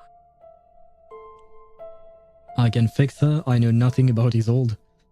Isolde is this woman. Where is she? There you go. This is Isolde. Have a seat. You'll She always is feel an at opera ease in my singer. room. And No matter the Swavy, I am very sad to say, no, you can't fix her. Because Kakanya, my favorite character over here, Welcome. yeah, There's no need to I need to stop them from yapping. But Kakanya is a psychiatrist. She even has an arcane ritual. Basically, her magic power helps her treat patients. And Isolde is Kakanya's best friend slash maybe more. We all love in the fandom to pair Kakanya and Isolde together. But even Kakanya could not save Isolde because Isolde has been mistreated by everyone in her life. She murdered her brother.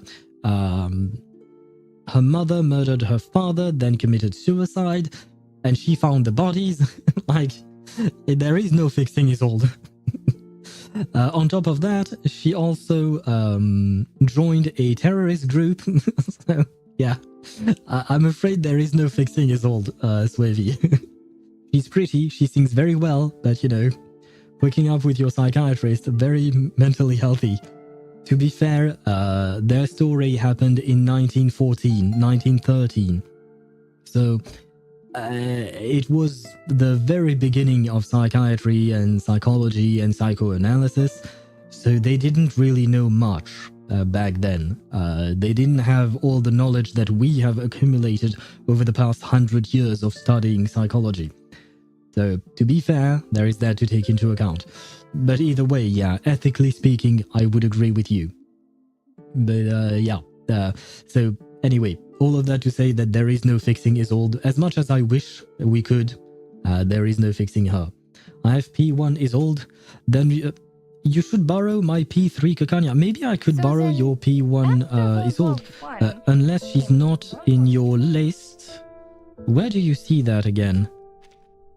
Profile page. Ah, she's not there. I can't borrow her. Wait, who is this? Who is the character in the middle? I don't even recognize. Oh my god, I'm an idiot. This is Tooth Fairy. Holy shit, I didn't even recognize Tooth Fairy. Oh wow, because I believe in her regular skin, her hair is darker, I think. But I managed to recognize her because of the thing she has on her mouth, right? This is a discovery skin. What does that mean? A discovery skin. It's a collaboration between Reverse and the Discovery Channel, maybe? I'm not sure what it means. Yes, okay, I see. Well, I can't borrow your what do you call that? Your P1 Isolde, but you can borrow my P1 Kakanya. Where is she? My P3 Kakanya. That way you can have Isolde and Kakanya together. I mean, if you look at my profile, I have Isolde and Kakanya together. And then there is Lucy, just because I really like Lucy as a character. But yeah, if you want to use a P3 Kakanya, go ahead, have fun.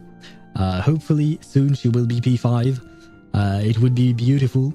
Oh, well, I'm not going to encourage you to do this. It was just an idea, you know.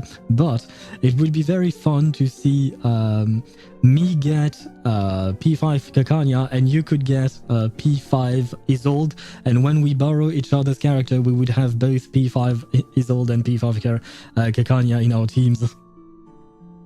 Why do you have a standard avatar and no description? Because I never took the time to change them. I mean, for the avatar, I actually quite like Vertin's portrait, you know? And no achievements? Yes, because I never took the time to read the achievements to see which one I wanted to to put on display. That's why. I never took the time to do that. It seems that I'm missing quite a few. Why am I missing those? What am I missing though? It might be some of the... Yeah, as you can see, I've never played the Series of Dusk. Still waiting for that. I don't know which one I'm missing from the Farewell Rayashki. This is the Farewell Rayashki, right? I mean, it's written in Russian. I suppose it can only be that, right? Premium Reef? I don't even know what these things are. Holy shit, I can select the...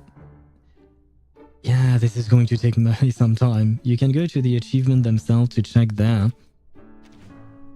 Ah, so I can't read what these are.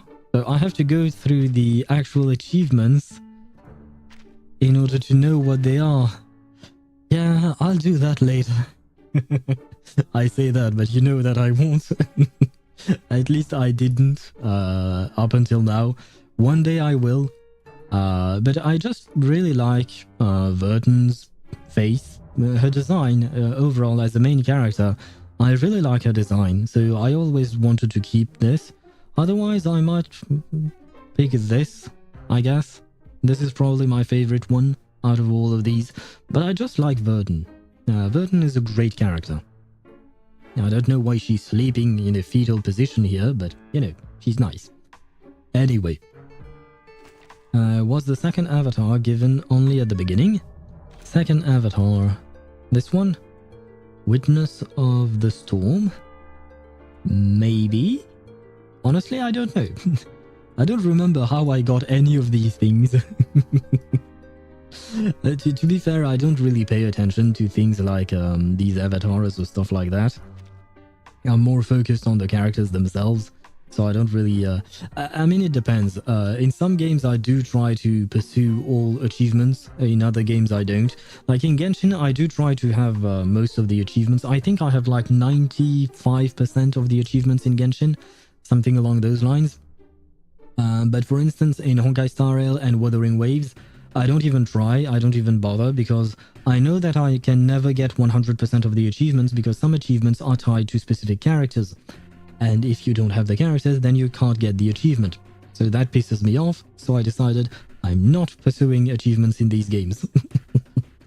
I don't know for Reverse though, because Reverse started their achievement program thingy, or rather they added achievements later on after the game had been launched for quite a while, you know. Complete all, watch all chapters of Shadow of the Sun. Anyway, it is time for me to end the stream. It's already 10:40 p.m. for me, and I need to eat dinner. As for tomorrow's program, I still don't know what we will do, because I don't think we'll have a lot of endgames to do tomorrow, because everything resets on Saturday. So we'll see. I will keep you updated on both YouTube, on Twitch, YouTube as well, I suppose. Not on Twitch, sorry, on Discord. And we'll see about all of that tomorrow. But yes, thank you so much for watching. Good night to you guys as well. I wish you some sweet dreams of a dancing Charlotte. Hopefully it will be nice. I don't even know what I'm saying anymore. I have 5 hours of sleep left. Didn't you tell me that you need 10 hours of sleep? What are you doing still up? I always appreciate you being here, but please do take care of yourself. I hope that tomorrow will be okay, especially because I don't know how work will go for you. So I hope work will be okay. I hope it will be a not so annoying work day for you tomorrow. Anyway, once again, good night to you, sleep well, rest well, and I'll see you guys tomorrow. Bye-bye.